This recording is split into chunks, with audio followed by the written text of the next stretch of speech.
Chapter 501. Step 2. As waves of summer heat assaulted the city, its concrete and alloy jungle had turned into a sweltering oven. The air filtration systems were running without pause to save the people from suffocating in the clouds of pollutants, and in poorer districts, water had to be rationed because of the drought. Luckily, none of that touched the peaceful terrace neighborhood. Here, people leisurely enjoyed the warm weather in the cool shade of the tall trees when they had free time, had unlimited access to fresh water and delightfully cold drinks, and lived their lives seemingly without a care in the world. Sonny was constantly surprised to find himself among these fortunate and prosperous people. For the past month, his life was very busy, but without any distress.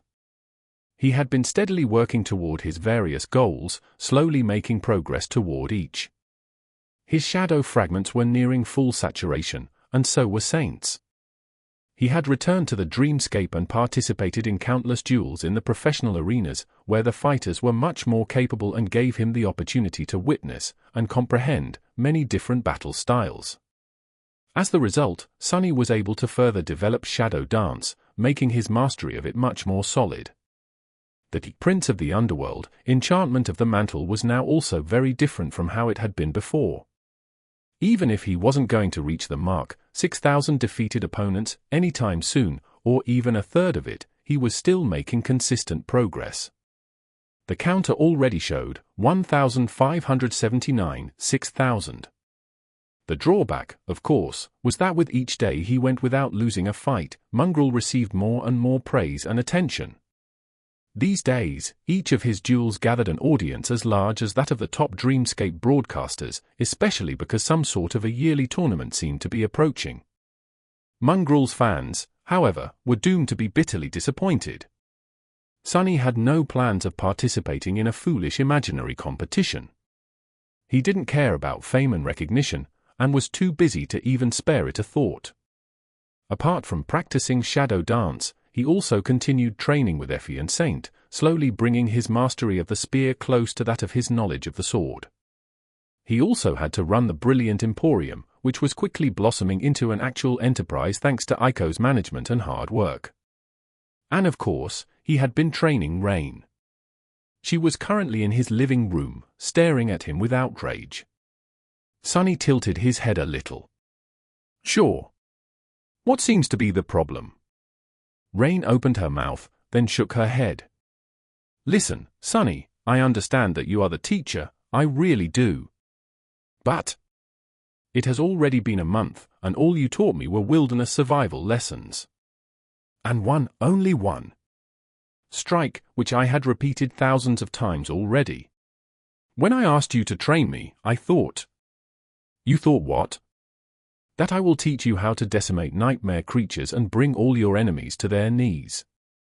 She coughed in embarrassment, then said in a small voice, but that is exactly what I am teaching you. Who do you think survives in the dream realm? The best swordsman? The strongest fighter? No. You need to be alive to fight a nightmare creature, and for that, you need to know how to find food, water, how to read tracks and move through the environment without letting it kill you. And it will try to kill you, believe me. Yes, they taught you the basics in school, but not nearly enough. You want to live long enough to become strong? Then this is step 1. Rain let out a long sigh, and then looked at Effie for support. The huntress was currently balancing in her wheelchair with a bored expression on her face, waiting at the door for some snacks she had ordered to arrive. What? Listen to Sonny, kid. He might look like a wet weasel, but this guy knows his stuff. The things he lived through are simply beyond reason. Honestly. If he had any shame, he would be dead. Sonny spared her a dark glance, and said, Rain frowned, accepting her defeat. A few moments later, she suddenly asked, You said that learning to navigate the environment without dying is step 1. What's step 2? Sonny looked at her for a few moments, then said, It's about your mindset. You're not ready for step 2 yet, though. We'll get to it when the time is right. For someone like Rain, that step was going to be the hardest. She didn't really have an aptitude for violence, yet, because her life so far had been nice and soft. but she would have to not only come to terms with violence, but also adopt it into the very core of her being, make it one of the cornerstones of herself. That was the only way to survive the spell. Ironically, for Sunny, that step had been the easiest. In fact, he had made it long before his first nightmare, long before the spell even knew of his existence. Rain stared at him with disappointment, then sighed. I just want to be strong like her. The awakened who saved me. She is so amazing. So strong, so beautiful. A true warrior, not someone like you. Suddenly, a mortified expression replaced her wistful smile. Oh. I'm so sorry. I didn't mean it like that. You are great, too, Sunny. I'm sure. Just, not on her level. Sunny stared at her for a bit, then said in a strange tone, sure. No offense taken. Not everyone is made to be a true warrior, that's right. He wanted to say something else, but at that moment, his communicator suddenly rang, announcing an incoming call. Sunny frowned. Very few people ever called him. Looking at the screen, he suddenly felt a bit cold. It was the Soul Reaper herself, Ascended Jet. What? Why is she calling me? Sunny hesitated for a couple of moments, then answered the call. The familiar voice, as relaxed as ever, came out of the speaker. Oh, hey there, awakened Sunless. Are you free right now? He glanced at Rain, thought for a bit, then said cautiously, for a few moments, there was nothing but static and the sound of a PTV moving coming out of the communicator. Chapter 502. Sudden Request. A strange expression appeared on Sunny's face. Lend her a hand? Me? Why would a master need help from an awakened? You'll be generously rewarded, of course. Well, I can't guarantee the generous part, really, but there will definitely be a reward. A fair share of contribution points. Enough to exchange for a decent memory, at least. Plus, didn't you say that you owe me a favor? That did not sound bad at all. Saint was on the verge of reaching the coveted 200 status, and was currently just a few shadow fragments away from it. However, Sunny couldn't really agree to the proposal without knowing what exactly she expected him to do. Master Jet was one of the two Ascended he knew, and his only contact to the government. This was a relationship worth maintaining, which meant that it wasn't wise to refuse her request for assistance. Plus, Sunny quite liked her, and also owed her a lot, even before she had saved him during the gate battle. They were both from the outskirts, and had a rather good rapport. He lingered for a moment, and then said, all right, no problem. I'll do it. Master Jet answered with satisfaction in her voice. Good. I'll come pick you up, then. Sunny glanced around, evaluating how presentable his living room was. He was suddenly a bit nervous. What the hell? What are you nervous for, fool? He cleared his throat, and then said, sure, oh, wait. Let me give you an address. Gee, Sunny. I work for the government, remember? I know your address. Before he could respond, the call was cut off. Sunny was left standing with a rather dumbfounded expression on his face. She knows, well, of course she knows. I wonder what else she knows.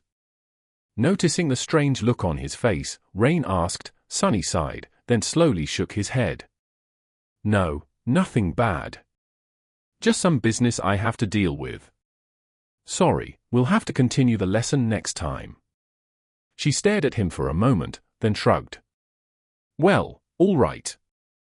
I'll practice back home, then. With that, Rain picked up her training sword, said goodbye to Effie, and left. A couple of seconds after the door closed behind her, the former huntress gave him an amused look. That pupil of yours is a bit dense, isn't she? Sunny frowned, offended by her words. Well, you've been tutoring her for a whole month, and she still has no idea who the two of us are. We're just two average, random awakened to her. I mean, it's not surprising that she didn't recognize you. But I am a very famous person, you know. Yeah, yeah. Your pride must be really hurt, venerable raised by wolves. Please accept my sincere apologies. Not everyone, you see, is obsessed with the awakened. Rain, for example, is more interested in historical stuff, about or from before the spell.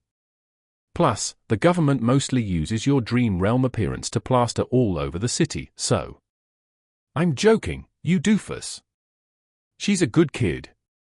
She paused for a moment, and then added, that's why it hurts me to see her wasting money on a hack like you. At that moment, there was a sound of a PTV stopping nearby, and of light steps approaching their door. Effie's eyes shined. Turning her wheelchair, she opened the door and yelled. Master Jet stood on the porch in her usual deep blue uniform, with one hand raised to knock on the door. Her jacket, as always, was carelessly unbuttoned, revealing her slim waist and generous figure. Her short raven black hair was a bit messy, and there was a look of slight surprise in her icy blue eyes. Effie stared at the older woman for a few moments, disappointment clearly written on her face. Then, she said dejectedly, "Oh. You're not food delivery?" A polite smile appeared on Master Jet's face. "Ah. Awakened Athena. It's an honor to meet the famous raised by wolves. I am Ascended Jet." Effie glanced at her, then at Sunny, then back at Master Jet. "Good job, doofus. I approve." Sunny gave her a murderous look, cursed inwardly, and turned to Master Jet. "Your usual memories should do. If everything goes well, you won't even need to use them." Master Jet grinned, making Sunny suddenly feel very uneasy for some reason. "Well, then it'll go badly, won't it? We'll know when we know." With that, she looked at Effie and said, "Please excuse us. Time is of the essence, so we will have to leave immediately. It was very nice to meet you, Awakened Athena." "Sure. It was nice to meet you, too. Bring snacks next time." Sunny felt his ears turning red and promised himself to have a word with her when he got back. Or better yet, kill her. Yes, that would be much better. What next time? There won't be a next time. He quickly put on shoes and followed Master Jet outside, then got into the familiar PTV. As soon as the doors closed, she sent the vehicle moving at full speed, the acceleration pressing Sunny into the seat. The streets of the Terrace District flew by in a blur. Master Jet glanced at him, then said wistfully, "That's a nice home you have there. Feels strange, right? To own one. I did the same thing after becoming an awakened, actually. Granted, it took me a bit longer to earn enough. You could have afforded a much better district, though." "Yeah, I know. But I like it here. It's quiet." She looked into the window and smiled. Sunny waited for a few moments, then finally asked, Master Jet? Sorry, but what exactly are we doing?" She briefly glanced at the control screen of the PTV, sent it into a sharp turn, and answered calmly, "We are going to hunt down a dangerous beast." Master Jet remained silent for a few moments. Then, she glanced at him and smiled darkly, "The most dangerous beast there is. A human." Chapter 503. Harsh Reality. Sunny shifted in his seat, a bleak expression appearing on his face. Why would a master be hunting down a human? There was police for that. Unless, of course, that human was an awakened. Sunny was aware that special government agents, carriers of the nightmare spell themselves, dealt with those awakened who broke the law, simply because police officers were often helpless against criminals that possessed inhuman strength and wielded bizarre or dangerous aspect abilities. It made sense that Master Jet would be involved in that side of government work, too. But, honestly, he didn't know too much about how these things usually went. Master Jet spared him a short glance. "A criminal?" "Yes, you might say that." She remained quiet for a few moments, and then corrected herself. "No, actually, do not. The man we must find is not a criminal. He is an animal, a rabid one." An interesting choice of words. Master Jet was concentrating on driving the PTV, so she didn't answer immediately. When she did, however, her voice was strangely calm. "You are not an inexperienced sleeper anymore, Sonny, so I will be straightforward. You, of all people, should be able to understand. The nightmares, the dream realm, they take a toll. Some people endure, some people break. Some people carry the nightmares back with them to the real world." A dark expression slowly appeared on her face. "From what I heard about the Forgotten Shore, you witnessed the worst of what the spell does to us. Yes, we awakened are at the top of the world, those who return alive, that is. We have all the privileges, all the money, all the power. But the mark it leaves on us never goes away. After all the pain, blood, and horror, after all the crap we the lucky few are forced to survive, many crack." Master Jet looked at the road, her icy eyes full of unimaginable coldness. "Some crack a little, and some crack a lot. The government portrays us awakened as powerful and noble, the saviors of the world, but really, most of us are walking on the edge, just one little step away from madness. All that trauma can mess one up really good, you know? It's all a big, big mess. So, when one of the awakened loses control and makes that last step, what do you think happens?" Sonny remained silent for a while, thinking about the damage a deranged awakened could do in the mundane world. His expression became dark and heavy. He didn't even want to imagine. "When that happens, you receive a call." Master Jet glanced at him and smiled. "Smart. Yes, when an awakened goes out of control, I, or someone like me, receives the call. Things like that usually don't get out, because the government doesn't want them to. For obvious reasons.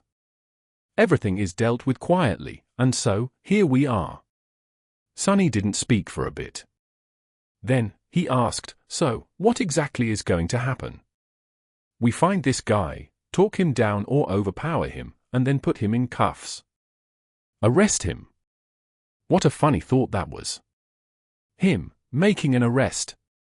Sonny had been on the other side of this equation a few times in the past, and never in his life had he imagined putting handcuffs on someone, and not the other way around.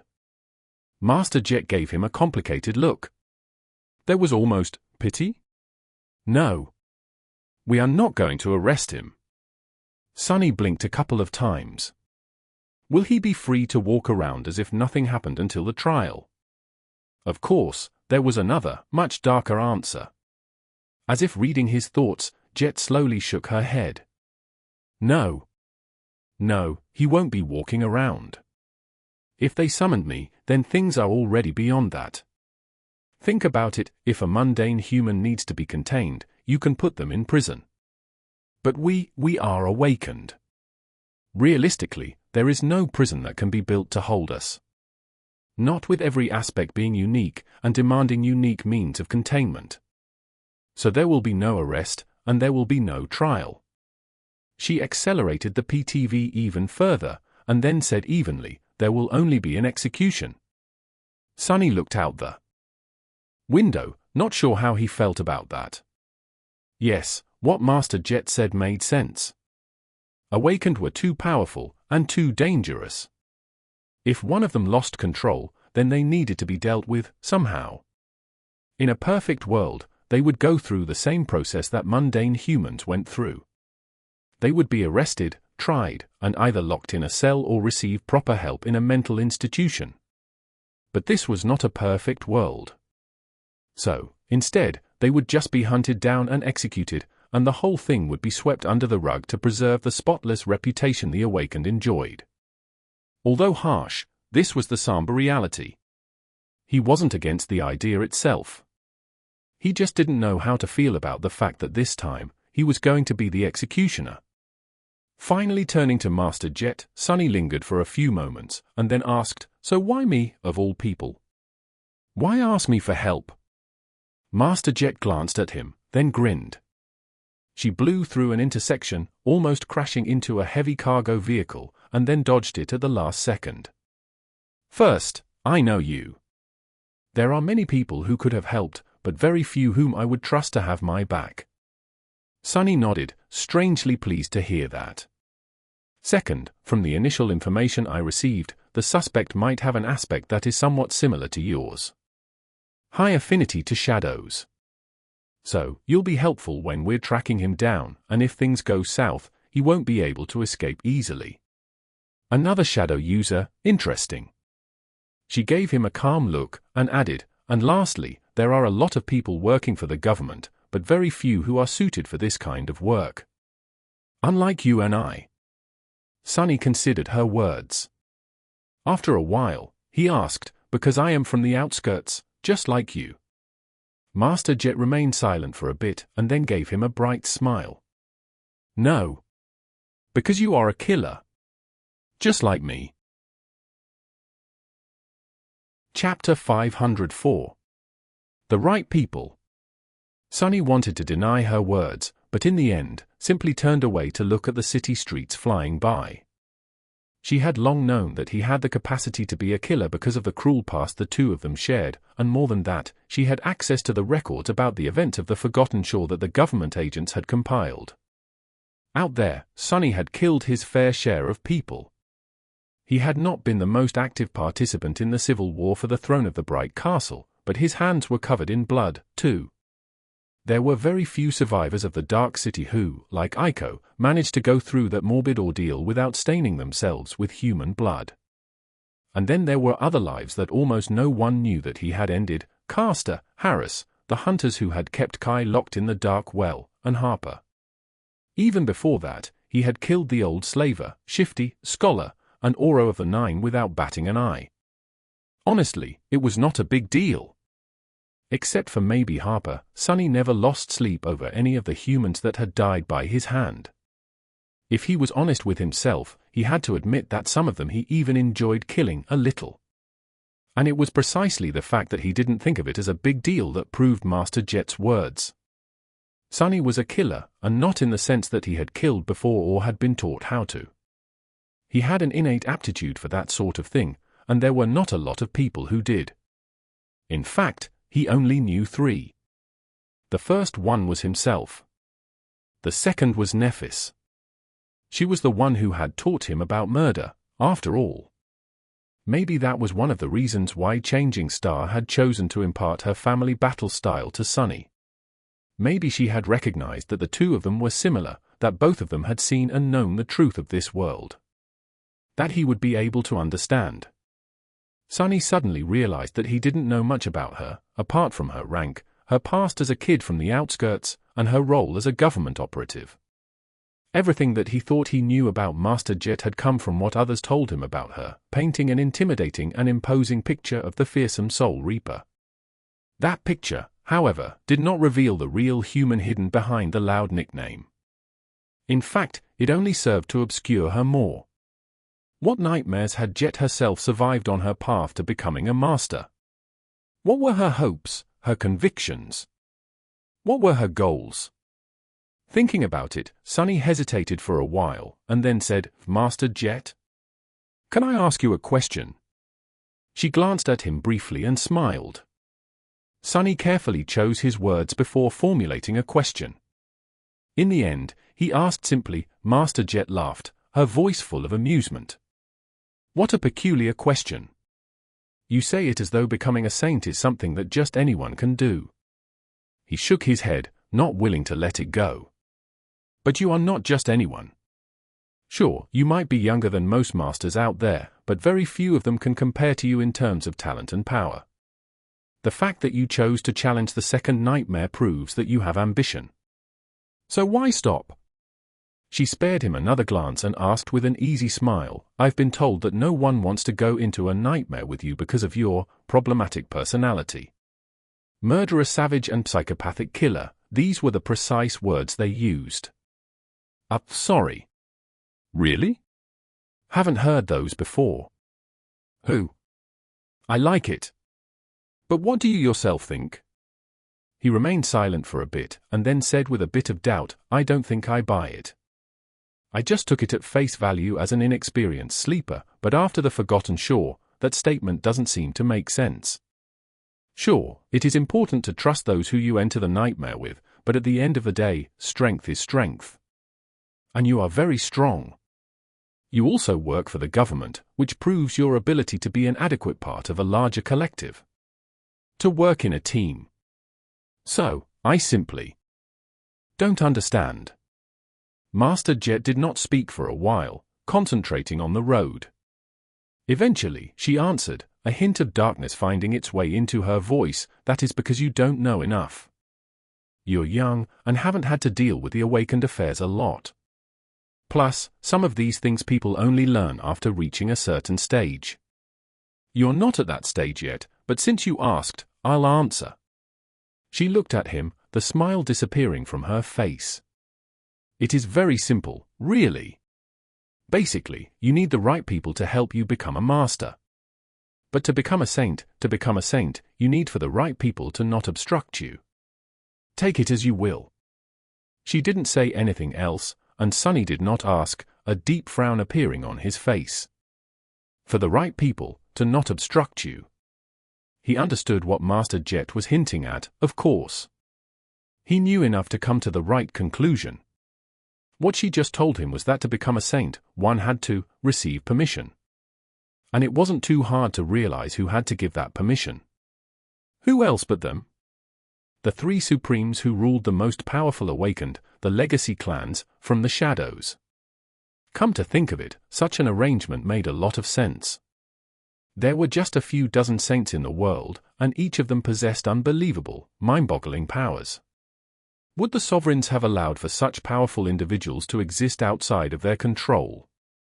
From everything that Sunny knew about the vile nature of power and how the world worked, the answer was obvious, no. So, did every saint out there actually belong to one of the sovereigns? It seemed that they did. Even Sky Tide of the White Feather clan, who gave Sunny an impression of being a reclusive and fiercely independent woman, was beholden to a great clan, and, therefore, to Anvil of Valor, Vale of Aster, Song, and Vale, the sovereign of that clan. What about people like Master Jet, then? Someone capable enough to become a saint, but either labeled as undesirable or simply unwilling to submit to one of the supremes. What was the obstruction she had spoken about? Was it a simple lack of support, or would the sovereigns go much further to prevent an independent saint from appearing in the world? If they had no problem with sending assassins to kill the 6-year-old daughter of their former comrade and companion, then they would surely have none with making someone like Jet meet an unfortunate end, should she act out of line. He lowered his head and briefly covered his eyes with a hand. It's absolutely the same crap as what Gunlorg had done in the Bright Castle. Gods, how unoriginal. But that was the thing about vile things. People loved to romanticize evil and those who committed it, creating countless alluring characters to act as compelling and brilliant villains. But in reality, human evil was almost always banal. It always followed the same disgusting, predictable paths, and led to the same hateful end. No wonder Nephis wanted to destroy them so much. Sunny's thoughts were suddenly interrupted by the PTV coming to an abrupt stop. Looking out the window, he saw that they had arrived at a dark and narrow alley, which was currently blocked off by a police cordon. Blinking lights of several armored police vehicles drowned it in an unsettling glow, and there were many officers on the scene, their faces pale and tense. Master Jet yawned, stretched, and gave him a crooked grin. Rise and shine, awakened sunless. We've arrived. Chapter 505. The Slaughterhouse. Sunny got out of the PTV, somewhat apprehensive of what he was about to see. The police officers present at the scene looked very relieved to see Master Jet and him appear, their tense faces cleared, and the darkness hiding in their eyes seemed to dissipate a little. This was not at all how these types of situations were usually portrayed in popular media. In the crime mystery shows, whenever a plucky mundane detective encountered a cold and by-the-book awakened agent, their relationship always started very confrontationally, with mutual disdain and debates over who was supposed to handle the case, only to end as an entertaining team-up, of course. Once again, reality turned out to be very different from how storytellers liked to portray it. There was no conflict over jurisdiction or negativity expressed by the police officers. Instead, they were genuinely happy to see the awakened specialists arrive. Well, of course they were. It was just as the old policeman had once told, right before Sonny faced the first nightmare. If he died there and no awakened was near, they would have to fight the nightmare creature his body had turned into themselves. And that was not something mundane humans ever wished to do. Master Jet walked over to one of the policemen and greeted him with a short nod. Despite the fact that he was much older than her, not to mention Sonny himself, the officer treated them with the utmost respect. "Nice to see you again, Greetings, sir. Let me show you the way." He led them deeper into the alley, toward a heavy metal door that hid in the deep shadows. It was wide open, and there were strange flashes of intense white light coming out of it, mixing with the red glow of the police sirens. The whole situation seemed a little surreal to Sonny, as though he was in the midst of a strange dream. "I mean, where else would I be addressed as sir by a police officer? Life sure is funny sometimes." Slightly amused by this thought, he turned to Master Jet and asked. She hesitated for a few moments, then said in an unexpectedly dark tone, "It's a club of sorts. Called the Slaughterhouse. One of the few such establishments in the city." Sonny stared at the door, which had no sign or any indication that there was a club on the other side of it. Was this a marketing ploy to create a feeling of mystique and exclusivity, or were there things going on inside that needed to be hidden? A peculiar name for a nightclub. Master Jet smiled with a corner of her mouth. "It is meant for a very specific clientele. The ground floor is your usual dance club, but beneath it, there is a VIP area with an underground arena. There is nothing illegal going on there, just things that are in poor taste."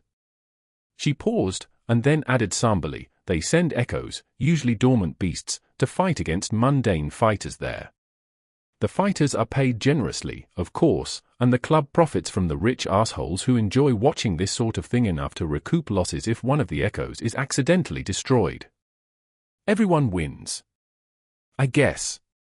He knew that wealthy people were big fans of wasteful forms of entertainment, and that there were arenas where precious echoes were made to fight each other just for the spectacle of it. Hiring mundane humans to battle them, though, wasn't it a bit too much? Did I suddenly become a child after the awakening? Of course, nothing was ever too much. Sonny knew all about how Vice worked, from his childhood in the outskirts. His current surprise was just because he lacked knowledge of what forms it took among the more affluent layers of society. So what happened in that slaughterhouse? That's what we have to find out. All I know is that everyone inside is dead. Kind of ironic, actually. The police officer guiding them spared her a glance, and then said hoarsely, "It's a proper mess there. Not for people with weak stomachs. And also not something that a mundane human would have been able to do." Inside, the air was filled with the smell of blood. Sonny found himself in a vast hall flooded by flashing lights, blinding white mixing with short moments of absolute darkness to create a strange and invasive atmosphere.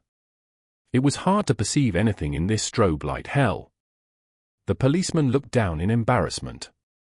"Sorry, we figured out how to turn off the music, but the lights are giving us some trouble." The officer turned around and walked away, shouting at his colleagues. A few moments later, the hall suddenly became enveloped in darkness, and then the regular illumination kicked in. Without the constantly flashing strobe lights, the club looked smaller and more worn down than Sonny had expected. He did not pay too much attention to the design of the interior, the raised stage, or the bar with hundreds of expensive-looking bottles standing on the shelves behind it. With a gloomy expression on his face, Sonny was looking at the bodies. There were more than a dozen of them, all broken and terribly disfigured, as if chewed and spewed out by a tornado. But of course, a natural disaster had nothing to do with what had happened in the seedy club.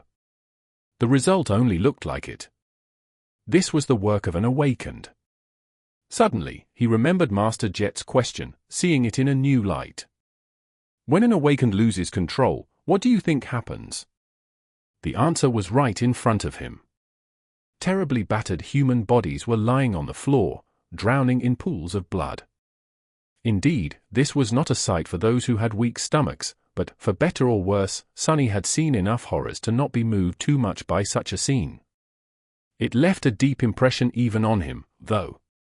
Sunny didn't have to look too closely to realize what had transpired. The position of the bodies, the nature of their wounds, the murderer had not used some powerful memory or let an echo loose on these people. No, it was much simpler. They just did it with their hands.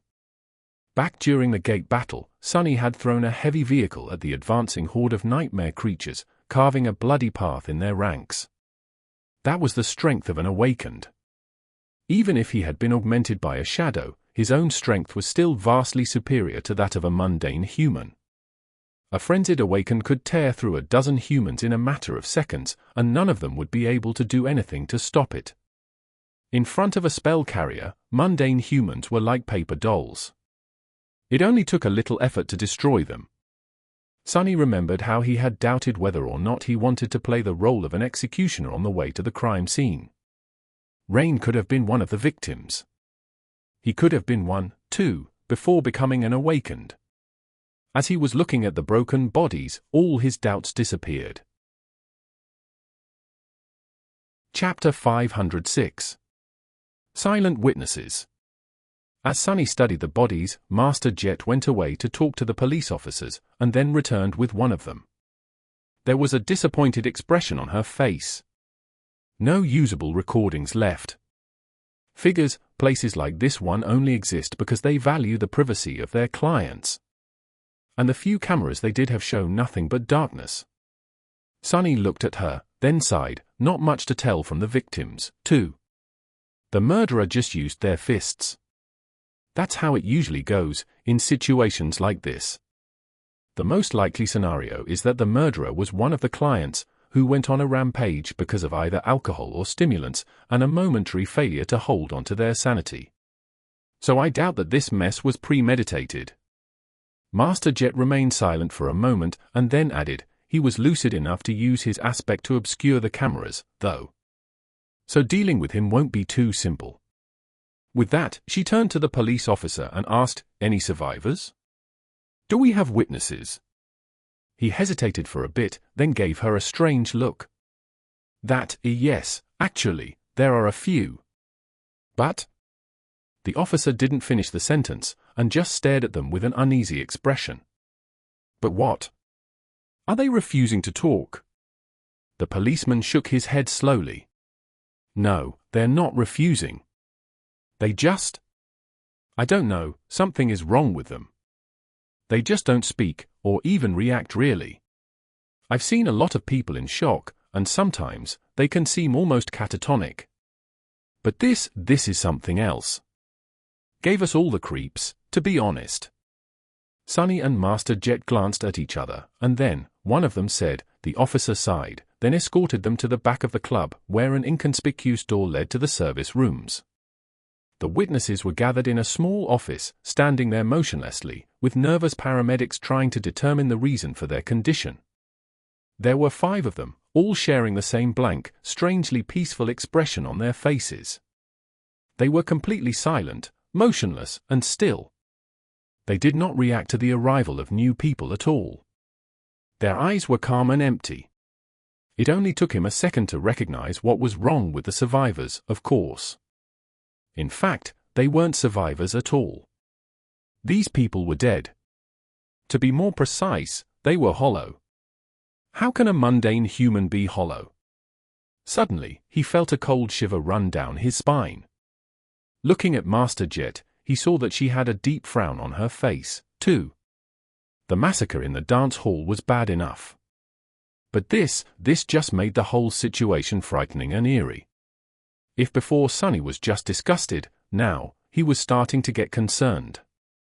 Master Jet stared at the 5 hollows for a few moments, then turned to the paramedics. Go take a break, guys. Let these people be. They are already dead. One of the paramedics, a mature woman with short blonde hair and gentle eyes, looked at her with confusion. I'm sorry, But they're fine. We need to. Their souls are destroyed. There is nothing you can do to help them. Something else will take care of the rest. The paramedic looked at her for a while, then glanced at the ground and silently walked away. Her colleagues followed, expressions of regret, anger, and horror clearly written on their faces. The police officer stayed, but made a point of standing as far away from the hollows as he could. Master Jet stood silently for a few moments, her scowls growing deeper, then turned to Sunny. "Answering your question, I don't know." He hesitated for a bit, then asked, "But how can a mundane human become a hollow?" "It's only supposed to happen to those who die in the dream realm, right?" She glanced at him, then silently shook her head. Eventually, Master Jet said, "Wrong. There is a very small chance of a powerful soul attack creating a hollow. But beings capable of dealing direct soul damage are very rare, so it doesn't happen too often. Almost never, really." Sunny walked closer to the 5 empty humans and studied them. "Can you do something like this?" Master Jet lingered for a bit, then answered simply, something was very wrong with these people. And not just the fact that they were hollow. There was something else, something that almost made Sunny's hair stand on end. A feeling of subtle, but profound wrongness. He reached out with shadow sense, and flinched. Master Jet did not miss that sudden reaction. "What? Did you discover something?" Sunny gritted his teeth, then nodded. She stared at him with a raised eyebrow. "How does this work?" "I don't know much about shadow affinity, sorry, it's a very rare type of aspect." "Does damage to a shadow correlate to soul damage?" Sunny thought for a bit, then shrugged. "I am not so sure myself. There's no manual for it, after all. But only 2 things ever managed to damage my shadow. One was another shadow, and the other was a soul attack." Sunny wasn't sure that he was comfortable providing Master Jet, a person specializing in exactly such a type of attack, with this information, but decided to share it nevertheless. He trusted her that much, at least. So, since shadows are susceptible to soul damage, it is not too much of a leap to assume that they share a deep connection to the soul, or are tied to it somehow, at least. She nodded, and remained silent for a while, thinking. Then, Master Jet echoed his recent question, "Can you do something like this?" "No. My aspect doesn't have means of dealing damage to someone's shadow. At least not yet." His shadow sense, meanwhile, spread throughout the whole club, allowing him to perceive it as a whole. And there, deeper underground, he noticed something strange. Sunny lingered for a few moments, and then turned to the police officer. "Gather your colleagues and leave. Don't come inside again until either Master Jet or I tell you to." The policeman opened his mouth, wishing to say something, then simply nodded and hurriedly walked away. Master Jet glanced at Sunny with a question in her eyes. How do I say this? I think the killer is still inside." Chapter 507. In the spotlight. Master Jet remained silent for a second, then asked calmly, "Are you sure? This place has been swept multiple times before we arrived." She looked down, her face slowly turning somber. "Well, I guess we should go and say hi." Sunny nodded and made a step toward the door of the small office. However, she suddenly stopped him. He looked at her with a bit of confusion. Master Jet hesitated for a few moments. There was a complicated expression on her face. Finally, she said, "There are very few people with a shadow affinity aspect in the world, and even fewer who frequent places such as this. I'm saying that I might know this guy. In fact, when I heard that there was an incident in the Slaughterhouse, I already had a suspicion of who was responsible. There are hundreds of thousands of awakened in the world. That seems like a big number, but in fact, it is not. If you live long enough, sooner or later, you will know of everyone who is worth knowing, more or less. It's a small world." She paused for a moment, and then added, "Point is, if I am right, then this will be dangerous. This guy is not someone who has spent his whole life behind a citadel wall. He was the real deal. A specialist." Sunny glanced at the 5 hollows, then frowned slightly. A specialist, what a peculiar word. But he understood what Master Jet had meant.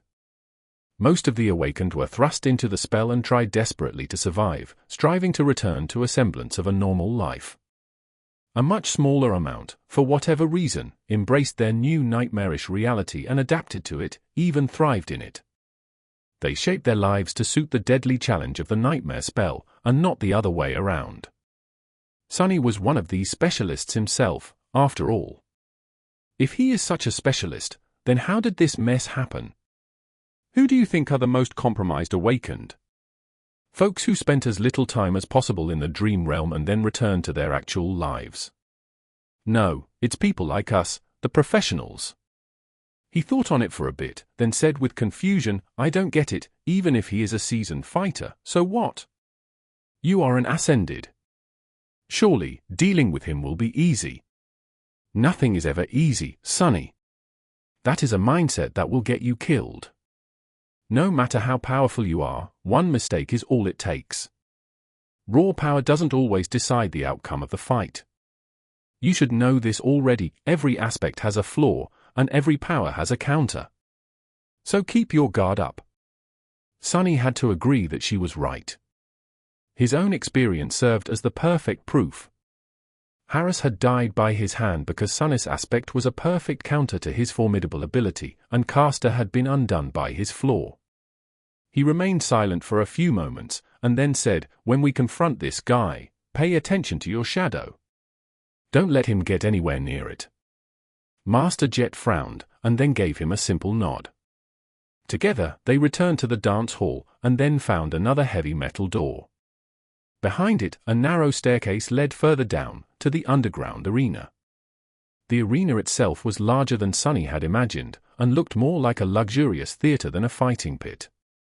The rows of seats were furnished with red velvet, and there were private boxes for the most affluent of the visitors. The arena itself resembled a stage and was surrounded by a protective barrier fashioned out of transparent alloy. The whole space was sparsely illuminated, with deep shadows nesting between the areas of light. Still, one could more or less see everything. Master Jet studied the interior of the arena, then said quietly. Sunny lingered for a moment, then walked over to a control panel hidden in one of the boxes and moved several switches. A moment later, bright spotlights ignited on the ceiling, flooding the arena with a bright radiance. The wave of light chased away the shadows, and suddenly, a figure of a man could be seen in the very center of the stage, sitting on the floor with his face buried in his hands. Previously, that place had seemed to be utterly empty. The man grimaced, and then raised his head to stare at the lights with a dark expression. A hoarse voice resounded in the silence of the underground theater. Bastards, why can't they just leave me alone? The murderer was around 30, with a gaunt unshaven face and bloodshot eyes. There were several used stimulant packs lying on the floor around him, as well as shards of a broken liquor bottle. His clothes, hands, and face were covered with blood, but the man didn't seem to mind. Blocking the light with one hand, he lowered his gaze and slowly focused it on Master Jet and Sunny. A hint of recognition slowly appeared in his eyes, which was then replaced with contempt. Is that you, Soul Reaper? Hell, they sent the attack dog herself after me? Ha! What an honor! What was it with people and calling others dogs? He really didn't get it. Dogs were marvelous creatures, from what he knew. Of course, only the rich could afford to have one. Dogs were the rich man's best friend. Jet took a step forward, piercing the man with a cold gaze. The murderer shivered. Hi there, Kurt. Long time no see. After hearing her voice, the man called Kurt suddenly grinned. Yeah, long time indeed. You got really full of yourself lately, haven't you, Jet?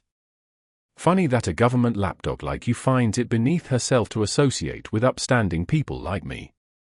Back in the day, you at least knew how to show respect, bitch. Ignoring his insult, she smiled, too. Do you even understand what you have done, Kurt? The grin disappeared from his face. As Sunny and Jet slowly walked toward the arena, he furtively looked away. What, that mess upstairs? Ah, shit. Who cares? They were just cattle, anyway. Mundanes only exist to produce more of us, right? So what's the big deal? He's a proper bastard, isn't he? Master Jet, meanwhile, stopped smiling. Wait, you're being serious? You're really going to do the whole thing? I'm getting the full parade? Fuck, that's hilarious. Suddenly, an ugly expression appeared on his face.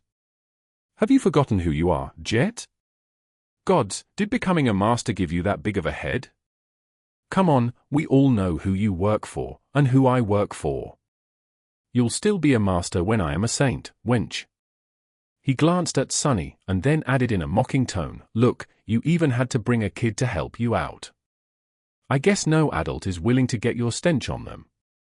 Then, Kurt got a bit serious and stared at Jet darkly, deep shadows slowly gathering around him. Look. I get it. I fucked up. So let's have it. Give me a slap on the hand, and be on your merry way, all right? I'm having a really hard day as it is, we all know that you won't dare to do more, anyway. Master Jet tilted her head a little, and then said with amusement, but that's where you're wrong, Kurt. I do dare. Yeah, we both know who I work for, and who your Sorius works for. But the thing is, I don't give a damn. She chuckled and outstretched one hand, as if ready to summon her weapon. Kurt laughed again.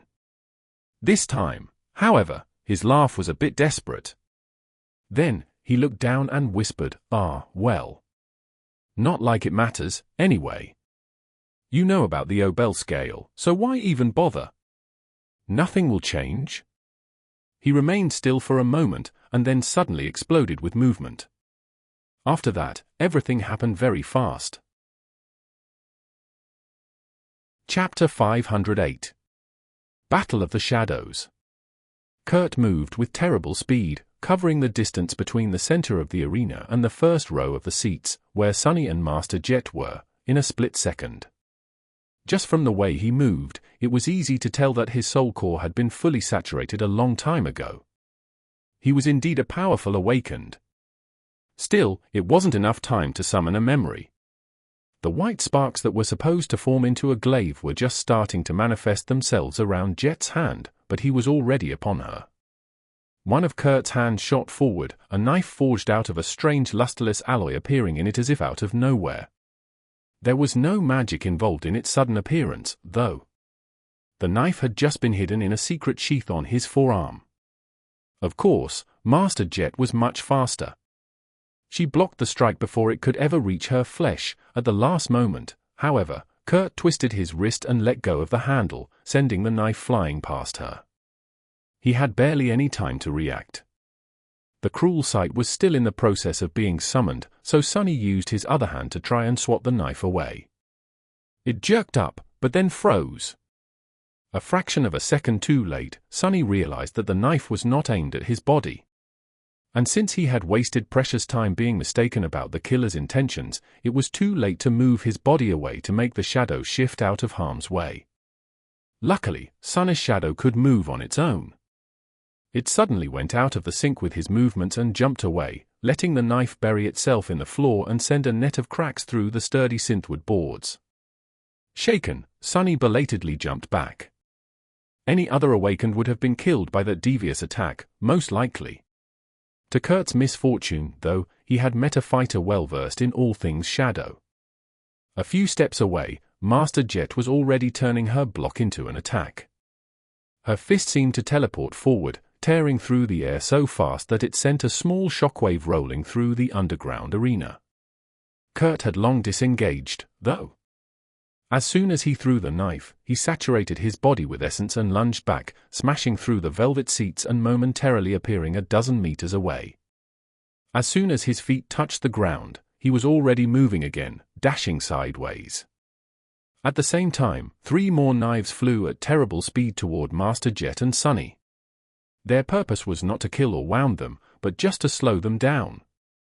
One was meant for the Ascended, one for Sunny, and the last one for his shadow. Sunny dodged the knife and summoned the shadow to wrap itself around his body, feeling his strength and speed become even more enhanced. He dashed forward, and finally felt the cool wooden surface of the cruel sight's hilt appear in his hand. Jet's voice tore this thought to shreds. Be careful. He's planning something. Before she could finish the thought, a dark smile appeared on Kurt's face. In the next moment, something massive broke through the floorboards and struck her, or at least tried to. Soul Reaper easily sidestepped the attack and jumped back, then suddenly twisted, making her shadow grow smaller. A fourth knife appeared out of nowhere and pierced the floor where it had been just a moment ago. Sunny, meanwhile, was staring at the thing that crawled from under the floor. It looked like a mound of worn rags, with two long arms that had one too many joints growing out of it, each ending in three terrifying curved claws. The towering thing was vaguely humanoid in shape, with broad shoulders and a small head covered by a tattered hood. He felt angry at his own stupidity. An echo, curses, of course he has an echo. Why else would the bastard frequent the slaughterhouse and its underground arena? Something didn't add up, though. Whatever that thing was, it didn't look like any kind of a dormant beast Sunny had ever seen. If he had to guess, he would be willing to bet that the creature was at least of the fallen rank, and had at least 3 soul cores hiding in its raggedy carcass. Maybe more. Weren't the arena meant for dormant echoes? As a vicious-looking curved sword appeared in Kurt's hands, Sunny got his answer. 3 more nightmare creatures suddenly appeared out of the shadows. These seemed not to be fallen, at least. He wasn't sure if they were beasts or monsters, though, just that they looked rather menacing. One was covered in black chitin and had a long tail that ended in a jagged blade, drops of poison falling from it and leaving smoldering holes on the floor. The other was like a repulsive mix of a human and a pale centipede, its limbs numerous and thin as bone needles. The last one resembled a marionette with sharp knives sewn to its wrists. The 4 echoes surrounded Master Jet. If it was anybody else, Sunny might have been worried. Soul Reaper, though, seemed unperturbed. She simply raised her glaive and smiled darkly. The air in the underground arena suddenly felt bitterly cold. She was probably capable of handling the echoes without too much trouble, even if one of them was a fallen demon or worse. Would she be able to do so while also paying attention to her shadow, though? That was not something people intuitively knew how to do. As the nightmare creatures attacked, Kurt surrounded himself with dancing shadows and dashed forward, while Sunny simply took a step back and suddenly appeared in his way. The more shadows the bastard used, the easier it was for Sunny to get to him, after all. He noticed a hint of surprise in the killer's eyes and brought the cruel sight down. The Samba memory was in the form of a short sword right now, so the almost non-existent distance between the two of them was not an issue. Somehow, Kurt managed to dodge the silver blade and swiped at Sunny with his curved sword. Although he was incredibly fast, Sunny was much, much faster. He moved the cruel sight and blocked the strike without too much effort. Simultaneously, Master Jet's words echoed in his mind. Yeah. Sunny knew it all too well. Usually, he was the beneficiary of this deadly truth and exploited the mistakes of his enemies to bring them down. This time, however, the situation was reversed. As something broke with a deafening crash and a roar full of agony resounded behind their backs, a triumphant spark appeared in Kurt's eyes. At the same time, his shadow suddenly moved. Even though the curved sword was already blocked, its black reflection held in the shadow's hand continued to swiftly approach Sunny's flesh. Before it could cut him down, though, the blade of the cruel sight suddenly ignited with blinding radiance, summoning pure sunlight into the underground arena. Sunny had activated the Light Eater enchantment, which could absorb and expel light. Because it shined much brighter than the lamps illuminating the theater, Kurt's shadow was suddenly thrown away, appearing behind him and far away from Sunny. An expression of shock twisted the killer's gaunt face, and he swiftly jumped back, creating distance between himself and the radiant short sword, which was already flying toward his heart. The hilt of the cruel sight, however, suddenly elongated, turning into the shaft of a spear. Before Kurt could do anything, the silver blade pierced his armor and buried itself deep in his chest. He opened his mouth, eyes full of disbelief.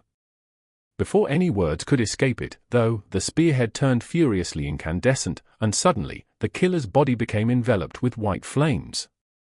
In mere seconds, he had turned into ash. You have slain an awakened human, Kurt. What a pity. I hope to receive more than a single fragment from a fellow shadow user. The spell wasn't done talking, though. Chapter 509. Ghastly Reward. In the deadly silence that settled over the underground arena after the spell had spoken its last sentence, Sunny stared motionlessly at the flakes of ash swirling in the air. He was now in possession of a new echo. Of course, it was only logical that an awakened could leave one behind. Sunny had received his first ever memory after killing a human, after all, and those were not too different. However, somehow, he had never considered commanding an echo left behind by a dead man. One that he had killed with his own 2 hands, no less. Wasn't it a little bit too ghastly? He imagined the soulless, empty copy of Kurt staring at him with lifeless eyes, and shivered a little. The situation was only made more morbid by the fact that a softly glowing soul shard was left in the pile of ash that the killer had turned into. Just like with nightmare creatures, the strange nature of Sunny's aspect left the crystal intact despite absorbing the shadow fragment. If an ordinary awakened was in his place, the shard would have formed empty and cracked. Sunny had never dug into the corpses of his human victims to retrieve one, so this was his first time seeing a soul shard left behind by one of his own kind. Before Master Jet could see it, too, Sunny bent down, picked up the luminescent crystal, and hid it in his sleeve. His face twitched slightly. Just as he did, an amused voice resounded from behind him. Well, I'll be damned, that was fast. He hesitated for a moment and then turned around. Master Jet was surrounded by a scene of devastation, the interior of the underground theater in her vicinity completely destroyed. She was casually leaning on her glaive, and there was an amused expression on her face. Kurt's echoes, of course, had disappeared after his death. However, Sunny didn't know how many of them she had killed before that happened. In any case, there were no wounds on her body. You actually put down the bastard all by yourself. That's nicely done, Sunny. From her voice, it was clear that she was pleasantly surprised. And why wouldn't she be? Kurt had been an awakened with at least 10 years of experience under his belt, with a fully saturated soul core and an insidious, deadly aspect. While Sunny had become an awakened less than a year ago. He was never formally trained, and had no clan or organization supporting his growth. Not bad for a kid from the outskirts. He was overly reliant on the unique nature of his powers. A little knowledge of the shadows was all it took, really. Maybe you're right. Still, Kurt had quite a reputation back in the day. But hey, why am I surprised? They gave you the SS designation for a reason. With that, Master Jet sighed and looked at the pile of ash with a complicated expression. After a few moments of silence, she added, you know, he was a promising young awakened too, once. One of the few who didn't treat me like a walking corpse back in the academy.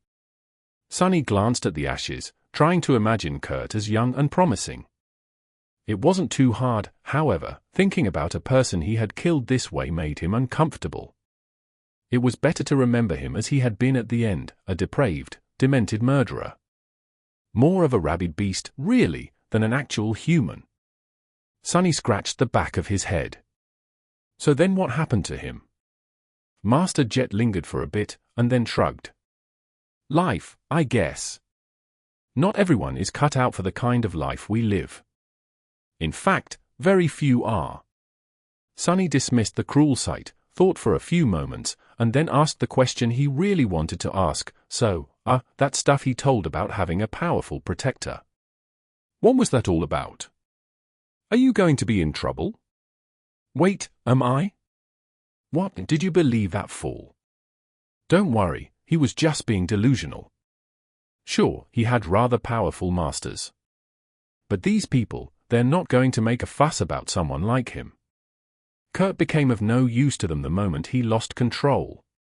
What's more, he turned into a liability.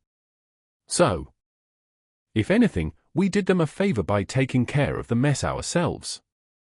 Her smile suddenly grew wider, but also darker. And if they decide otherwise? I'm not so easy to deal with, Sonny. And they would have to go through me first to get to you. He frowned a little, then nodded, accepting her reasoning.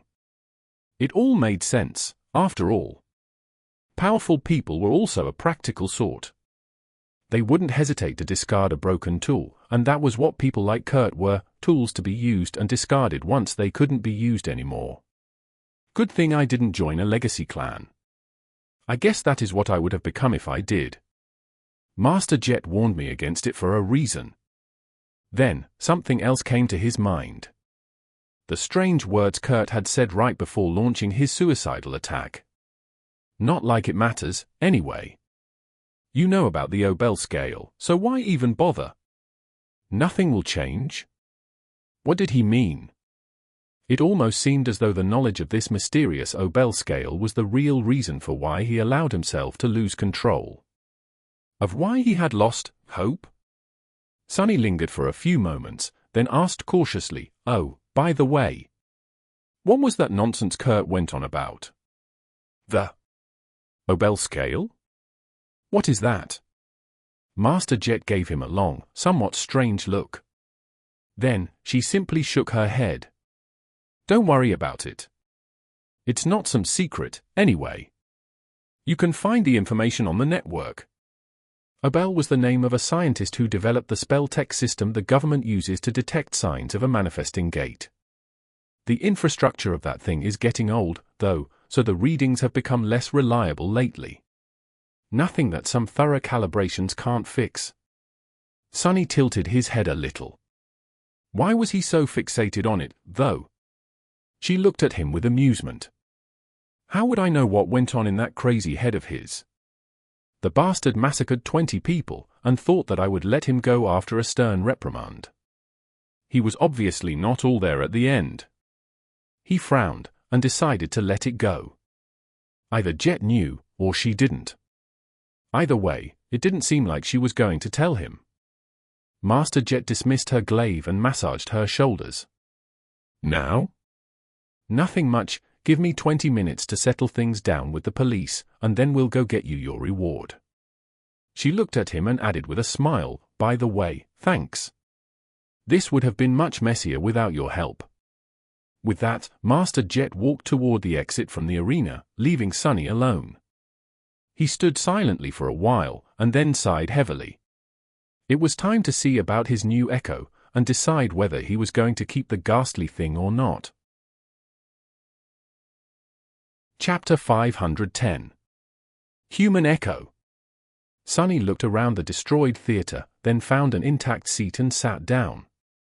Relaxing on the soft velvet cushions, he crossed his legs and looked at the broken stage with a complicated expression. The shards of glass and empty stimulant packs attracted his attention for a moment. Sonny had expected the stimulants to be of the pleasure-inducing variety, but to his surprise, they were more or less the same as the ones he had used to stay awake for an entire week after returning from the Forgotten Shore. A slight frown appeared on his. Don't tell me, was this guy afraid of going to the dream realm? Kurt might have been even more broken than he had suspected. From how Master Jet had described her former acquaintance, the man had once been a dedicated combatant, a specialist, but what kind of a specialist was scared of his specialty? With a sigh, Sonny stared into the distance and summoned the runes. And there it was, written in the ancient symbols in the air in front of him. All humans were considered to be beasts by the spell, since they only had one soul core, so this was not surprising. Well, all humans except for Sonny and Nephis. As the thought of becoming a demon drifted into his mind, Sonny read further. Echo attributes, Swift Hand, Shadow Sworn, Mark of Death. Swift Hand, attribute description, your blade strikes fast and true. Shadow Sworn, attribute description, you are known to shadows. Mark of Death, attribute description, you bear a mark of death, as just like death, you were created to be a weapon. Sonny tilted his head a little. So, an attribute that increased perception and agility, an attribute that gifted Kurt affinity to shadows, although to a much lesser extent than his own, and a third attribute that, actually, Sonny had no idea what the third attribute did. Its description, though, was very interesting. He knew that death had been created by Shadow God, and now he learned that it had been created as a weapon, but against whom? What kind of enemy could have demanded the creation of such a terrible thing? Someone immortal, perhaps. No, that didn't make sense. If there had been a time before death was invented, then everything back then was immortal, eternal, and endless, right? Sonny wasn't sure that he understood the concept of a world without death. What he did know, though, was that something as harrowing as death would not have been invented without a reason. He frowned, then turned his attention back to the runes, echo abilities, shadow manipulation, shadow strike, awakened. Shadow manipulation, ability description, you can affect the movement of shadows and walk through them unseen. Shadow strike, ability description, you can strike at the shadows, and your shadow can strike at the living things. Sonny had more or less surmised what Kurt's aspect abilities had been. They were different, but at the same time similar to his own. Both were much less versatile and powerful than what he was capable of himself, though, even if the ability to deal direct damage to and through his shadows was something Sonny would have loved to have access to. Shadow manipulation, especially, was almost no more than a slightly different version of his passive attribute, Child of Shadows. Still, having a shadow like Kurt could add a new layer to his battle prowess. There was also the last ability, Awakened, ability description. This echo has the innate abilities of a carrier of the spell. So, using memories? That was a nice ability to have. Even Saint herself was limited to only using weapons and charms. Full of thought, Sonny looked at the last string of runes. Echo description, I have entrusted you with a beautiful blade, but all you created was a hideous nightmare. What's up with that description? Oh my, am I imagining things, or does the spell sound bitter? Sonny reclined in the chair and waited for a bit, then grimaced and dove into the soul sea. He walked past the rows of silent shadows, noticing the dark figure of Shadow Blade Kurt standing among them motionlessly. Sparing him a glance, Sonny approached the spot between the black suns of his shadow cores, found a large sphere of light that orbited one of them, and summoned the echo down. The sphere floated to the surface of still waters and slowly dimmed, revealing a gaunt, naked man standing inside. In front of him was a human, or rather, a soulless copy of a human. Echo Kurt looked almost like a person, but the lifeless emptiness in his eyes screamed of a profound, abhorrent wrongness. It was incredibly unnerving. The echo was very much like the hollow victims of its original, only even more vacant and devoid of the undefinable spark that all living things possessed. It was an artificial copy of a man that lacked the very thing that made him human. The thing was incredibly creepy. Sonny hesitated, then tried to think about things logically. The echo was more or less useless to him in its current state, but thanks to its awakened ability, it would possess the innate capacity to use memories, which meant that Sonny could provide Echo Kurt with an armor and a weapon. That question was, did he want to? On the surface, that question was rather simple. Who wouldn't want to have a creature equal to a powerful awakened in their service? But really, things were more complicated. Sonny frowned, then raised a hand and poked the ghastly creature in the shoulder. A new string of runes appeared near it, transform Echo into a shadow. Having a human shadow certainly had its benefits. But having any shadow also demanded a tremendous investment of resources. Nurturing Saint was very hard on Sonny, and especially on his pocket.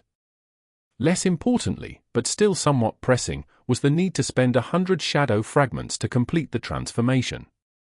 Sonny had spent so much time and effort to get close to creating a third core, and the idea of being suddenly pushed back by a whole 100 fragments did not seem too alluring. The point was, he felt reluctant to turn just any echo into a shadow.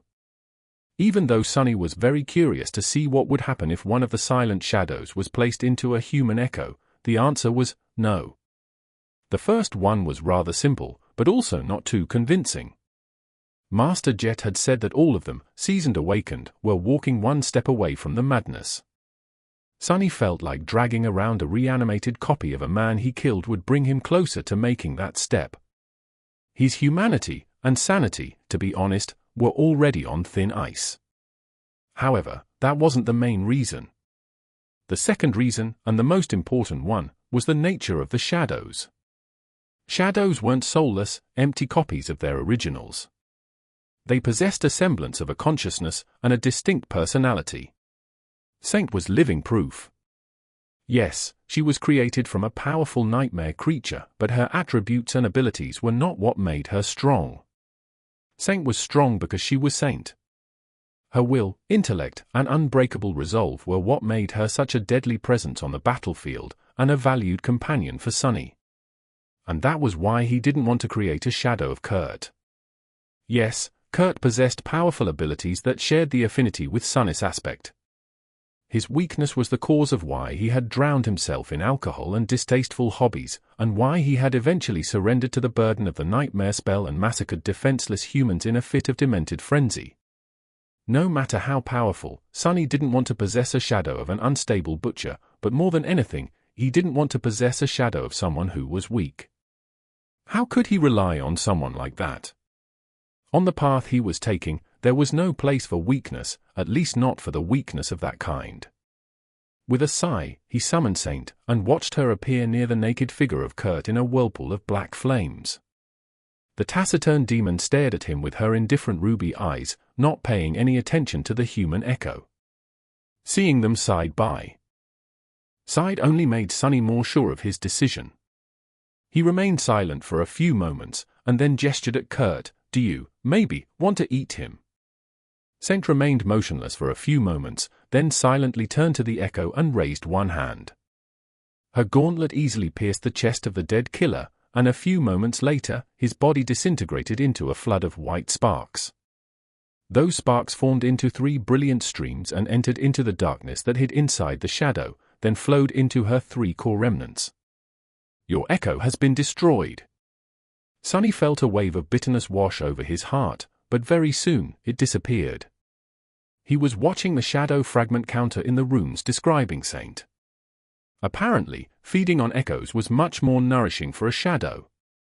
She received much more fragments than she would have from an awakened memory of the first tier.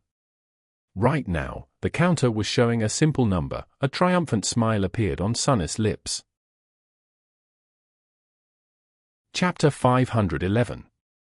Ascension. How long had it been since he created Saint and saw the dreadful 0200 written in her runes? A year, no less. That was how long it had taken Sunny to gather enough memories to saturate the dark embers that burned in the black depths of his shadow. The last time Saint had evolved, her transformation took a very long time. Was she going to retreat into the chrysalis of his shadow core again? Or was reaching 200 fragments completely different from what had happened to her after the killing of the Black Knight? A few moments later, Sunny received the answer. Bathed in the lightlessness of his soul sea, Saint suddenly shuddered. The darkness hiding in her body surged, and the 3 embers hidden within it, one in her chest, one in her abdomen, and the last one in her head, shined with black radiance. It was very different, but also very similar to the process he himself had gone through twice, once after the first nightmare, and once after going through the gateway in the Crimson Spire. Is she ascending to a new rank? The thought filled Sunny with a jubilant thrill. Meanwhile, Saint was in the throes of her transformation. The still waters around her were now restless, as though assaulted by invisible winds. Wisps of dancing black flame suddenly appeared around her body, and it rose above the surface of the water, becoming partially obscured. Sunny took a step back and silently watched the strange and beautiful process, his heart beating wildly. After a few minutes, it was over. The invisible winds disappeared, and so did the black flames. The water turned tranquil and still once again. Saint landed on her feet and straightened, her graceful figure brimming with new power. The glow of her ruby eyes seemed to have become brighter. Unlike the previous time, the taciturn demon had not changed outwardly. Her onyx armor was still composed of polished, stone-like metal. Sunny knew that beneath it, her skin was still smooth and white as alabaster. On the inside, though, the changes were nothing short of profound. The darkness hiding in the body of the living statue now seemed much, much deeper, and the 3 embers seemed to have become substantially larger. More than that, they appeared to be more complete, somehow. Not yet whole, but also not as broken and fragmented as they had been before. Sunny hesitated, then summoned the runes. Her name didn't change. The next string of runes, however, was vastly different. Ascended, Saint was now ascended. Indeed, she had achieved a new rank, the same rank, in fact, as that of Master Jet, as well as the Black Knight, Mirror Beast, and Mordant Mimic. An ascended human was called a master, while nightmare creatures of the same rank were called fallen. Saint was now somewhere in between, a creature possessing multiple cores, but following the path of ascension as opposed to the path of corruption. Of course, she was much more powerful than him now. Sunny was torn between being mad with joy and slightly bitter. Back when he had created Saint, she was stronger than him for a long, long time. After becoming an awakened, he had finally caught up to her, but now, she was the stronger one once more. He sighed, then looked at his demon with a wide smile. "Good job, Saint. Who's going to stop us now, her?" The taciturn demon did not answer, and just tilted her head a little. Then, however, she silently raised her hand, made a fist, and lightly struck the left side of her breastplate twice. Sunny stared, not accustomed to his shadow being so chatty. Feeling a little awkward, he lingered for a moment, and then looked back to the runes. Saint's class, attributes, and abilities did not change. At the very end of the plane of runes, however, he was met with an unexpected surprise. He stared at the number for a few moments, then rubbed his eyes. No, he wasn't mistaken. It was indeed 44 out of 200. Pleasantly confused, Sunny narrowed his eyes. Before Saint had consumed Kurt, the runes showed 188, 200. How many fragments exactly had eating the echo given her? With a sudden suspicion, Sunny turned around and looked at the rows of silent shadows. He was starting to understand what had happened.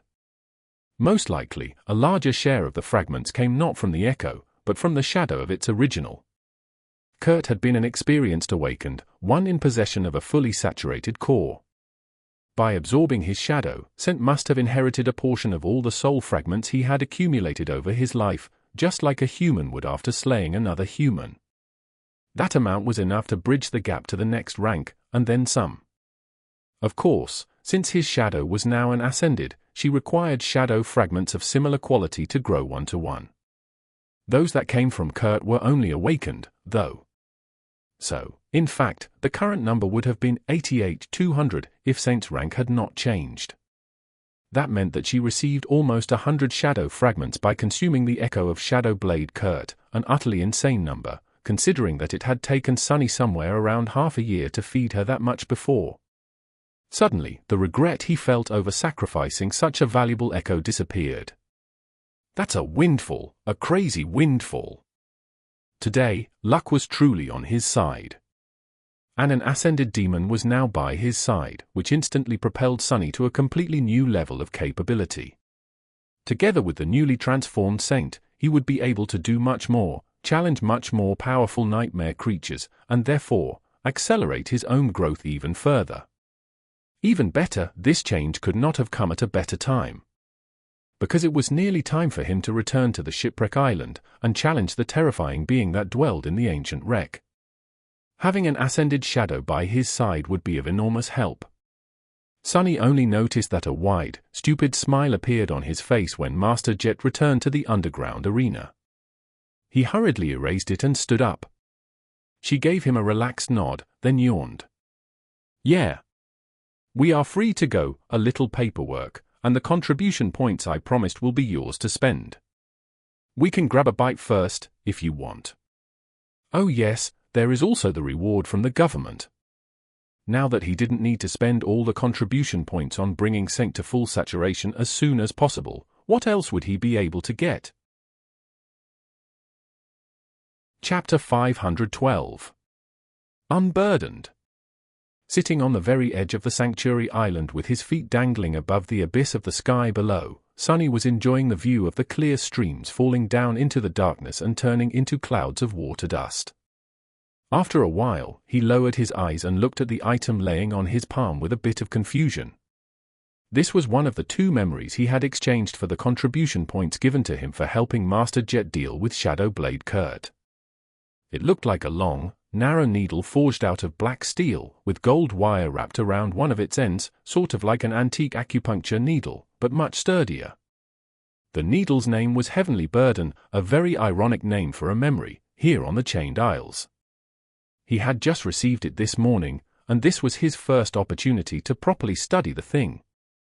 Very curious, Sunny summoned the runes. Memory description: to be free of a burden, one has to let go of all attachments they hold in their heart. Only those who untethered themselves from everything can become truly free. At first glance, the memory wasn't too outstanding.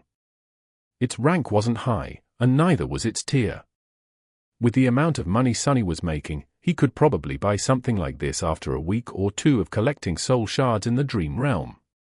But that was why contribution points were more valuable than credits. The government had access to things that were exceedingly rare or simply impossible to get on the market. Heavenly Burden was one such thing, and it was due to the enchantment the needle possessed. Memory enchantments: Unburdened. Enchantment description: those pierced with this needle will rise to the skies. Indeed, it was a memory that could allow him to fly. Flight enchantments were extremely rare and tremendously valued. In all honesty, Sunny had no business being able to get his hands on a memory such as this. He was already incredibly lucky to have the Darkwing, which, while not capable of true flight, was pretty close to it. Usually, only masters or saints were able to purchase decent flight memories. That was why Kai was so lucky, but Master Jet pulled some strings, and as the result, Sunny was currently holding the Heavenly Burden in his hands. Well, from what he understood about the Black Needle, calling it a decent flight memory was a bit of a stretch. Still, it was indeed capable of gifting him the ability to fly. He grimaced a little, then thrust the needle into his forearm. However, nothing happened. Well, of course it didn't. The thing failed to pierce the soft, but adamantine fabric of the puppeteer's shroud. Sunny thought for a bit and then enhanced the Heavenly Burden with one of his shadows. This time, the needle went through and buried itself in his flesh. The pain was sharp, but not too bad. More than that, Sunny had no time to think about it, and that was because as soon as the Heavenly Burden pierced his skin, his body floated up. Sunny was steadily rising into the sky, be it at a slow speed. It was as though he had suddenly turned into a balloon. The feeling would have been rather funny if it wasn't so terrifying, mostly because a sudden gust of wind threw him slightly to the side, and now, there was nothing but the darkness of the sky below beneath him. Both amused and slightly tense, Sunny summoned the Darkwing. He also summoned the Prowling Thorn, just to be on the safer side. After both memories manifested themselves, he hesitated for a moment, and then wrapped the Black Needle in his second shadow, too. Immediately, the speed with which he was rising into the air increased. Sunny allowed himself to float upward for a few moments, and then commanded the Darkwing to activate. With its help, he changed the direction of his flight, and slowly moved back toward the island. Making sure that there was solid ground under him, he then dismissed the Heavenly Burden and smoothly glided down. Now, he had 2 memories to deal with what Cassie had seen in the vision of their supposed death. One memory could only move him upward, while the other allowed him to glide in any direction except up. Together, they gave him the ability of true flight. Even if it was slow and not nearly as effective as what Kai could do, it was still flying. The point was, he was not going to fall endlessly into the sky below again, not unless he wanted to. Sunny returned to the edge of the sanctuary, sat down, and stared at one of the chains leading to a neighboring island. It was early morning, and he was waiting for someone. With a sigh, he looked down and summoned the second memory he received from the government. A piece of beautiful ember that looked like solidified flame appeared on his palm, inlaid in a frame made out of dull metal. Memory description, and then there was nothing but flame. Memory enchantments: scorching heat. Enchantment description: this charm provides the wearer with moderate resistance to fire. And that was that. With these two memories, Sunny felt more or less ready to plunge into the dark abyss below the chained isles once more, when the time came. With dark wing and the heavenly burden allowing him to fly, or rather, float, and the underworld armament of the mantle enhancing the protective effect of the memory of fire, his next trip to the Ebony Tower would be less perilous. His thoughts were suddenly interrupted. Looking at the chain, he noticed a row of black dots moving across it, far in the distance. Straining his vision, Sunny sighed. Chapter 513. War Council. Soon, he was able to make out the silhouettes of 8 people walking across the chain. They were led by a delicate beauty in a light-polished armor, her pale blonde hair dancing in the wind. Cassie walked with her eyes covered by the silver half-mask, her hand resting on the hilt of the quiet dancer. If Sunny didn't know that she was blind, he would have not suspected it. The firekeepers had returned from their lengthy expedition to the desecrated grove. In the end, it took them almost 2 months to find whatever they had been searching for on that remote and ghastly island. And now, it was time for Sunny to join them in the assault on the ancient shipwreck. After 2 months spent without returning to the real world, the members of Cassie's cohort looked weathered and exhausted. They were covered in dirt and dust, and their armor bore marks of countless battles. However, these young men and women seemed to be healthy and in good mood. There was a spring to their steps, and as they got closer, Sunny could see smiles on their lips. 2 of them were carefully carrying a large box fashioned out of crude wooden boards. He assumed that it contained the thing Cassie had spent 2 months looking for. Sunny tilted his head, curious. Eventually, they noticed him, too. Cassie slowed down a little, and in the next moment, the firekeeper walking behind her gently touched her on the shoulder and said something. Then, he gestured towards Sunny and waved a hand. Sunny sighed and dismissed the memory of fire. In the 6 months spent on the Chained Isles, he had gotten accustomed to only dealing with other awakened in small doses.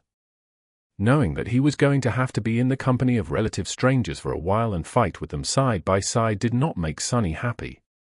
In that regard, Mordred had been a perfect companion.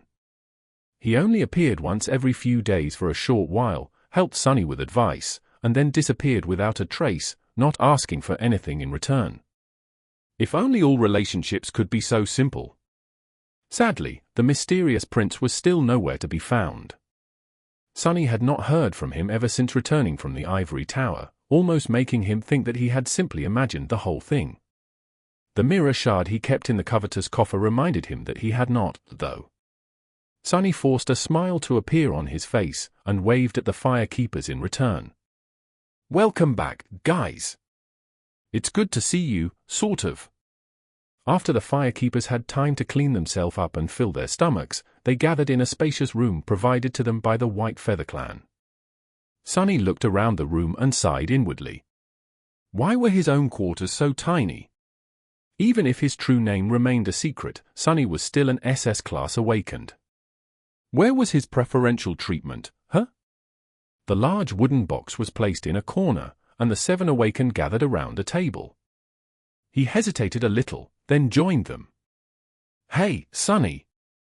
How have you been?" Sunny remained silent for a few moments, then said in a neutral tone. The young man who had asked him the question smiled. "Really?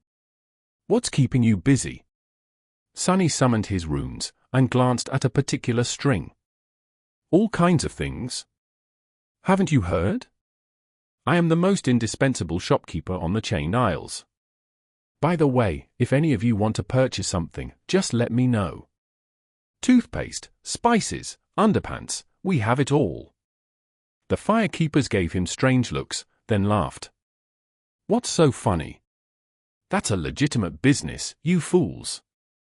Shaking his head, he glanced at the table, where a map of the Chained Isles was placed, with possible routes to the shipwreck island marked on it. From the look of it, they were well thought out and as safe as could be. A somber expression appeared on his face. "So you were really serious? We are actually planning to attack a corrupted monster in its lair. Let me ask you this. Are you CR?" However, then, Sunny fell silent without finishing the question and suddenly cleared his throat in embarrassment. Yes, yes. Don't mind me. Oh right, you haven't been back to the real world in a couple of months. One of the firekeepers raised an eyebrow and asked with confusion. Sonny looked at him with an unreadable expression. It's not. Don't worry about it. No, really, anyway, let's get back to the corrupted monster. How much do you guys know about that thing? Cassie lingered for a few moments, then said, we know its rank and class, the general characteristics, and a few details that the White Feather clan had shared with us. Master Roan had fought the thing in the past, but only briefly. Sonny looked at her, then shook his head. Well, I don't know what he told you, but I've seen that monstrosity in action with my own 2 eyes. So let me paint you the picture. He pointed to the shipwreck island on the map, and said in a dark tone, the wreck is situated in the center of the island, and the creature itself made a nest in its main cargo hold. Don't think that you'll be safe before we reach the ship, though. Actually, its vines stretch beneath the ground throughout the whole island. Since it's a corrupted monster, most of you won't even be able to cut the vines, let alone sever them. You don't have the Dawn Shard augmenting your memories anymore, after all. However, if you do manage to cut the vines, each cut will produce a cloud of poisonous mist.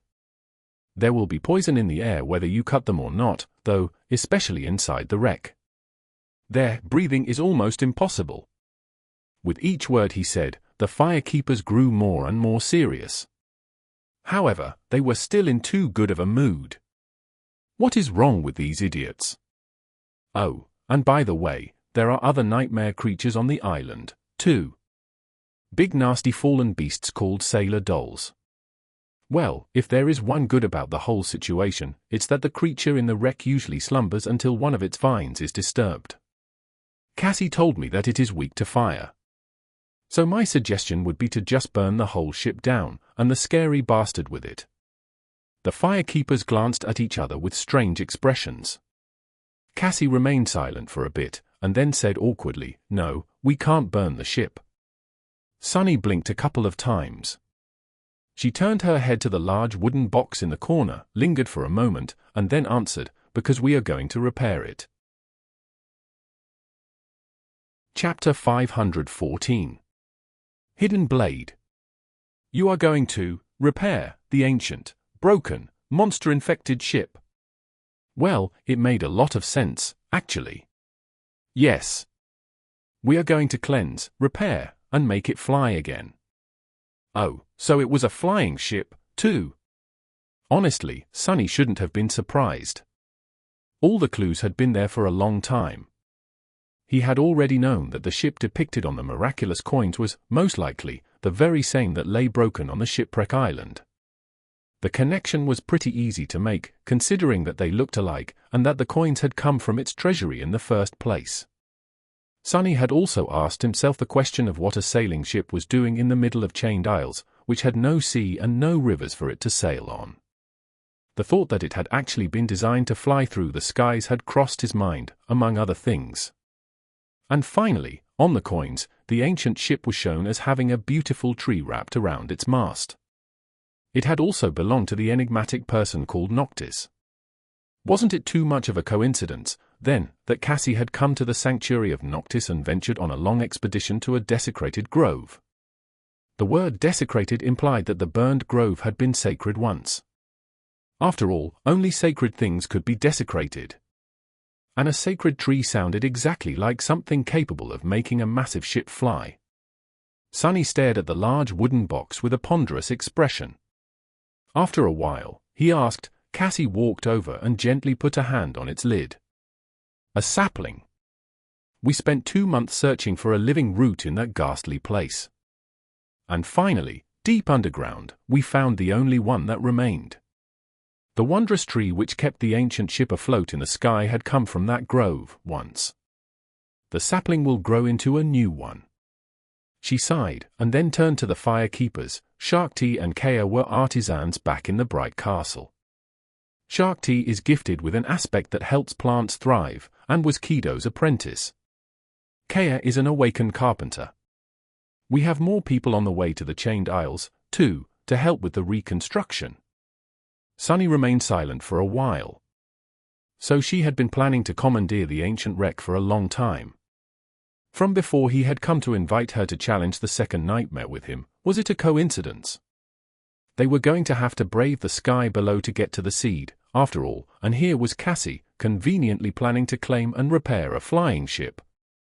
As if hearing his thoughts, Cassie turned to him. Her face suddenly turned somber. With this ship, we might be able to cross the Hollow Mountains. At least that is our hope. The firekeepers grew quiet. After a while, the familiar girl, Shark Tea, said in a dark tone, "We have to try, no matter what. Going there on foot is suicide. Maybe flying will be different." They were all really resolute in their desire to find Nephis, it seemed. All right, that answers the question of why you want the ship and how you might be able to repair it. But how are we going to defeat its current tenant without using fire? No offense, guys, but I really don't think that you can handle that fight. Maybe you can hold on for a while outside the wreck, but inside, it's a death trap. The firekeepers looked at each other again. Finally, their mood turned dark. Cassie hesitated for a few moments, and then said, "We are going to kill it the old-fashioned way. Use someone as bait and strike the monster down while it's distracted." The blind girl smiled, then shook her head. "No. We are the bait. You are the blade that will pierce the creature's heart from the shadows." That sounded solemn and sort of grand, but she immediately ruined the moment by adding in an awkward tone, "I mean, if it has a heart. If it doesn't, then, well, you know.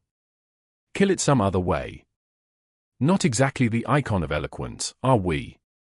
He did like the idea of not being the bait for once. Well, to be honest, Neph was usually the bait. Actually, this plan sort of made sense. He already knew that he could survive in the poisonous miasma inside the ship, and that with enough augmentations, the cruel sight could damage the vines. And that had happened even before he infused the Dark Mirror enchantment with divine flame. Yes, Sunny couldn't burn the ship itself, but that didn't mean that he couldn't deliver one surgical, immolating strike to the main body of the monster. The bastard was weak to fire, so the result would probably be nothing short of spectacular. The problem was, would the firekeepers be able to keep the monster preoccupied long enough for Sunny to achieve his objective? He looked at them gravely, and asked, "Why are you all so sure that I can kill that thing?" One of the firekeepers shrugged. "You were in Lady Changing Star's cohort, were you not? She wouldn't trust just anybody to have her back. If she trusted in you, then so do we.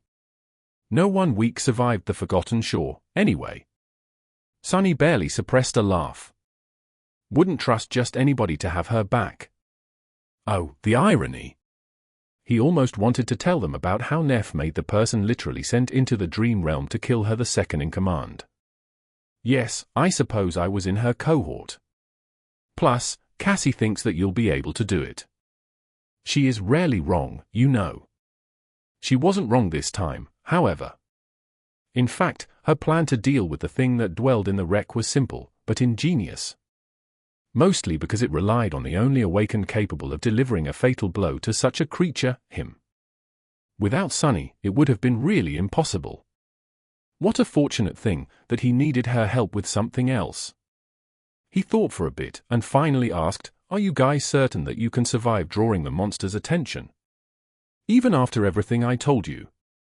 The young man who Cassie described as an awakened carpenter, Kea, chuckled. "Pretty certain. As much as one can be certain about anything in the dream realm, I guess. All of us survived the siege, so we're aware of what we are signing up for. We have a good combination of aspects and know how to work together. We even have a healer, which should help against the poison. Point is, we are as ready as we ever going to be." Sunny stared at him for a while, then looked down at the map, and sighed. "All right, then. Let's kill a corrupted monster." Chapter 515. Traveling together. The next day, Sunny left the sanctuary in the company of the firekeepers.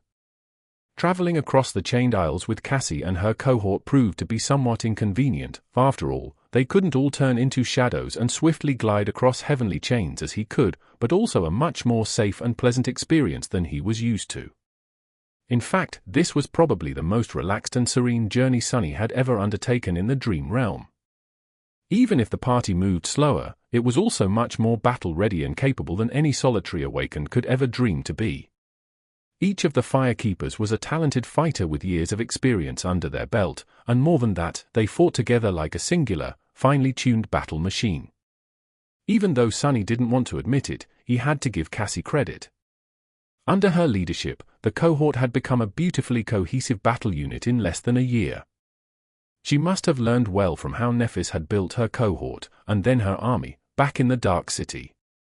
The fact that these young men and women shared a common past and had gone through a harrowing hell together must have helped a lot, too. Whenever the party encountered nightmare creatures, Sunny felt a very strange and unfamiliar sensation. It was almost as if he didn't have to do anything.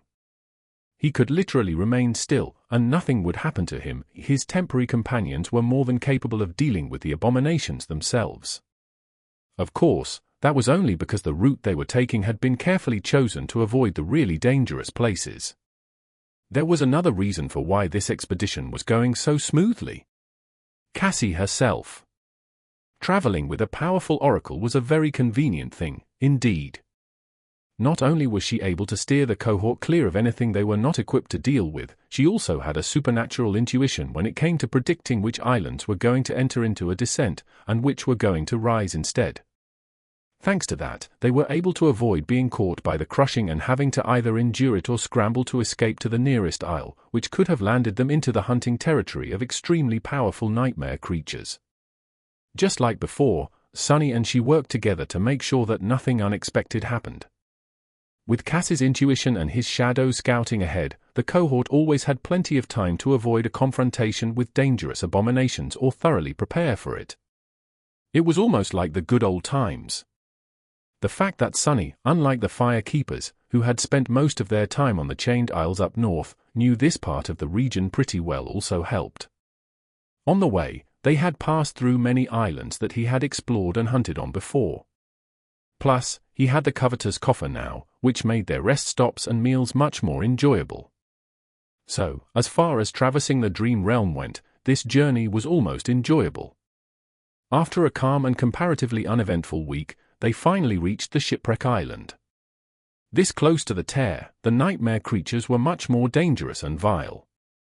Sunny and the Firekeepers were currently on the island he had visited before, the one with dozens of stone towers laying in ruins, overgrown by moss, and monstrous worms hiding underground. They had just fought off a swarm of them, and were now approaching the edge of the isle. Soon, the sight of the gargantuan chain stretching into the distance opened to them, and they heard the sound of rusty metal scraping against ancient iron on the wind. The Firekeepers froze and stared at the distant Shipwreck Island, and the corpse of the metal giant that was entangled in the remnants of a broken chain, swaying slowly above the dark abyss of the sky below. They were as stunned by this forlorn visage as Sunny had been when he first saw the mangled remains of the steel colossus. After a while, one of them said, "That wound in his chest. What kind of force could have shattered such a creature?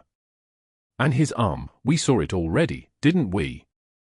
Sunny didn't respond, since the question wasn't directed at him, and thus his floor remained silent.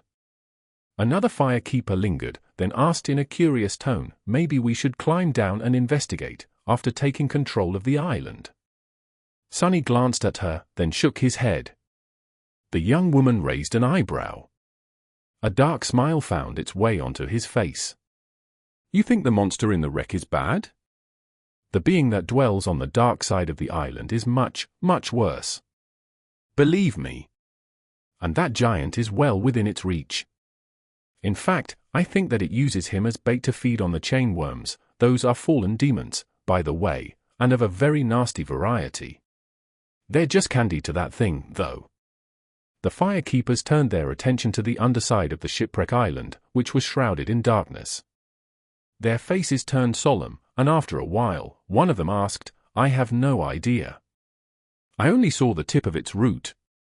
That is why I am still alive. Most likely, if I saw the whole thing, we wouldn't be having this conversation right now." After that, everyone remained silent. Sunny used that time to take another look at the two tall pillars that rose into the sky from the ancient stone structure on the other end of the chain. Now that he knew that the ancient ship had been a flying one, the purpose of these pillars became clear, too. They were wharves, or rather, mooring masts. The flying ship had to dock to something, after all, when it was not braving the vast expanse of the sky.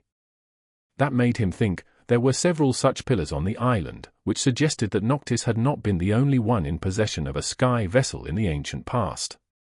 Maybe flying ships were how all the inhabitants of the Chained Isles traveled across the chasms of the sky below. That made sense, really. The chains themselves were not exactly convenient roads, it's just that the Awakened used them for that purpose. But how had the captains of the flying ships dealt with the crushing? Or had there been no such curse on the Chained Isles before Hope escaped from its bonds? His thoughts were interrupted by the loud rattling of the heavenly chain. The shipwreck island was descending. The firekeepers looked at each other. Their faces turned grim. Cassie gripped the hilt of the quiet dancer and then said, her voice calm and steady, "Get ready. You all know the plan, so I won't waste time repeating it. Stay strong, stay together, and stay alive. Today, we will be victorious." Sunny stretched his neck, then summoned the cruel sight. Let's hope your intuition is right this time, too. Chapter 516. Legacy of Ruin. Returning to the shipwreck island felt strange. It was almost exactly the same, but also different. They followed the remains of the ancient road and crested the hill to see the desolate valley below.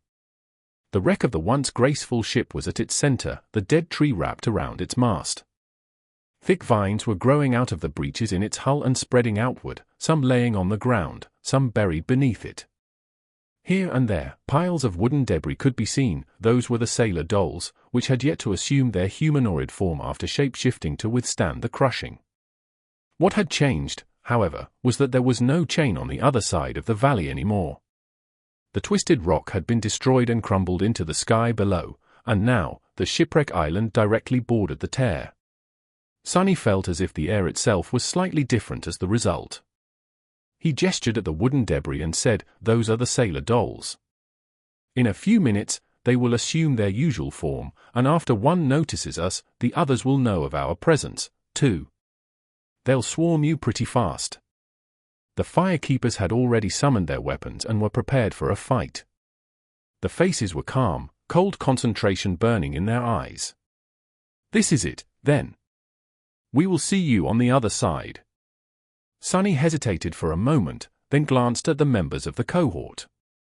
Out of habit, he had wanted to tell her to be careful, but then remembered who she was, and who he was, what they had been through together, and how it all ended. The corner of his mouth twitched. The firekeepers smiled. One of them laughed. "I'm pretty sure that this place is already enough of a hell. You stay safe too, Sunny." He sighed, then took a step back and disappeared into the shadows. Safely hidden in their dark embrace, Sunny observed as the firekeepers moved forward in a flexible battle formation. A few seconds later, he followed behind them unseen. Soon, the piles of debris shuddered and started assembling into tall, menacing wooden humanoids, their arms ending with jagged blades. The firekeepers did not wait for the first one to lunge at them, and launched an attack themselves. Sharkty, the former artisan with an aspect revolving around plants, drew a heavy bow, and sent an arrow flying. It hit the nearest abomination in the head and suddenly exploded into shards, creating a cloud of icy mist. The creature swayed, then turned to face them, one side of its body in shambles. As it moved toward the humans, a thin crust of ice formed on its limbs, slowing the doll down. Before it could strike with its blades, another firekeeper dashed forward and brought the blade of a heavy axe on its shoulder, severing one of the abomination's arms completely. Another appeared by his side, receiving a retaliatory strike on his shield. The young man grunted, but held his ground. A moment later, the sailor doll was dead, hacked into pieces by the rest of the cohort. But that was just the beginning. Soon, the 8 humans were surrounded by a dozen more fallen beasts, all towering above them with menacing, bloodthirsty determination. Things were about to turn bad for the Fire Keepers, but at that moment, Kea, the artisan specializing in carpentry, froze for a moment and narrowed his eyes. Immediately, a subtle change happened to the wooden creatures. While not really rendered weak, they did, however, become a bit sluggish and slow. That made it possible for the members of the cohort to hold against the onslaught of the nightmare creatures a whole rank above their own. The Fire Keepers held their formation, but only just barely. The young man armed with the heavy axe was now using his aspect ability, which made the blade of his weapon shine with an angry red glow. It bit into the wooden flesh of the abomination he was fighting, penetrating much deeper than it should have been able to. His partner was like a wall, refusing to take even a step back. He blocked strike after strike with his heavy shield, lashing out from behind it with a short spear from time to keep the enemies from simply overwhelming him with their size and mass. This was the healer of the cohort, so his fortitude and grit came from his physical prowess alone, not from any kind of ability. There was another Fire Keeper that used a shield, a young woman with dirty blonde hair and an aspect that allowed her to exert vicious strength with each strike of her sword. She fought in tandem with a young man who wielded 2 great swords in his 4 hands. The second pair appeared when he activated his own aspect ability. These two were quite devastating together. Shakti continued to fire her bow, switching between memory arrows and mundane ones, which were crafted by Kea. Her bow was powerful enough, and her aim precise enough, to deal heavy damage to the advancing sailor dolls. The carpenter himself was sustaining the strange hex he put on the abominations and covering her with a wooden staff in his hands, his face grim and full of resolve. Another Fire Keeper possessed an aspect that allowed him to gift his companions with an augmentation to stamina and endurance, as well as making one of them much more resilient. He wielded a curved sword and covered Cassie's back. And then, there was Cassie herself, who had turned out to be perhaps the most deadly of them all. She wielded the Quiet Dancer in one hand and a long dagger in the other, using it to deflect blows and launch an unexpected, quick attack from time to time. The delicate girl wasn't the strongest, nor was she the fastest of the Fire Keepers. However, she fought with confident grace and deadly insight resembling that of a true master. If it was anybody else, Sunny would have assumed that they had long reached the pinnacle of skill and were now able to not only flawlessly follow, but also control the flow of battle. It reminded him of how Nephis fought, of how deeply attuned she was to the underlying laws that governed combat. Of course, the difference was that while Changing Star was able to predict and manipulate the cadence of battle due to her knowledge, talent, and skill, Cassie could actually perceive a few moments into the future, which made her a frightening presence on the battlefield. As Sunny watched, a towering sailor doll raised one of its blades and brought it down on the blind girl, aiming to cut her body in half. However, Cassie simply moved slightly to the side a split second before the blade would have sliced her apart, and lashed out with her dagger. At the same time, the Quiet Dancer suddenly flew out of her hand and shot through the air.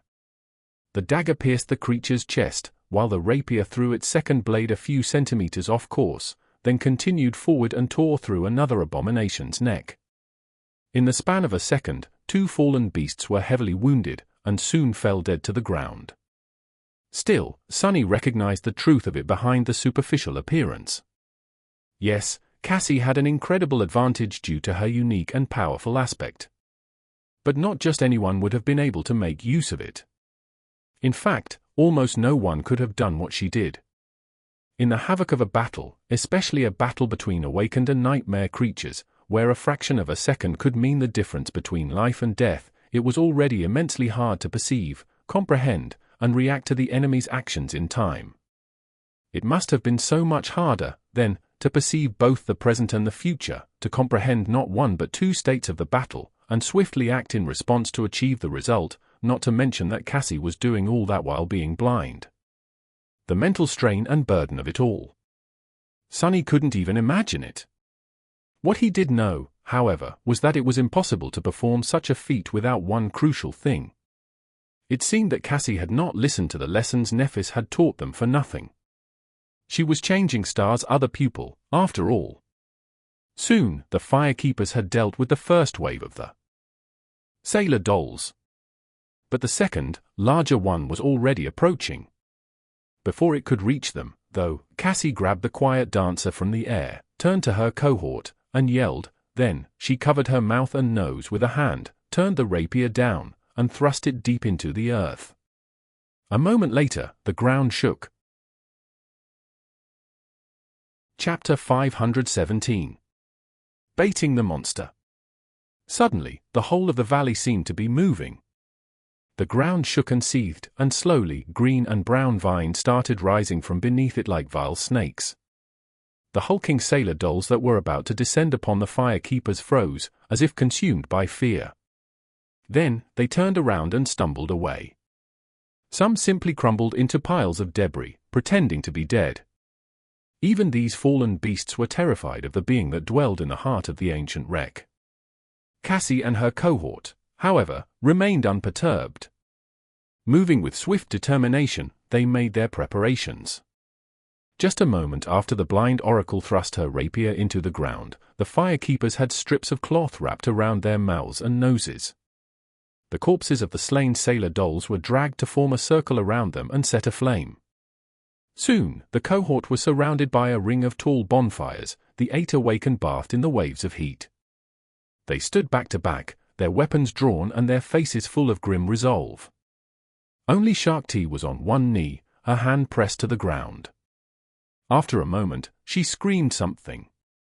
Sunny was still observing from the shadows, his emotions in turmoil. Although he would not go so far as to call these young people friends, he had grown somewhat attached to them after going through the ordeal of the Civil War in the Bright Castle and traveling together. These firekeepers were a likable sort. He didn't want to watch them die while doing nothing. But that was his role in this fight. He had to remain safely hidden until the corrupted monster's attention was fully concentrated on Cass's cohort, and then deliver one decisive strike, ending it all. Consumed by dark discontent, Sunny continued to watch. Reacting to Shark Tea's scream, one of the firekeepers suddenly dashed to the side. A fraction of a second later, the moss beneath his feet was pierced by a stem of a brown vine. It thrashed blindly, failing to catch anyone in its deadly embrace, but then seemed to have sensed the presence of life, and shot toward the nearest human. The vine was as thick as a man's arm, and there were black thorns protruding from its glistening surface. One of the firekeepers sliced at it with her sword, but the sharp blade just bounced off of the vine without leaving even a scratch on its surface. 2 others simply fell on it, pressing the thing down with their shields. That gave enough time for the young man whose aspect allowed him to enhance his weapon-type memories to bring his glowing axe down, severing the vine. As soon as he did, a cloud of poisonous mist shot out from the cut, enveloping the young man. Luckily, he knew to hold his breath and immediately jumped back. Cassie, who had sheathed her rapier and was now holding a familiar wooden staff, pointed it forward and summoned the wind. The cloud of poison was blown toward the bonfires and devoured by flame. That axe is an ascended memory. Indeed, it was. In fact, all of the firekeepers seemed to be equipped rather well, and several of them wielded weapons above their rank. Quiet Dancer was also not the only echo in their possession. Just as another vine appeared from the flames, its stem singed and damaged, a familiar shape suddenly weaved itself from sparks of light just beyond the ring of bonfires and pounced on it. It was a creature that looked like a giant praying mantis, its flesh composed of glass and blood-red clay. Sunny remembered seeing these creatures during the siege of the Crimson Spire. 2 sides came down on the vine and bit deep into it. A moment later, the mantis dashed away with incredible speed, avoiding being entangled and shredded to pieces by the jagged black thorns. Despite this efficient start, more and more vines were crawling toward the circle of fire, and several more appeared from beneath the ground inside it. With each moment that passed, the size of the vines attacking the firekeepers was bound to increase, too. The further from the wreck, the thinner and weaker the vines were. But closer to the ancient ship, truly monstrous ones were already in motion, spreading outward with murderous intent. It was as though the monster was slowly unfurling its long limbs, which both spelled doom for the cohort of awakened and was their intent. Only when the primary vines were too far away from the main body of the creature to return at once could Sunny make his move. After that, he was either going to succeed and end the whole battle, preventing the fire keepers from perishing in the flood of vines, or they were all going to die together. That moment of truth was swiftly approaching. Faced with more and more vines, Cassie and her cohort did their best to resist. They cut apart those that were damaged by the fire enough for their weapons to become effective, and concentrated the efforts of several members on those which did not. But no matter how hard they fought, soon, the scales started to tilt in the favor of the corrupted monster. Their formation was on the verge of being broken, and their actions, perfectly coordinated at first, were slowly turning desperate and hectic. Despite its terrifying speed, the echo of the blood-red mantis was finally caught by the vines. Its glass body was immediately shredded, and the creature was only saved from being completely destroyed by the swift reaction of its master, who dismissed it just in time. That was the moment when the primary vines finally reached the ring of bonfires. Sunny threw one last glance at the desperately fighting fire keepers. His gaze lingered on Cassie, who wielded her long dagger at the head of the cohort, for a few moments. Then, he turned away and stepped through the shadows. A second later, Sunny emerged from the gloomy shadow on the hull of the ancient ship, far away from the mayhem of battle. And very close to the terrifying creature that was the source of all that horror. Summoning the cruel sight, Sunny held his breath and jumped into the darkness nesting in a jagged breach in the hull. It was time for him to play his role. Chapter 518. Cargo Hold. Landing into the poisonous miasma of the ancient wreck, Sunny immediately turned into a shadow and glided over the ancient wooden boards, which were long ago overgrown with brown moss and bulging, thorned vines. To be honest, he would have preferred to move through the ship as a human. Sunny knew that he was going to inhale at least some of the poison while fighting the being that dwelled in the cargo hold, so having some time to get accustomed to the debilitating effect of the toxin was better than going through that process in the middle of the battle. But he couldn't risk getting noticed too soon. The whole battle was supposed to be over in just a few moments, anyway. Alas, Sunny had little hope that everything was going to go as planned. His previous experiences had taught him that very few things ever did. Remembering the path he had taken during the hunt for Noctis coins, Sunny glided through the narrow corridors. This time, they were vastly different from how they had been before. After all, the monster was wide awake now. The vines sprawling through the ancient wreck were pulsating and moving, spouting clouds of deadly mist. The air was murky and full of disturbing sounds of something slithering beyond the wooden bulkheads. It was as though Sunny was inside a giant, living organism. A virus cell that invaded the ancient wreck to kill its host. Luckily, these were mostly just the roots of the vile vines. The parts that were really mobile and dangerous were far away, currently killing the cohort of fire keepers.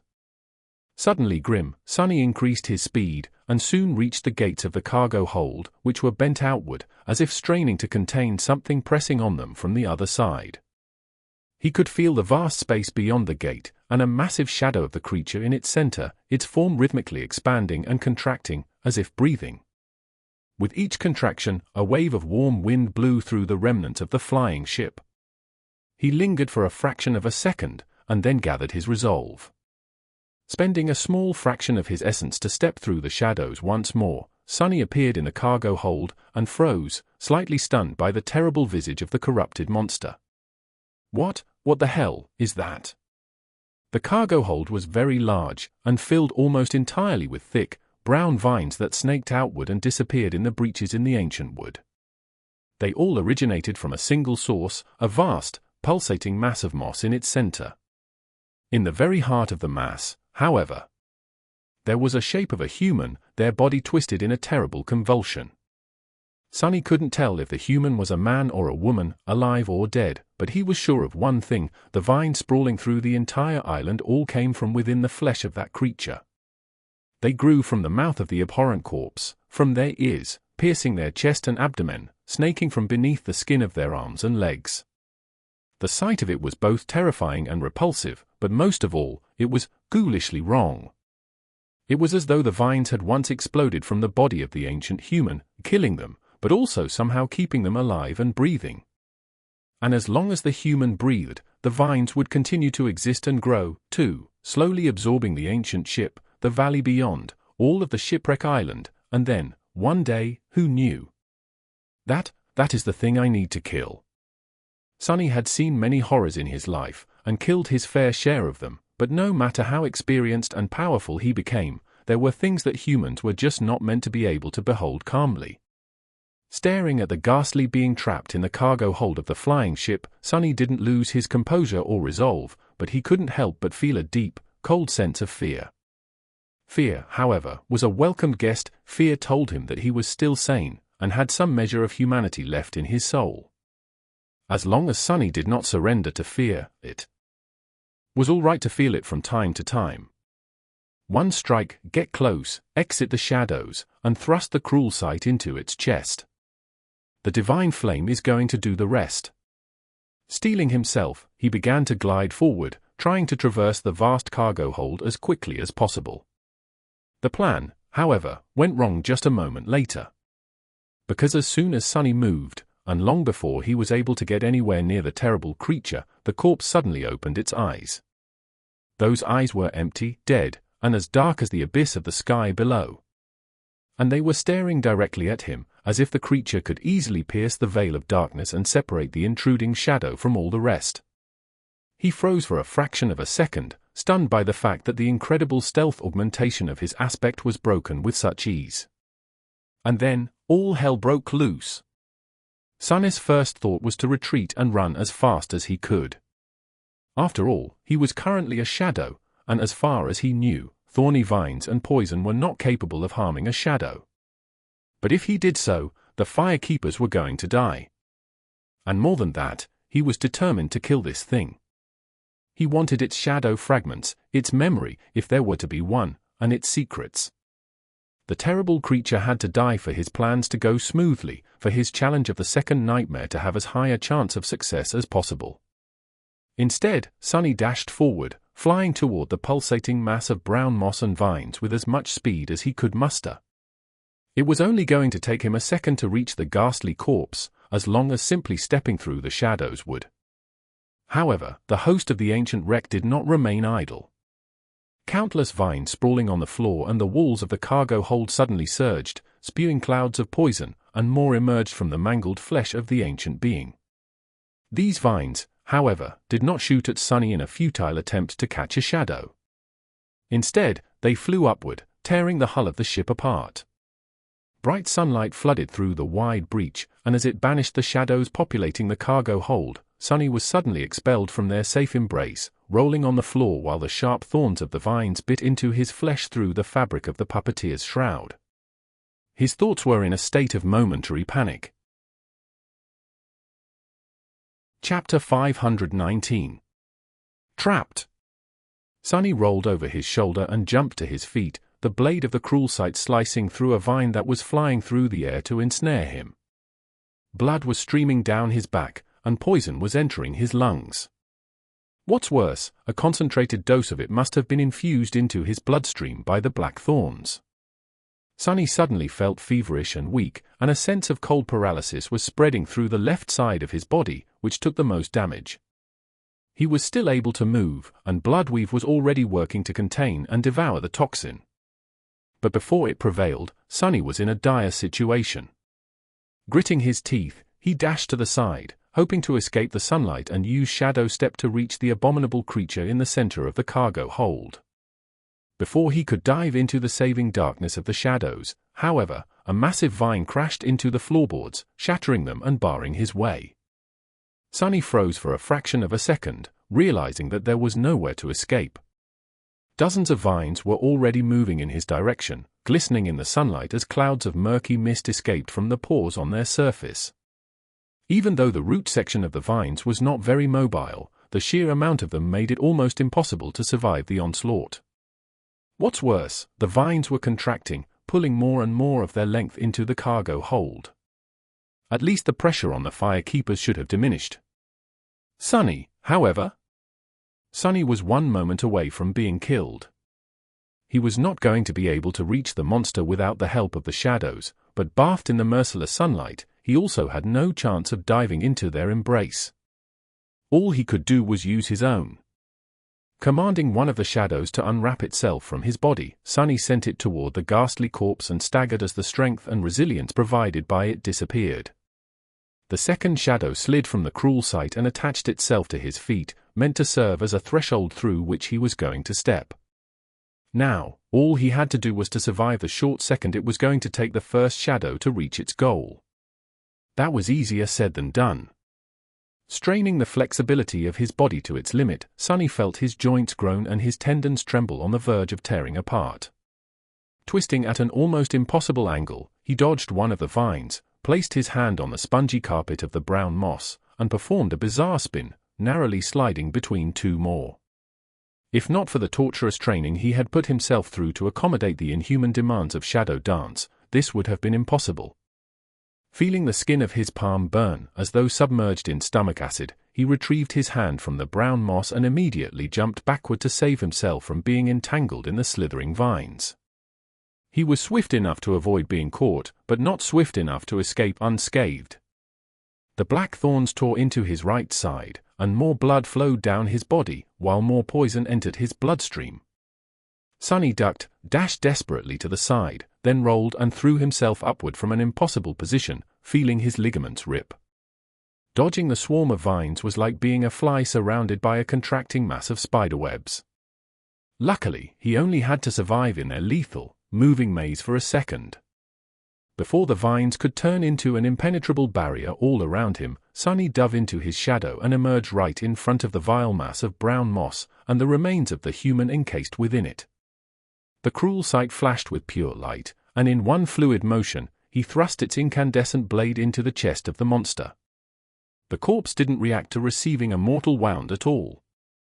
Its ghastly face remained unmoving, its eyes full of terrifying emptiness, its body a harrowing mess of torn flesh and slithering brown vines.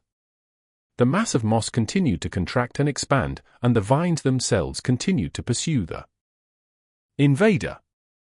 Even the divine flame seemed to have no effect on the corrupted monster. He twisted the cruel sight, hoping that it would have some effect, but all was in vain.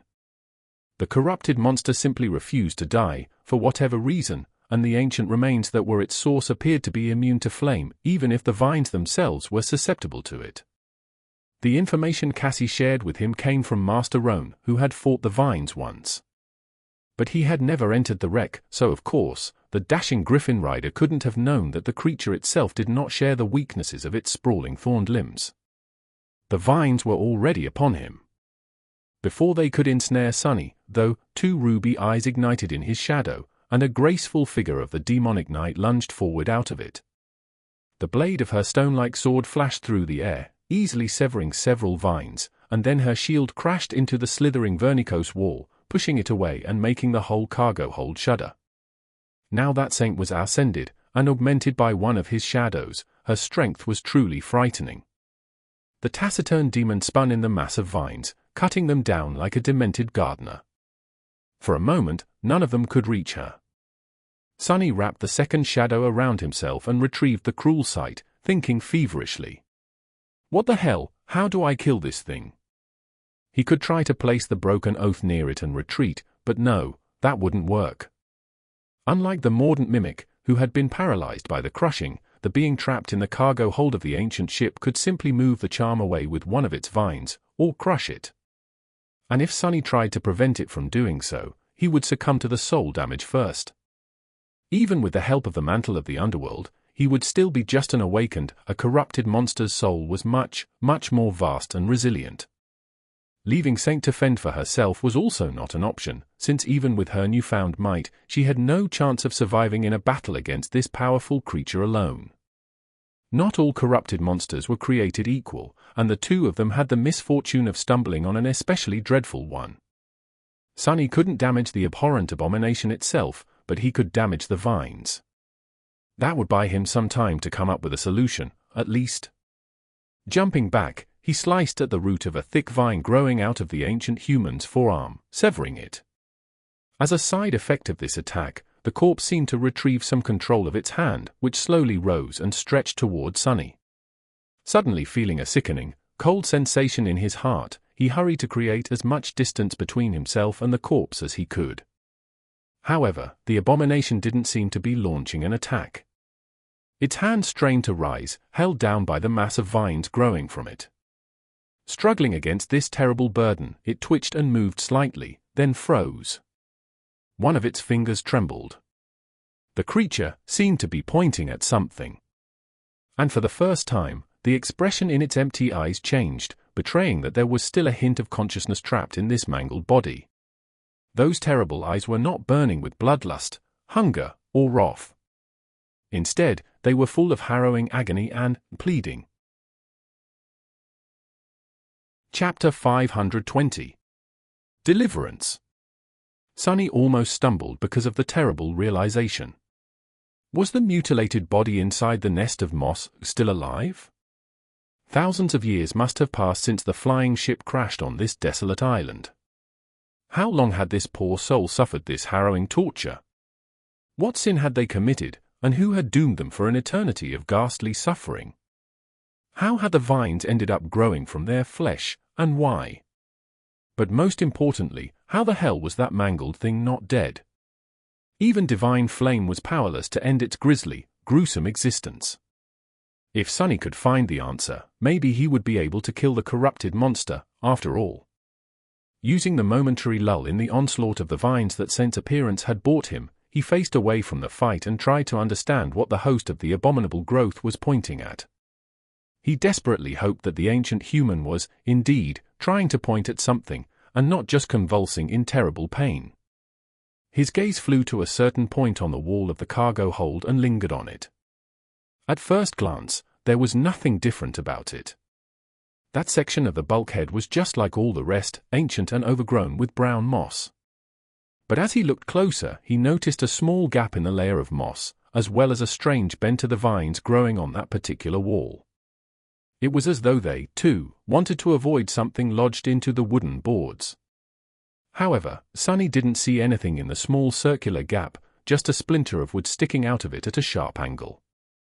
His heart was beating like a wild beast in a cage, consumed equally by hope and despair.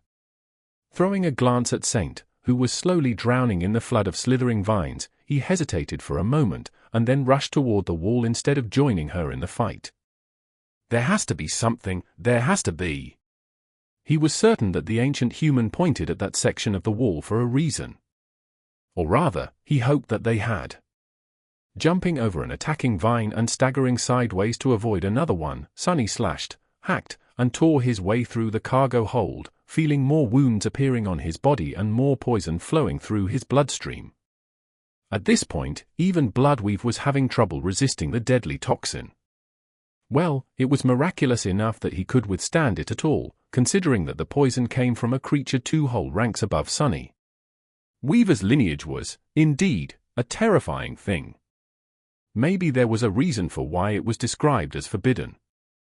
Finally, Sunny sliced through the last vine in his way, leaving it broken and singed, and crashed into the overgrown bulkhead near the small gap in the brown moss. Drawing in a hoarse breath, he stared at it with enough intensity to melt stones.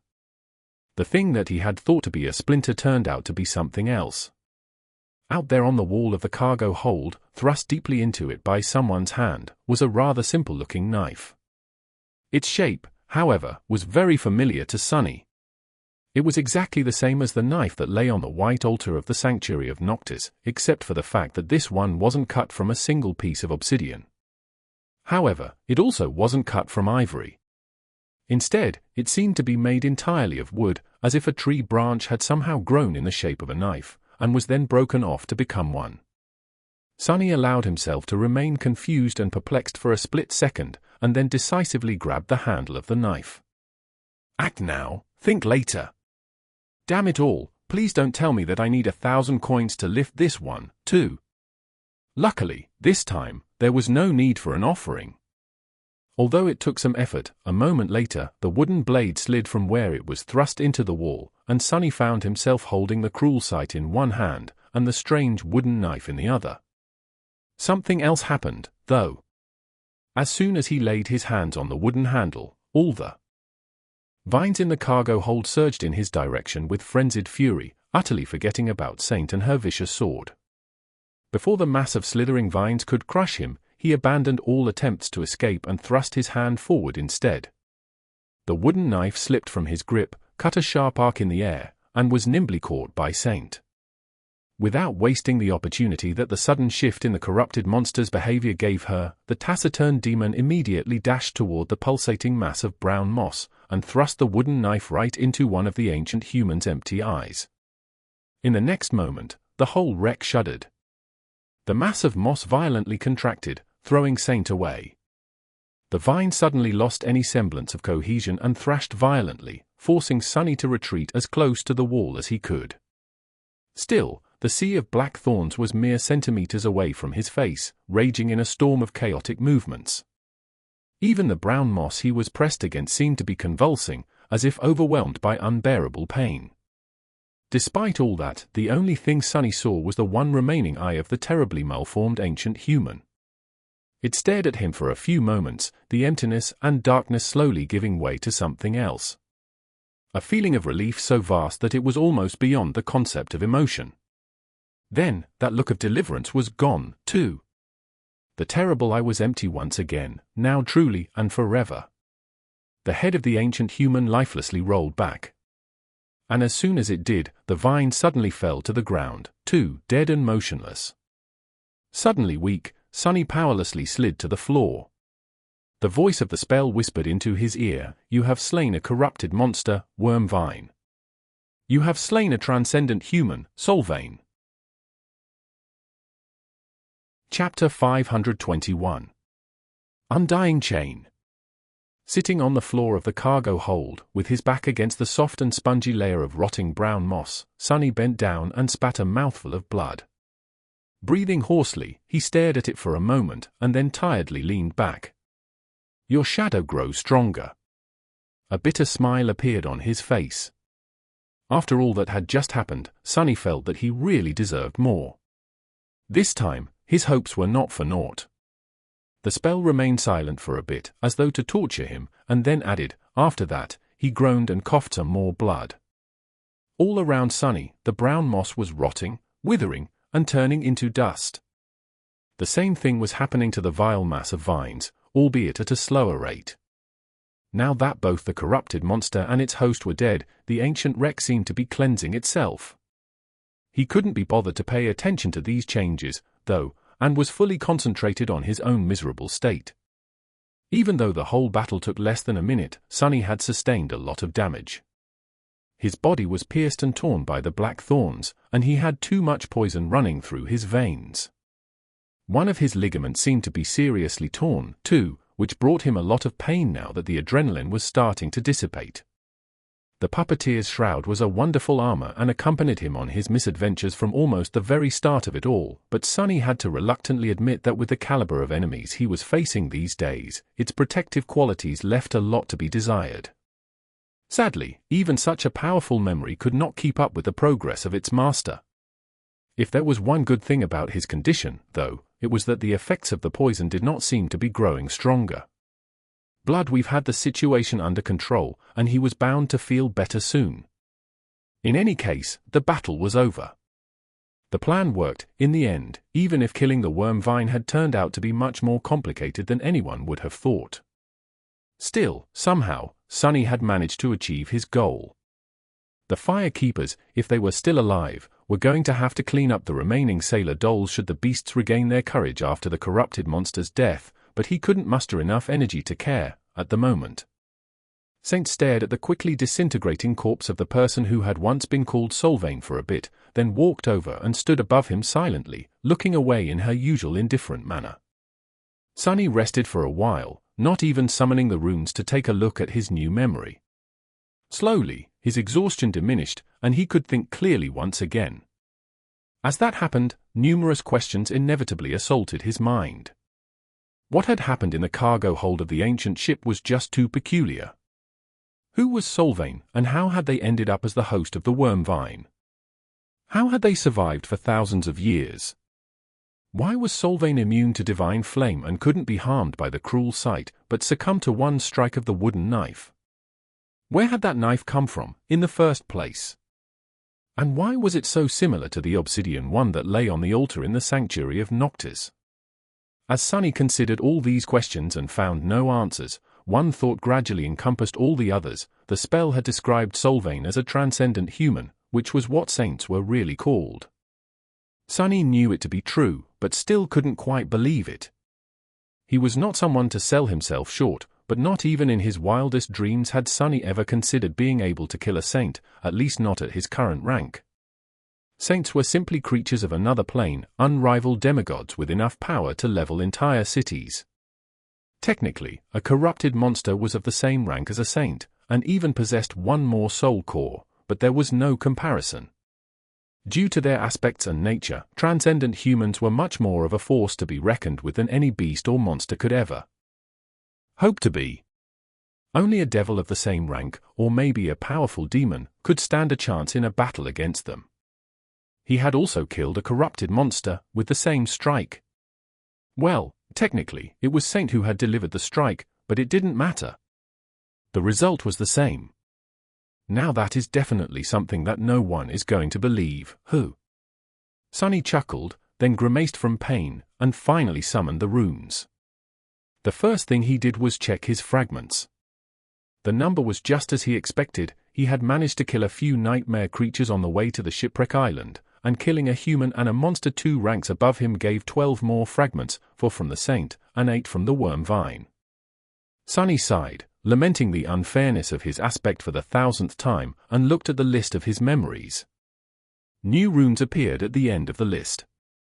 He held his breath and read. His heart started to beat faster. This was the first transcendent memory he had acquired, which was a very pleasant milestone. Granted, an awakened like him was not even supposed to have ascended memories, let alone something one whole rank higher. But then, an average awakened rarely had to fight things above their rank, too. Pleased, Sunny continued to read. How was this possible? The memory could have either come from the worm vine, in which case it was supposed to be of the second tier, or from Sylvain, in which case it was supposed to be of the first. However, it seemed as though the Undying chain had actually come from both of his kills, maybe because Sylvain and the parasitic worm vine were irrevocably connected. As such, it ended up being of the third tier. Sunny had not even known that something like that was possible. Even more pleased, he grinned in satisfaction and returned his attention to the runes. Now that's what I'm talking about. Chapter 522. Invincible. Sunny was really beyond himself. A good armor was exactly what he needed, and what could be better than a transcendent one? Most of the enemies he fought would not even be able to scratch it, let alone pierce it. His smile turned a little bitter when he remembered receiving the puppeteer's shroud and imagining how he would be nearly invincible to all the dormant creatures trying to attack him come winter solstice. Who knew that he would end up in a place where there was not even a single dormant bastard around? Not counting Sunny himself and all the other misfortunate sleepers on the forgotten shore, of course. Still, he would have died 100 times if it hadn't been for the puppeteer's shroud. The Undying chain was an undeniable improvement, so he had high hopes for it. Moving his gaze lower, he read the armor's memory description, in a beautiful tower at the end of the world. Desire was bound by 7 brilliant shackles. She was meant to be chained there forever, and so her shackles were made eternal.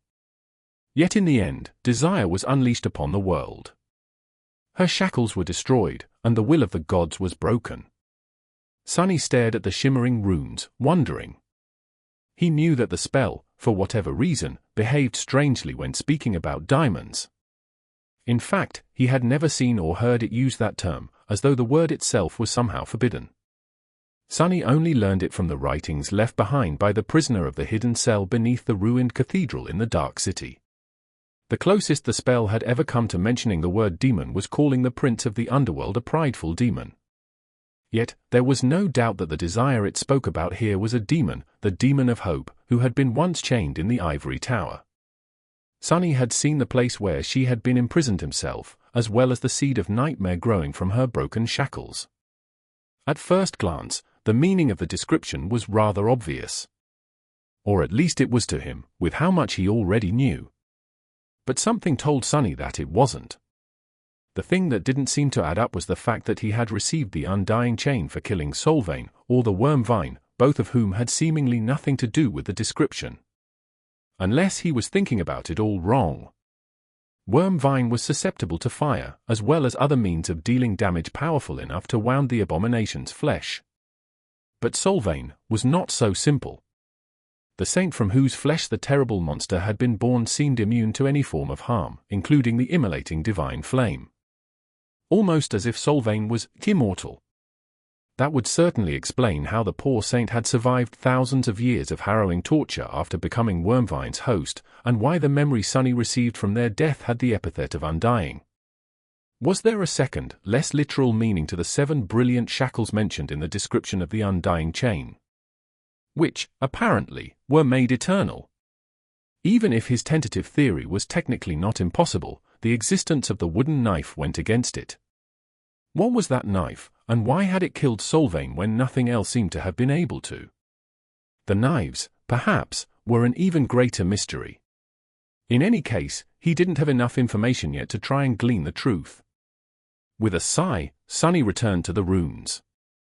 Learning what his new armor could do was much more interesting than trying to guess at the ancient mysteries with no clues, anyway.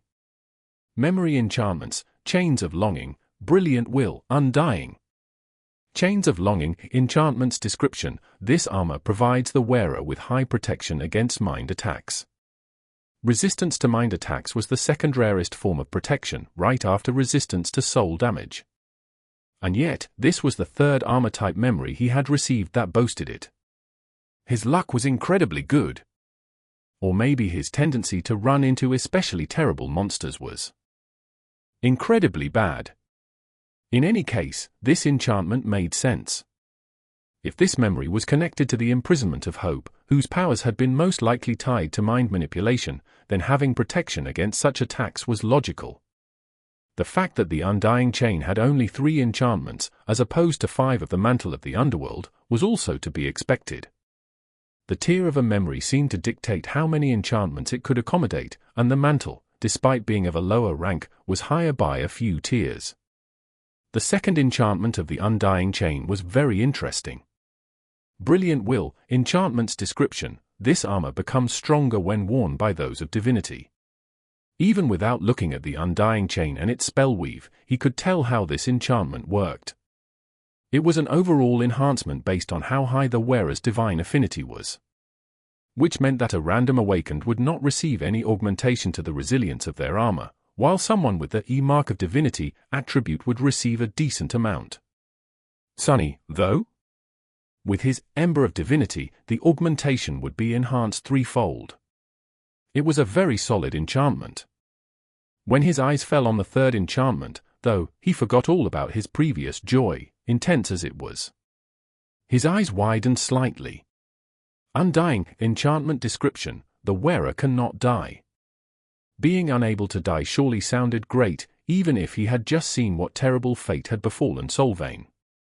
However, Sunny quickly realized the limitations of this seemingly breathtaking enchantment. Unlike Chains of Longing and Radiant Will, Undying was an active one. And he was willing to bet that sustaining it required an ocean of soul's essence. Considering that Sunny was just an awakened, his reserves would probably only amount to 1 moment of immortality. Still, 1 moment of immortality was more than fantastic. Sunny could imagine a lot of situations where this enchantment could save his life, but even more where using it would only amount to postponing his death by a fraction of a second. It was an amazing, but very dangerous tool. Full of thought, but extremely satisfied, Sunny stood up. Gunlorg, too, had possessed a transcendent armor, however, his golden echo now felt inferior to the Undying chain. The Bright Lord seemed so invincible and terrifying once, but Sunny had long surpassed him. And now, his arsenal did, as well. With a sigh, Sunny dismissed the torn and blooded puppeteer's shroud, then summoned the Undying chain. Immediately, a slender metal armor weaved itself from nothingness around his body. It was forged out of lusterless, bleak steel, which looked very similar to the iron from which the heavenly chains themselves were made. The armor covered his body almost entirely, and the few gaps left between the fitted plates of steel showed a layer of thin, but incredibly strong chainmail underneath. His face became hidden behind a helmet that looked like a featureless mask, with only several vertical lines cut into it to provide a decent level of visibility. Shadow nested in the slits of the visor, creating a dark and ominous visage. There was a piece of black cloth wrapped around his waist, held in place by a wide belt fashioned out of dark leather, as well as a hood that provided additional protection to his head and neck. Surprisingly, the armor didn't seem very heavy, and neither did it restrict his mobility by much.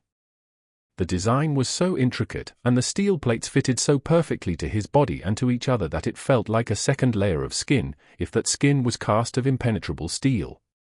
Of course, the Undying chain wasn't as light as the puppeteer's shroud, but Sonny could move freely while wearing it, all the while not producing almost any sound. In exchange, it provided a vastly larger amount of protection. Standing in the cargo hold of the ancient ship, clad in his new transcendent armor, Sonny couldn't help but feel invincible. Disabuse yourself of that thought, fool. He smiled darkly. Then looked at Saint. The taciturn demon didn't answer, of course. However, Sonny could swear that the glow of her ruby eyes, which were hidden behind the visor of a similarly closed helmet, became a bit. His smile widened, but then slowly disappeared. Suddenly grim, Sonny dismissed his helmet and turned in the direction where the firekeepers were supposed to be. After a few moments, he said quietly. Chapter 523. Made Eternal. Bloodweave was slowly devouring the toxin, but Sonny still felt weak and feverish. Dismissing Saint, he walked around the cargo hold, getting used to the feel of the Undying chain and looking around to see if there was something interesting laying around. Like another chest full of Noctis coins, for example. Sadly, he didn't find anything. Even if the cargo hold had once stored ancient curios and treasures, everything was destroyed by the vines and the brown moss over thousands of years. However, he was pleasantly surprised to realize that the lusterless steel armor was not constricting his movements at all. It was really like a second layer of skin. Perhaps if Sonny wasn't augmented by the shadow, the Undying chain would have been cumbersome. But he was, and on top of that, there were almost 2,000 shadow fragments stored in his two cores. Even if an awakened wasn't supposed to be able to wear the transcendent armor effortlessly, Sonny had no such problem. Finally, he limped over to the pile of dust that remained of Solvane and knelt beside it, then reached inside the ashes and retrieved the wooden knife. Of course, Sonny had not forgotten about it. To his disappointment, though, what he was holding in his hand was just the handle. The blade had splintered and broken off, and the wood seemed lifeless and dead. It was already starting to rot, and even when Sonny looked beneath the surface of the strange knife, he didn't see anything, no spell weave, no brilliant radiance of a sea of soul essence, and no string of fate folding endlessly on itself in a perfect circle. The wooden knife was truly and utterly broken. Almost as if it was created for a singular purpose, and had no reason to exist after fulfilling it. Sonny looked at the knife with a thoughtful frown. Was the wooden knife created specifically to bring death to the immortal Solvane? If so, were the obsidian knife in the Sanctuary of Noctis and the ivory knife in the Night Temple meant to end the lives of two other immortals? A single string of fate folded on itself and creating a perfect circle. If he had looked into the wooden knife before it was destroyed, would he have seen the same thing? A tentative hint of understanding appeared in his mind. Somehow, Sonny felt that he would. He also suspected that the string of fate would not have been just a random one. No, it would have been Solvane's fate. A string that was somehow torn out of the tapestry of fate and tied in an endless circle. Would something like that make a person immortal? And so the shackles were made eternal. Who could have done such a terrifying thing? Well, the answer was rather obvious. The Lord of Light, Sun God, who had destroyed Hope's kingdom and imprisoned her in the ivory tower, certainly could. After all, he was not only the deity of flame and light, but also of passion, creation, and destruction. Looking at the remains of the wooden knife that were rotting and turning to dust in his hand, Sonny couldn't help but shudder. If he was right, then he was holding a weapon created by a god. And he had used that weapon to kill an immortal created by a god. For the first time since Sunny had learned about the divinities of the Dream Realm, he suddenly felt really glad that they were dead. Some time later, he jumped through the breach created by the worm vine and climbed onto the ancient ship's hull. Hissing from pain, Sunny staggered a little, then limped toward where the wreck ended. Since the ship was laying on its side, the wooden surface beneath his feet was inclined down and uneven. Almost inevitably, he lost his balance and rolled the last stretch of the way, landing on the ground in a graceless heap. Sunny remained motionless for a while, then sighed and picked himself off the ground. Standing up, he studied the desolate valley and then headed to where he had seen the fire keepers last. The landscape of the shipwreck island was changed. The ground was overturned and scarred by deep trenches, looking like a battlefield of an ancient war. Some of the trenches were empty, some were filled with massive stems of dead vines that protruded from the soil like rotting serpents. The air was filled with dust, ash, and smoke. Using the cruel sight as a staff to support his weight, Sunny limped forward and soon found the ring of bonfires. A pale smile appeared on his face. Well, what would you know, they actually survived. Indeed, the firekeepers seemed to be all there. Granted, they looked incredibly exhausted, battered, and injured all over. All of them were covered in blood, dirt, and soot, their armor torn. Some were sitting with tired expressions on their faces, others lay on the ground, with only the movement of their chests betraying that they were alive. Only the steadfast young man who had wielded a short spear and a heavy shield in battle, the healer of the cohort, was up and about, tending to his companions. Sunny walked between two of the bonfires and stopped, leaning on the cruel sight. His eyes darted around, lingered on the delicate figure of a young woman with pale blonde hair for a moment, and then turned away. He glanced at Shakti, the artisan girl, who was resting on the ground a few steps away from him. The young woman looked more or less like a corpse. Her armor was almost destroyed, revealing deep lacerations on her tanned skin, and her face was dirty and pale from blood loss. What's worse, her right arm was torn away, ending in a blooded bandage near the elbow. Such a wound was not permanent, since it was dealt to her spirit body and not the actual one, but still quite severe. Nevertheless, there was a wide grin on the artisan's face. Looking him over, she whistled and said she tried to laugh, but then bent over in a fit of violent coughing.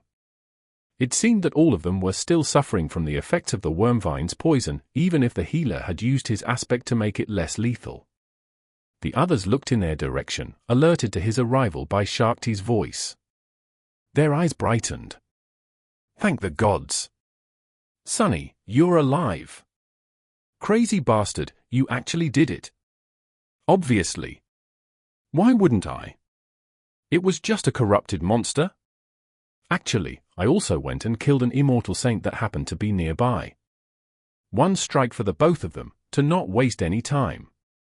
All it took was a minute. The firekeepers stared at him for a bit, then rolled their eyes. Sure, Sunny. If you say so. But really? I just don't get you.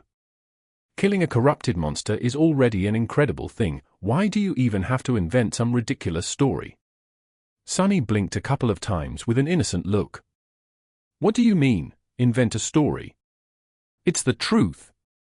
I am a very honest person. The most honest person in two worlds, really. Chapter 524. 2. Sunny slumped on the ground, summoned the endless spring, and greedily drank some water. Since his injuries were light, well, at least compared to those received by the firekeepers, it was some time before the healer got to them. But, eventually, it was his turn to receive treatment. The healer, a young man named Shim, was pale and exhausted, his soul essence clearly almost entirely depleted. Still, he managed to repair the ligament Sunny had torn while dodging the vines to a large extent. It hurt like hell, though. Of course, this healing ability couldn't compare to Nefer's purifying white flames. But then, it was hard for anyone to compare to Nef. Sunny knew it better than anyone. With a dark expression, he summoned the runes and glanced at the painfully familiar string of them. He was only 42 fragments away from evolving into a demon. This transformation was not only going to allow him to reinforce his body and reserves of shadow essence even further, but also reward Sunny with a third shadow. Having another invaluable helper would increase his power tremendously, making him capable of stacking 3 augmentations on top of each other, or spreading them over between his body, his memories, and Saint. He was almost to 2,000 fragments. To accumulate so many in only 7 months, that was an achievement worth celebrating. Very few awakened ever fully saturated their cores, and those who did usually spent long years slowly collecting soul shards of the nightmare creatures they killed. Decades, even, and that was for only 1 core. Sunny could be proud of himself. Looking lower, he concentrated on another, much shorter cluster of runes. As soon as he did, new runes ignited in the air. 7 months ago, the gap between them had nearly reached 5,000 fragments. Today, it was much smaller, but that was only thanks to the Noctis coins he had sacrificed to the altar. The truth of the matter was that Sunny had been slowly shortening the gap for a long time, but now, it had started growing once more. Not too long ago, something had happened to Neff in the Dream Realm, and as the result, the speed with which she gained soul fragments began increasing with each day. Sunny didn't know what Changing Star was doing, why she had suddenly become so much stronger, and even how she was still alive, but he knew that he was being slowly left in the dust once again. Dismissing the runes, he gritted his teeth and looked darkly at the desolate, hellish landscape of the shipwreck island. I have to get to that seed, that is the only way.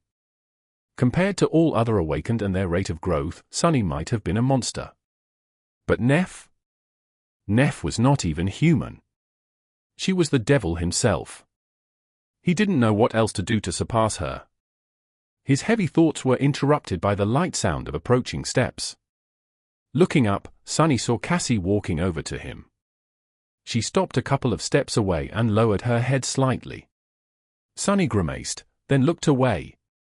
He scowled, and then added in a slightly acrid tone, "Your information was wrong, by the way. That thing was not weak to fire."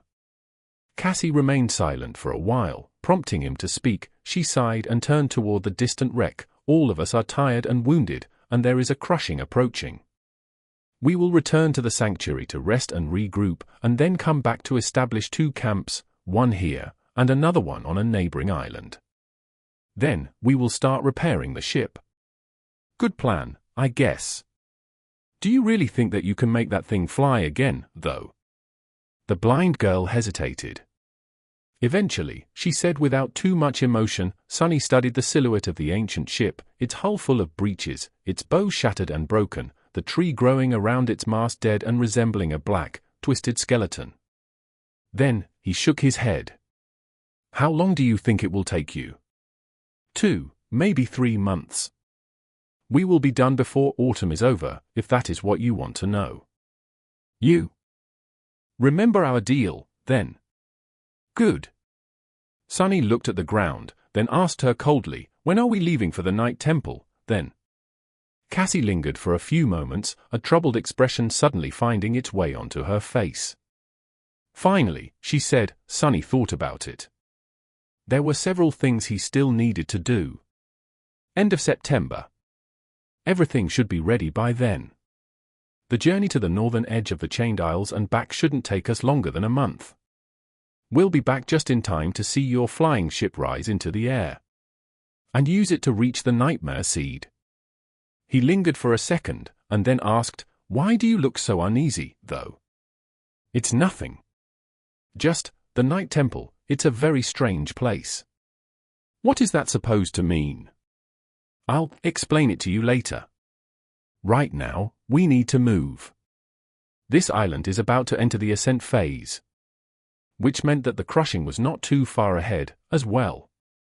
Sunny sighed, then stood up. He didn't have to limp anymore, at least. As for why Cassie had said that the second human citadel on the Chained Isles was a weird place, he could wait for the answer. He had no need for this information right now, anyway. Sunny was a very patient man, at least when he needed to be. Besides, he had something else on his mind.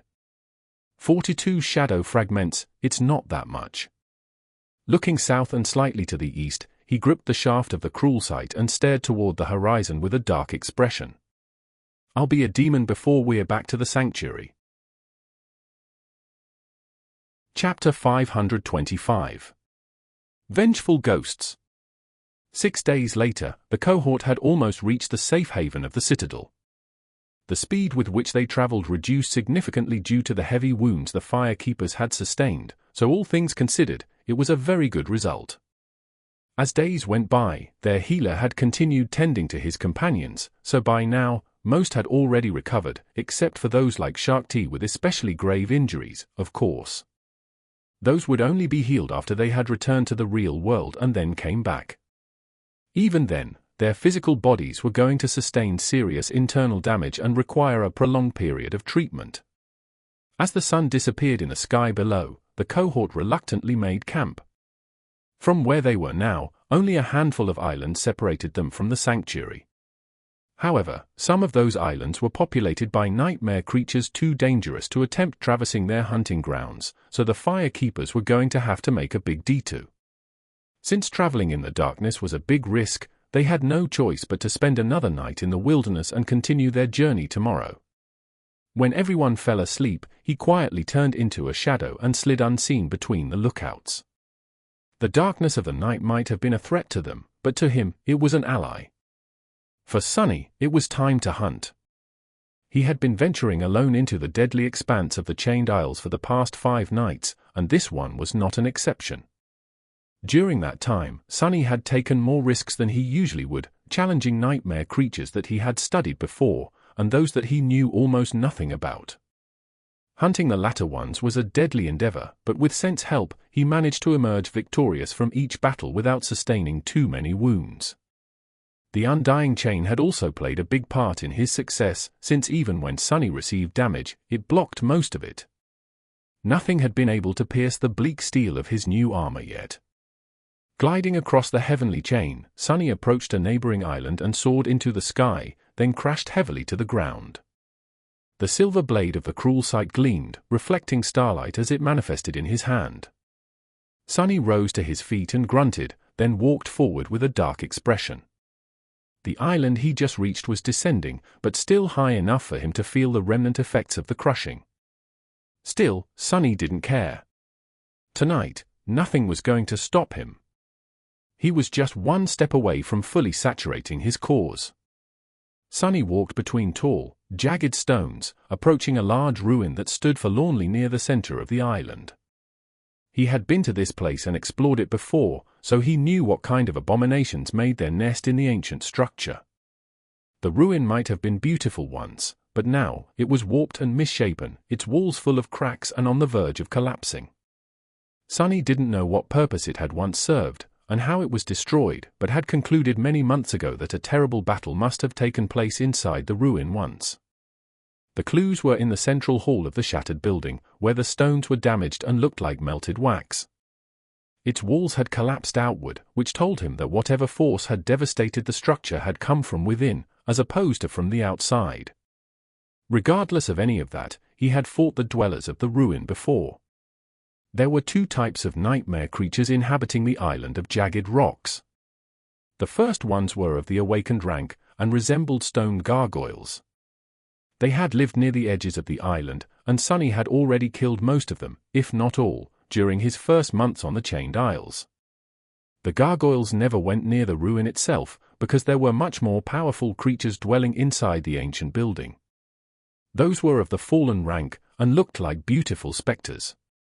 Beneath their eerie beauty, though, hid an ocean of madness, evil, and bloodlust. The first time Sunny had encountered these wraiths, he barely escaped alive.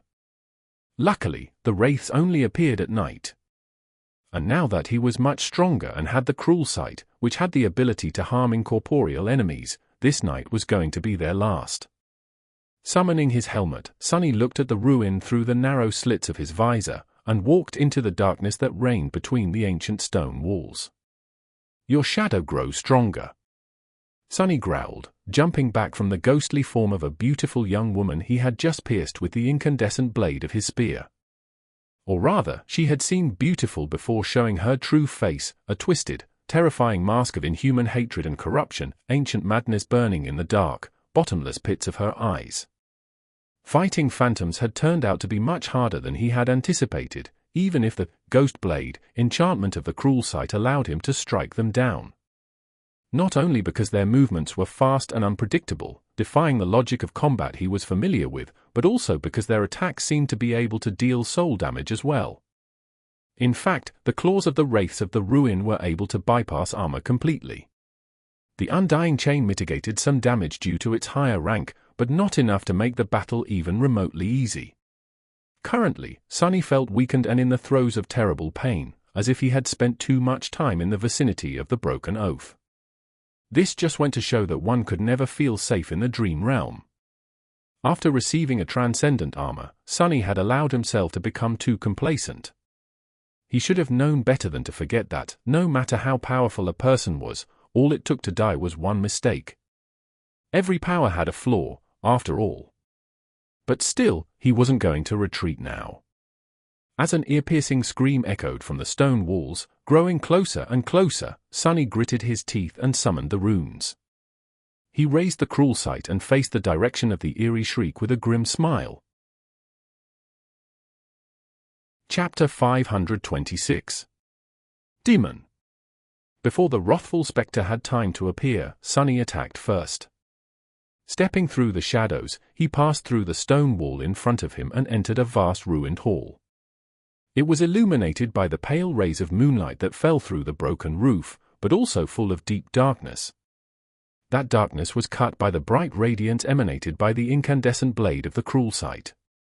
Jumping over a pile of rubble, Sunny brought his spear down on the howling wraith and then spun, sending an unexpected thrust in the direction where any enemy would have retreated. Sadly, the apparition was suddenly somewhere else. The wraiths moved through space as if they were suspended between two worlds, as well as between the ground and the night sky. Their feet, if they had any, never touched the stone floor, and as such, Sunny couldn't observe their footwork to judge their next move. What's worse, sometimes they simply disappeared and then appeared some distance away, as if phasing between different states of existence. It was a bit like fighting Sunny himself when he used Shadow Step to zip around the battlefield. Dashing forward, he barely avoided the ghostly claws and rolled over his shoulder on the floor. The steel of the Undying chain scraped against the shattered stones, producing a dull sound.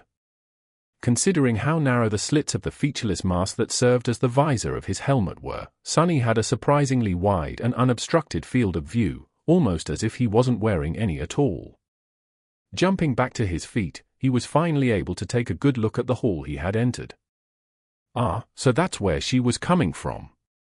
It was the central chamber of the ruin, where, as he suspected, a fierce confrontation had taken place in the ancient past.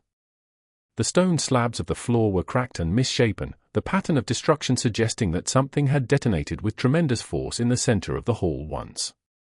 The pillars supporting the roof were long toppled, and the walls themselves had mostly collapsed. In the center of the room lay the remains of something resembling a massive stone chalice, now broken and almost unrecognizable. And there were human bones littering the floor. Some skeletons were scattered entirely, and some were still whole. A few even wore the rotten remains of red silken garments that strongly resembled those of the deadly specters. Sunny had no doubt that these were the remains of people from whose souls the ghastly wraiths had been born.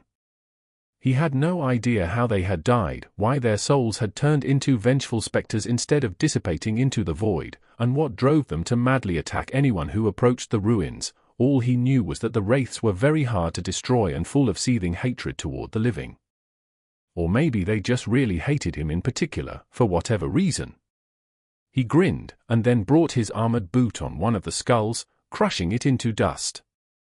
That caused the damnable spectre to let out another chilling shriek and lunge at him with murderous fury, as if she had lost all reason, if the creature had any reason, that is, to begin with. Which was precisely what Sunny was hoping for. His body, conditioned by the endless hours of practice with Effie and Saint, reacted almost on its own. Shifting his weight to his right foot, Sunny burst with motion and threw his hand up.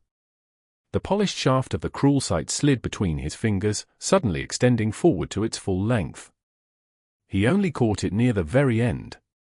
The reach of this strike was truly incredible, compared to how far a tachi like the Midnight Shard could effectively cut. The incandescent blade caught the wraith in the chest, sending tongues of white flame dancing on her spectral figure. Divine flames could burn even souls, after all.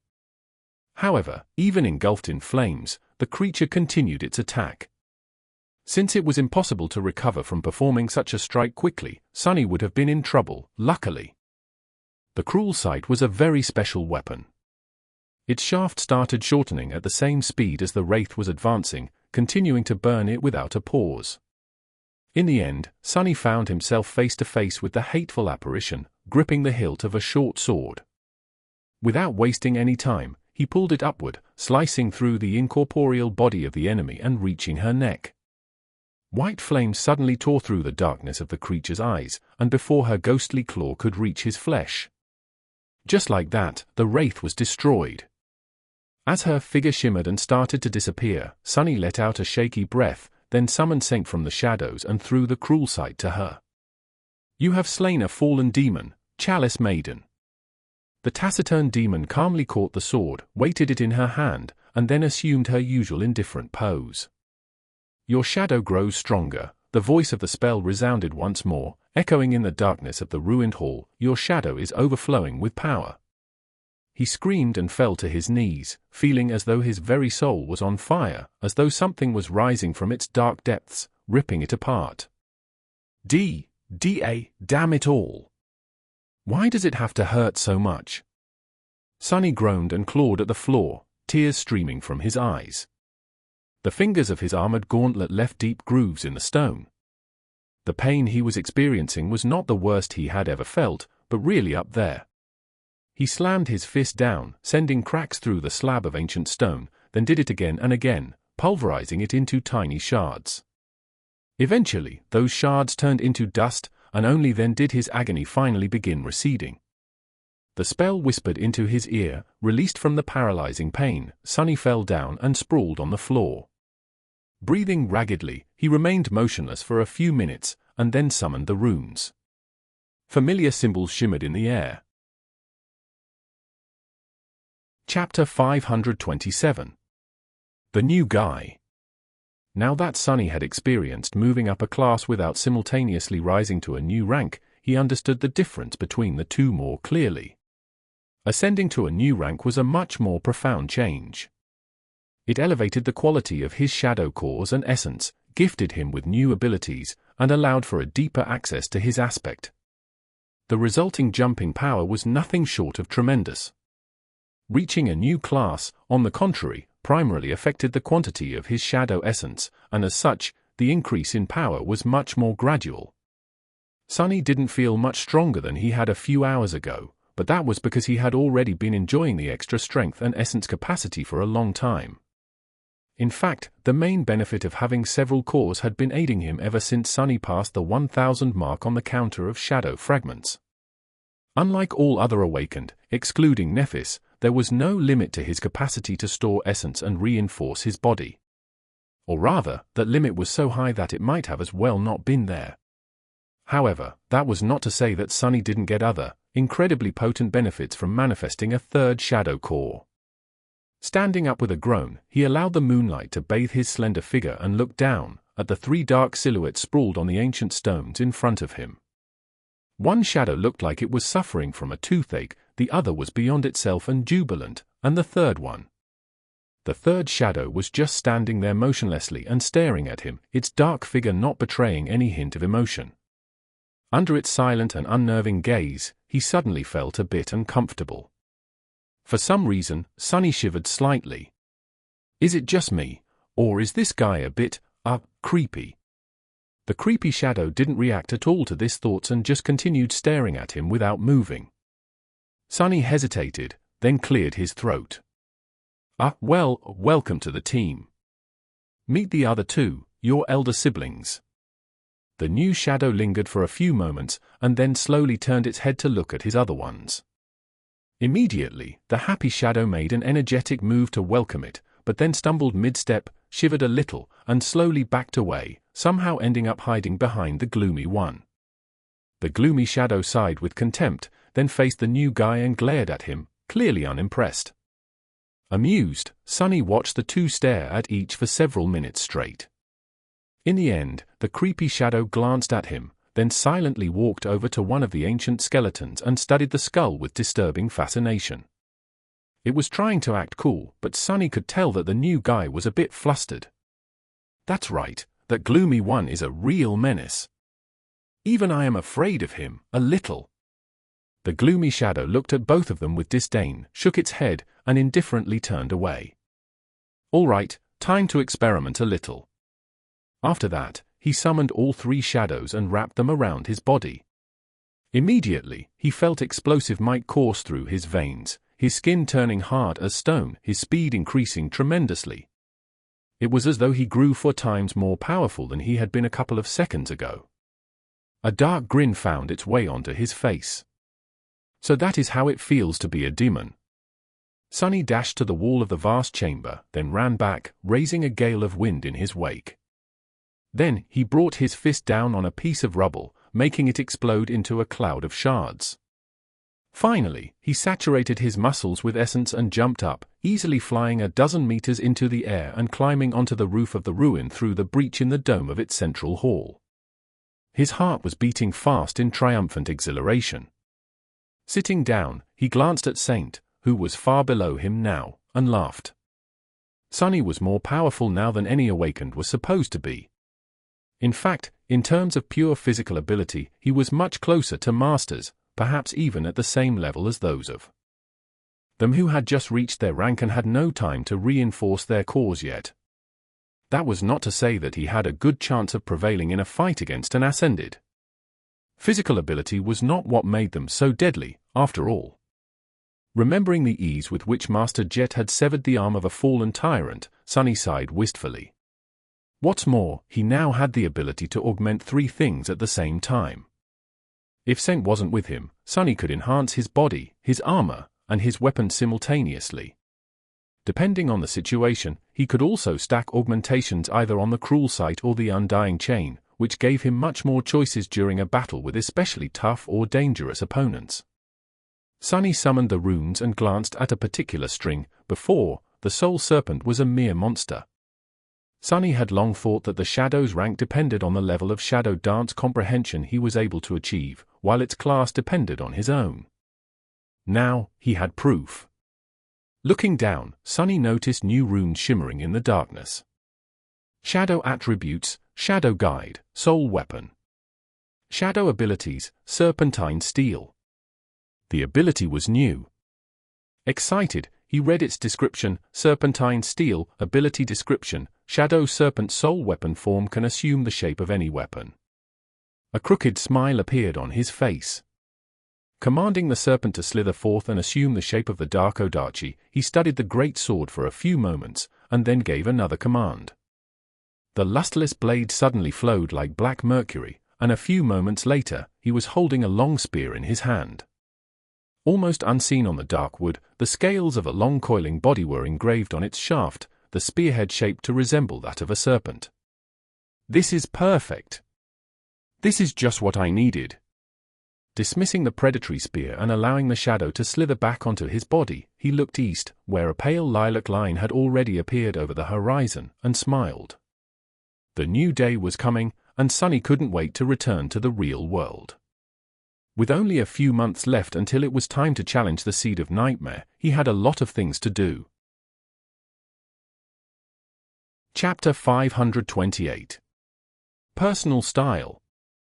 A few days later, Sunny was in his living room, watching as Rain performed the same strike over and over again, her eyes full of stubborn determination. The practice sword rose and fell, over and over again, cutting the air with a whistling sound. Actually, her form wasn't bad. Effie was currently traveling between citadels, so she had not come out of her sleeping pod for a while now. Sunny and Rain were alone, which made the training session much less lively. Finally, some peace and quiet. Despite thinking that, Sunny couldn't help but feel that his home seemed a little bit empty these days. There were other things on his mind, too. Now that his part of the deal with Cassie was complete, the journey into the nightmare was drawing close.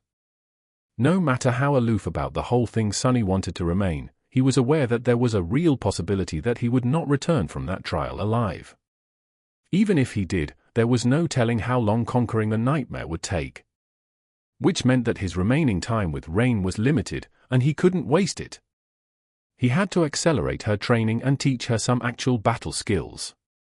Observing the teenage girl, who continued to swing her practice sword while drops of sweat rolled down her face, Sunny was in deep thought. What style was he going to teach her? Rain was his sister, so his first instinct was to share his legacy, Shadow Dance, with her? Almost as if they were members of an actual clan. However, that wasn't a very good idea. Not only was her mentality poorly suited for his shapeless and insidious battle art, but she was also physically incapable of learning it. Since everyone received extensive combat training in school, there weren't really a lot of weak people in the waking world. But Shadow Dance was simply not meant to be practiced by mundane humans. It demanded a physical constitution of an awakened, at least. Sunny was only able to master the first step as a sleeper because of his unique aspect, hundreds upon hundreds of shadow fragments he had absorbed on the Forgotten Shore, and the fact that this style was tailor-made for him, by him. The flowing and unpredictable battle art that Nephis had taught him obviously came to mind. It was designed to be a perfect foundational style, after all. However, Sunny didn't like the idea of teaching it to Rain. Not only because he felt that he didn't have the right, but also because it came from the Immortal Flame clan. Sunny suspected that this ingeniously adaptable battle art had been created by the martial genius, Broken Sword himself. He also had an idea of who Broken Sword's killers were. Who could tell what problems knowing this style could drag along? By now, Sunny had also learned a plethora of various battle styles in the dreamscape. However, none of them impressed him too much. That meant that there was only one choice left. Coincidentally, he felt that it was the most fitting. Saint's solid, grounded battle style. It seemed to suit Rain's quiet, thoughtful, and meticulous personality very well. It was also the most precise and methodical technique Sunny knew, and one that provided the best defense. His goal was to ensure that Rain survives for as long as possible, and having a flawless defense went a long way if one wanted to not die. More than that, his sister seemed to share a connection with Saint. If she was such a big fan of the graceful demon, perhaps there was a reason for that. In any case, learning the style of her idol would not be the worst thing in the world. Noticing that he was staring at her with a dark expression, Rain stopped and gave Sunny a questioning look. No. Actually, your form was perfect for the last 100 strikes. A wide, incredibly bright smile suddenly appeared on the teenage girl's usually calm and collected face. Aha! See! I practiced every day while you were gone on your trip. All my classmates think that I lost my mind. What do those fools even know? The corner of Sunny's mouth twitched. Since when? Does she refer to people as fools? She was such a polite girl before meeting me. Rain blinked a couple of times, then asked, but if I was doing it right, why were you staring at me with that curses and damnation expression of yours? That, I think that you're ready to learn more than one strike. She looked around the living room and then said, so, are you going to show me some real battle techniques? Effie said that you are decent with the sword. At least I think that was what she meant. Are you? Sunny hesitated, then shrugged and stood up. Yeah. I do know my way around a sword. Let me actually, this place is too cramped. Follow me. Turning around, he went toward the hallway and pressed on a certain wall panel, which then moved aside, revealing the doors of an elevator. Rain stared at all that with a funny expression. You have a secret door in your house? Sure. Actually, I have two. One for the stairs, and one for the elevator. The girl thought for a second, and then gave him an understanding nod. Ah. You have an underground shelter. That's smart, we don't have one in our home, since building it is very expensive.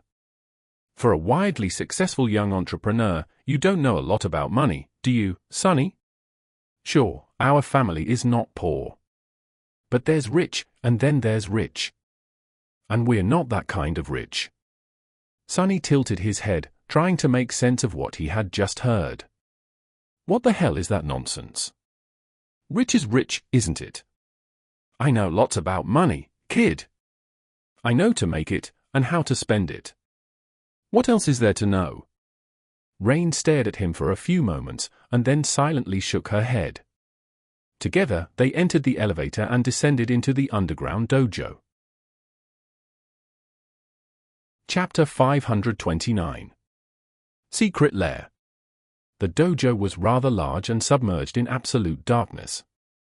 Sonny gave the Home a command, and immediately, bright light chased the darkness away, revealing the floor, walls, and ceiling that were covered by heavy plates of armored ceramic alloy. Some of the plates already had cracks in them, which Sonny was painfully aware of. After all, those cracks had appeared as the result of Saint repeatedly slamming him against the floor. Simply looking at them made Sonny ache all over. I'm going to have to replace a few soon. He exited the elevator and walked over to a stand where various practice weapons were kept. These weapons were made out of reinforced synthetic materials to withstand the intensity of awakened training, and had cost him a fortune. Sadly, Sonny had never even touched them, since training with the real deal was far more effective. Behind him, Rain walked into the dojo and looked around with curiosity. This space looked dark and mysterious, like a lair of a mythical monster. Of course, I do. This is where I sleep. She was slightly surprised, but then seemed to understand the meaning of his answer.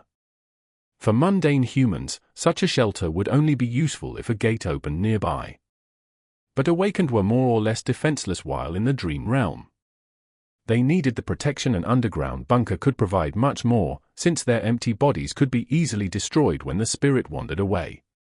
Her gaze traveled to the steel sarcophagus of the sleeping pod, and then moved past it. Suddenly, Rain's eyes brightened. Wow! Is that a dreamscape pod?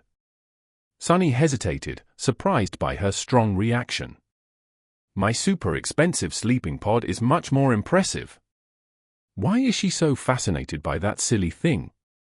The teenage girl walked over to the alcove with the two machines and studied one of them with excited curiosity. The luxurious, state-of-the-art sarcophagus received zero attention. He rolled his eyes, then shrugged. From time to time, I guess? When I have time. Dueling other awakened helps with my own training. That's cool. Some of my classmates have personal dreamscape pods, too. They play the version for mundane humans, of course, but it still sounds amazing. Rain looked at the pod for a few moments, then slowly shook her head. When she spoke, her voice sounded too mature for her age. No, not really. It's only fun with friends. He frowned a little, then asked in a neutral tone, why, don't you have any friends? The teenage girl sighed, then turned away from the capsule. No. I used to have a lot in my previous school, but after Dad got me a spot in this one, I just study and go home. People there are not very friendly. Sonny looked at her, then smiled widely. Well, friends are overrated anyway. I never had any growing up, and look at me. Have I not turned out just fine? She did look at him, doubt clearly written on her face. Rain lingered for a few moments, then asked curiously, wait, what? What girlfriend? Don't tell me that you think that Effie and I. Actually, I did think that at the start. So I asked Effie, and she told me that you already have a girlfriend. Damn Effie. I'm really going to kill her. Better yet, I'll make Saint kill her. How many times will she repeat that stupid joke about us before realizing that it isn't funny? It wasn't funny the first time, and it's certainly not funny the 100th. He opened his mouth to retort angrily. However, Rain's next word made him fall silent. She said that you bring her flowers every week, and even visit her mom from time to time. I think it's very sweet. Sonny froze, staring at the teenage girl with a heavy expression. Feeling that his reaction was a bit strange, Rain frowned. Did I say something wrong? He lingered for a few moments, then turned away. No. Effie just likes to run her mouth sometimes. She shouldn't have told you that. Not quite understanding what was happening, but feeling dark undertones in his voice, the teenage girl awkwardly smiled. Oh, did I just get Effie in trouble? Staring at the practice weapons, Sunny sighed. No. It's just that, there is indeed a girl I bring flowers to when I can. But she isn't my girlfriend. Rain glanced at him in confusion. But, why do you bring her flowers, then? Sunny turned around and looked at her darkly. Rain suddenly shivered, realizing that she had never seen Sunny acting this cold. A few moments later, he said evenly, "It's because I made it out of the dream realm, and she did not. Do you understand?" The teenage girl thought for a few moments, then paled a little and nodded. "I don't think you do. And hopefully, you never will." With that, he took a round shield and a straight practice sword off the wall, closed his eyes for a moment, and then forced an easygoing smile to appear on his face. "Anyway, here's what you'll be training with from now on. They might be a bit heavy for you, but the weight will help you condition your body. What do you think?" Still feeling a bit awkward, Rain took the weapons, weighed them in her hands, and cleared her throat. Actually, I prefer ranged weapons. That's what I've been mostly using in school. Ranged weapons are wonderful, and you should definitely know how to use them. But they stop being wonderful as soon as a nightmare creature gets close to you, and believe me, they will. So you should learn melee combat first." Rain looked at him with a bit of stubbornness. But Knight from Nightingale is an archer, and he is a hero who has a true name. Oh, gods, don't tell me that my little sister is his fangirl, too. Damned Kai, just you wait. Sunny stared at the teenage girl for a few moments, his expression unreadable. After a while, he said in a strange tone, "Knight from Nightingale can fly. Can you? In any case, learn how to use a sword first. If you do, I'll get him to personally teach you how to shoot a bow. How about that?" "Yeah, sure. Why don't you invite him for dinner as well, while you're at it?" After that, she covered her mouth with a palm and laughed even louder. Sunny sighed heavily, then shook his head. "This child, she's hopeless, isn't she?" He waited until Rain stopped laughing, and then said sternly, "Before we start, though, I am going to ask you a question." She looked at him, turning back into her serious, studious self. Sunny lingered for a few moments, and then asked, "What do you think the essence of combat is?" Chapter 530. Something better. Rain looked at him with a serious expression, thinking. He still didn't know how to change her mentality and make her vicious enough to survive the dream realm. He didn't even know if he wanted to, and if that was the right thing to do. At least she seemed to understand a little bit more about the truth of the world after surviving the gate opening. For now, that was going to have to be enough. And this conversation was his attempt to make the lesson stick. After a while, Rain said with uncertainty. Sunny raised an eyebrow, looking at her with surprise. What were the chances that, despite their different life experiences, his sister would answer the question the same way he had, all that time ago, in the desolate hell of the Forgotten Shore? He remained silent for a while, remembering those terrible, wonderful days. Then, he shook his head. No. The essence of combat is murder. Of course. What else would it be? You have to kill your enemy, or die. Either way, someone ends up murdered, and someone ends up as the murderer. So, the purpose of combat training is to make sure that you're the murderer. It is really that simple. Survival is important, of course, but that can't be your primary goal. Such a goal is a terrible one to have. Even in life, it is not enough. You have to survive to continue living, but if you only live to survive, then what is even the point? More than that, if you don't strive for something bigger, something better, then you will only ever do what is required and nothing else. Which will make you weaker than those who want and dare to do more, and that weakness will cost you your life. His voice trailed off, and Sunny suddenly fell silent. Rain looked at him in confusion. Well, What do you know? I guess it's true what they say, the best way to learn is to teach. While trying to impart some wisdom, little as he had, on his attentive student, Sunny had accidentally stumbled on a truth about his own desperate desire to grow stronger. Everything Sunny had told Rain could be applied to himself. He had long ago abandoned his singular desire to survive at all cost, and now wanted much more. But was his desire to live free and with dignity really comparable to Nefer's passionate, immolating obsession? Would he really be able to surpass her while being driven by such a mundane goal? That gave Sunny a lot to think about. He glanced at Rain and then continued, mastery of combat can be divided into two aspects. Mastery of the body and mastery of the mind. Your body can be trained through exercise, but your mind is much more tricky. If you can understand the true essence of combat, however, truly grasp it with your very core, then you will have enough clarity to master the mind. Sunny spent some time explaining the fundamental laws of combat, at least to the extent that he himself understood them, to Rain. In the end, he wasn't sure that she really grasped the knowledge he wanted to share with her, but it was at least a start. Thinking back to his own tumultuous education, Sunny couldn't really blame her. It was hard, or maybe even impossible, to really understand battle without experiencing it. He had met Nephis after surviving the first nightmare and several days of fighting for his life on the forgotten shore. Even then, it had taken being nearly killed by a carapace centurion for him to reach the state of clarity.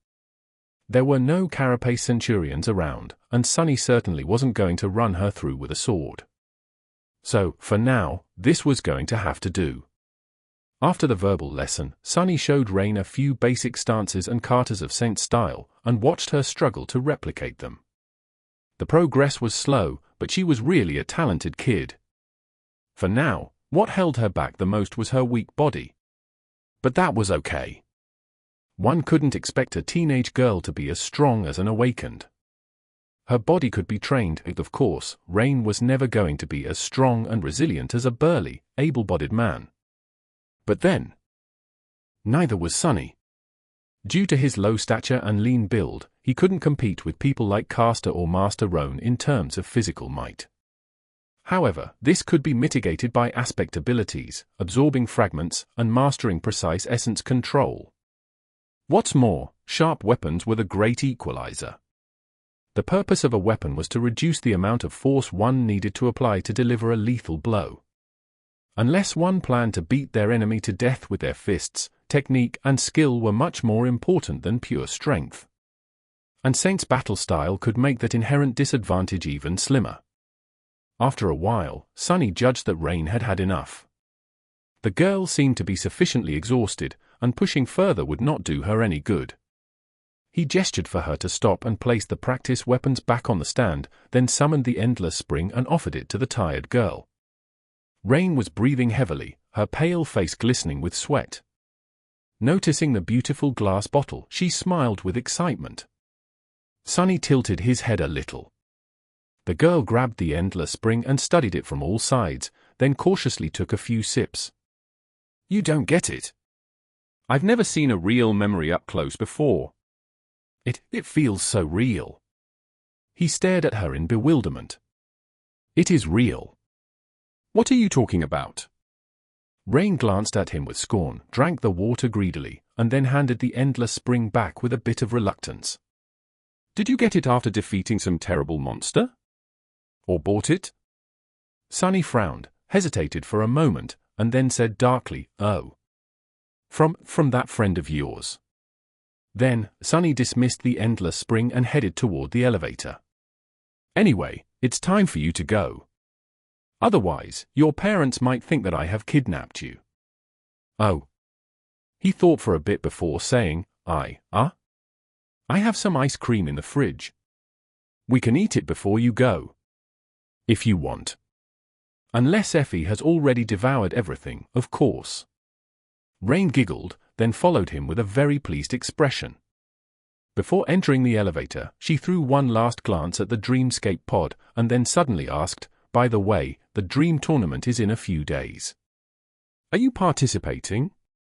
Sunny scoffed and pressed the button, sending the elevator up. Do I look like I have time to play with kids in a playground? I have real things to do, you know. Rain glanced at him and sighed. Yeah, I get it. What a pity, though. I hear that the main prize this year is especially amazing. You wouldn't be able to win it, of course, but there are many smaller rewards. Sunny's expression subtly changed. As the doors opened, he looked at Rain, remained silent for a moment, and then asked in a very, very disinterested voice, "Oh, really? There are prizes? Hey, how curious. What kind of prizes are we talking about, exactly?" Chapter 531. Dream Tournament. Some time later, Sunny saw Rain out, watched as she walked away, and then calmly closed the door. As soon as she did, however, his placid expression evaporated. What the hell? How come I didn't know about this? Hastily taking out his communicator, he accessed the network and searched for information about the Dream Tournament. A few minutes later, he sat down on a chair, a little stunned. Sunny knew, of course, that dreamscape duels were a popular form of entertainment, both among the awakened, who participated in them, and among the mundane humans, who followed their favorite duelists and created boisterous fan clubs. However, he had no idea that even the great clans paid attention to the illusory game. The rewards for the finalists were especially generous, and came directly from the great clan's armory. They were also of the ascended rank. Sunny trembled, his eyes burning with avarice. No, think about it rationally. The great clans were obviously after a straightforward goal: keep an eye on the rising talents among the unaffiliated awakened. But did it matter? Sunny had already failed to keep his fake persona under the radar. Anyone who paid attention to Dreamscape had at least heard about Mongrel. What was there to even think about? Free goodies. That's what it is. Completely forgetting about his previous disdain for the tournament, Sunny got completely absorbed by the prospect of receiving memories free of charge. He was almost drooling. And if free memories weren't enough, there was another reason for why this tournament now seemed very alluring to him. For the past months, Sunny had participated in hundreds of duels in various arenas. His goal was to absorb as many styles as possible, to reinforce the foundation of Shadow Dance and make it more efficient. This way, he hoped to achieve the next level of mastery over his elusive battle art. Not all battle styles were made the same. Some were simple and straightforward, while others were complex and unique. The more unique a style was, the harder it was for Sunny to gain insight into its principles. It was not like he had a magical ability to peer into the very essence of a style. This ability of his was more or less mundane, based on his own talent, mastery, and sensitivity to shadows. So, he had been working diligently to create a sizable library of simpler styles, which would in turn improve his capacity to discern the patterns of more complicated ones with sufficient speed. After all styles were constructed out of the same basic elements. The more basic patterns he knew, the easier it was to understand various styles on the fly. However, the quality of his opponents in the Dreamscape arenas was not that high, or for obvious reasons. True talents had better things to do than play games. Most of them also belonged to legacy clans, who lived by a different set of rules. In the world of legacies, strength and talent were not something to boast about. Renown only served to make the enemy aware of your weaknesses. In that regard, hidden tigers of the legacy clans were very much like Sunny, remaining in the shadows until it was time to deliver a lethal strike. That was why his progress had stalled lately. These days, the only worthy opponents he could find were a few rare eccentrics and a rare gem here and there, not nearly enough to satiate Mongrel's hunger for a variety of distinct battle styles. What's more, at the highest levels of awakened battle skill, styles were not only about physical movements and mindset anymore. They weaved unique patterns of essence control into the technique, too, which Sunny couldn't perceive and was only able to infer from indirect clues. Sadly, he wasn't exposed to a lot of opponents practicing such styles in the arenas. The tournament was going to change that, however. With the valuable prizes added into the mix, people who would usually not waste time in the dreamscape were bound to show up, lured by the scent of rare memories and echoes. Even people from lesser legacy clans would, without a doubt, be tempted to participate. A powerful ascended weapon or armor could change their lives, too. So, Sunny could kill two birds with one stone. Compete for these prizes and enrich his library of styles at the same time. Forget it. I'd be a fool to miss this chance. Even knowing what a headache it would be to bring even more exposure to Mongrel, Sunny couldn't let such an opportunity go. Plus, he had some free time while Effie and Kai were traveling to the Chained Isles. Scrolling through the feed, he started reading everything he could find about the upcoming tournament. Several days later, Sunny locked the door of his house, descended into the basement, and approached the dreamscape pod. As soon as he entered the fake black void, the familiar pleasant voice greeted him, "Welcome back to the dreamscape, Challenger Mongrel." Sunny didn't pay attention to it and briefly looked at his status. With a quiet sneer, he turned to several images floating in the boundless darkness in front of him. These were the arenas he had access to, and by now, there were significantly more of them than had been there at the start. Today, however, the list looked different. The images of the arenas were pushed to the sides, and a new one appeared in the very middle. It was completely white, with a golden shape of an olive wreath depicted beneath two shining words. Sunny lingered for a moment, summoned the mantle of the underworld and Weaver's mask, and then stepped toward the image. Chapter 532. Ancient Forest. The golden wreath disappeared, and Sunny found himself facing two new images. On one, a knight in a suit of polished armor was depicted holding a blooded sword. On the other, a warrior in an archaic armor was shown standing back to back with the knight, a slender huntress drawing her bow behind them. "Challenger, select your dream." Several words appeared above the images. "Dream of glory, dream of camaraderie. What's with the bells and whistles?" The choice was very simple. One image was going to send him into the individual competition, while the other was meant for cohorts.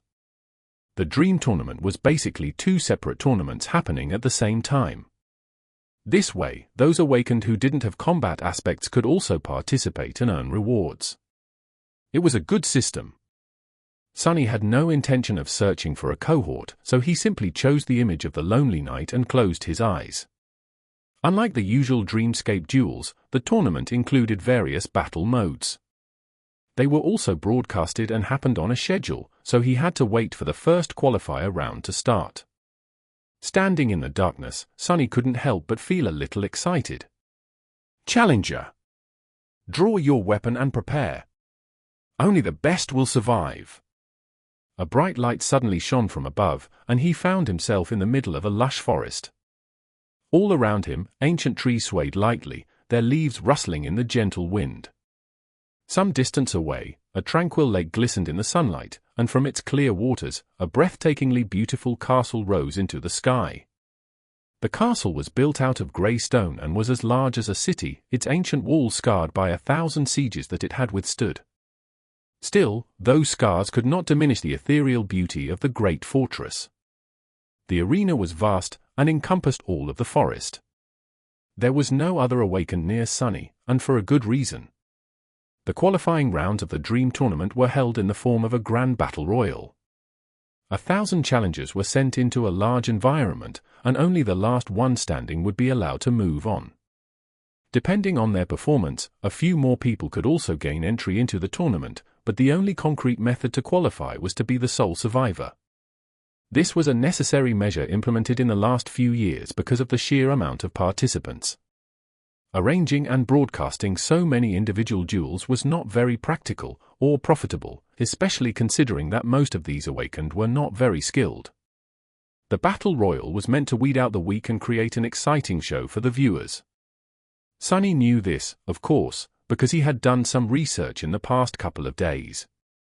He didn't need the research to recognize where he was, though. Well, it's even more beautiful in real life. Sunny had never been to the ancient castle, but its image was ubiquitous in popular culture. He recognized it instantly. So, this must be the Lake of Bones, then. And all around him was the ancient, cursed forest that Anvil of Valor had destroyed. These days, of course, the landscape surrounding Bastion was very different. Instead of a lush forest, it was surrounded by a sea of ash and charred remains of the dreaded Titan, with human forts built here and there to repel powerful nightmare creatures from wandering close to the citadel. But thanks to the dreamscape, Sunny got to enjoy the way this place had looked before, vibrant and pristine. The only difference was that there was no harrowing darkness hiding behind the veil of false tranquility. Compared to the Chained Isles, it was a nice change of pace. Just as he thought that, the voice of the dreamscape suddenly announced, Challenger Mongrel #19 was eliminated. Well, that was fast. Also, what's up with that alias? Shaking his head, he commanded the Soul Serpent to assume the form of the Odachi and calmly headed deeper into the forest. It was time to start hunting. On the official broadcast channel, the image of an eliminated player was shown briefly. Then, a rather light-hearted voice spoke, "What a kill!" Just a few seconds after the start, and we already have a casualty. Let's all wish Mongrel #19 better luck next year. An avatar of an exquisitely handsome young man appeared in the corner of the broadcast. Glancing at the camera with a bright smile, he continued, "And so, the 5th annual Dream Tournament has begun. Yes, it's me, Sickless. Your favorite commentator and nightmare creature expert. Hold the applause, hee hee. Guys, I have a big surprise for you. Guess who decided to join me in the commentator booth today?" The young man paused, and then gestured to the other side of the screen, where an older man with sharp features, deep eyes, and a short beard appeared. "That's right, you're not hallucinating. It's Dimmy, the great lawmaster and former Dream Champion. Give him a warm welcome." As a deluge of messages flooded the chat, the older man smiled. Sickless, meanwhile, spoke again, "We have a couple of minutes before the real action starts, since challengers need some time to find each other in this beautiful arena. So, while we wait, I have a couple of questions for Dimmy." He glanced at the broadcast, which switched between various awakened traveling through the forest. Some of them were well-equipped and looked skilled, while others less so.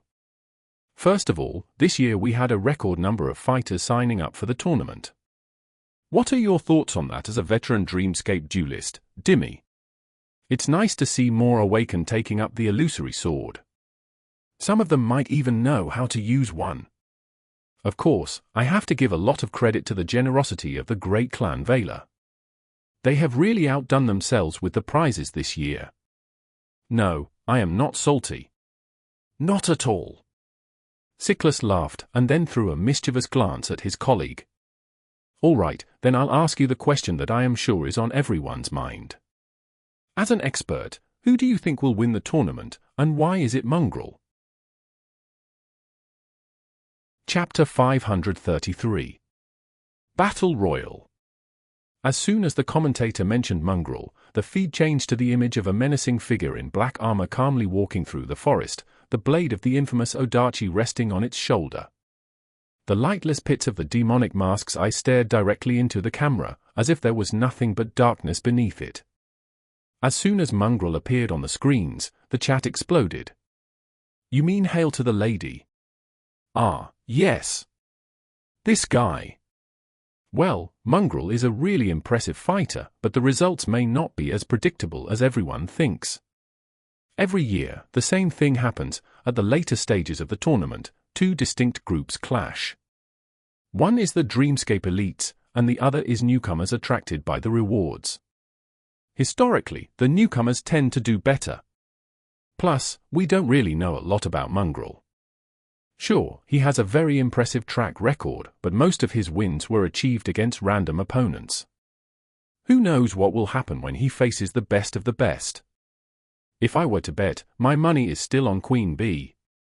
If anyone has a chance against the newcomers, it should be her." Sickless nodded a few times, expressing his enthusiastic agreement. "Sure. But, still, returning to Mongrel. Everyone is dying to know who he really is under that scary mask. And if anyone knows anything about you, Dimmy, they'll know that you must have your guesses." The older man smiled, his eyes suddenly gleaming with excitement. "Funny you should ask. Actually, I do have a theory. Challenger Lord Corvus was eliminated. Challenger Fry was eliminated. Challenger Irax was eliminated." Sunny stared at the 3 corpses at his feet, which were already turning into a flood of white sparks. These 3 awakened attacked him as a group, and while their skill was not bad and even admirable, he had no problem dispatching the trio in the span of a minute. The fact that they had managed to remain alive for more than several seconds was already an excellent result, considering who their enemy was. Flourishing the Odachi in the air, Sunny shook the drops of blood off its blade and continued walking. Technically, he didn't have to clean his blade, since the blood was bound to turn into sparks of light and disappear, too. But that was already a habit of his, not to mention being extremely cool. Truth be told, that short skirmish was not as easy as he had made it look. The awakened were dangerous enemies, since each of them possessed a unique aspect. They were cunning, resourceful, and unpredictable. That was why he had to act swiftly, making the fight appear much more brutal than it should have been. Currently, Sunny wasn't using any of his shadows to augment himself. He had decided against it a long time ago, since being able to crush his opponents with brute force was detrimental to his main goal, polishing his battle technique and learning various styles. So, the gloomy shadow was currently behaving like any normal shadow would, while the other 2 were wrapped around the autumn leaf, the memory he used to change the color of his hair.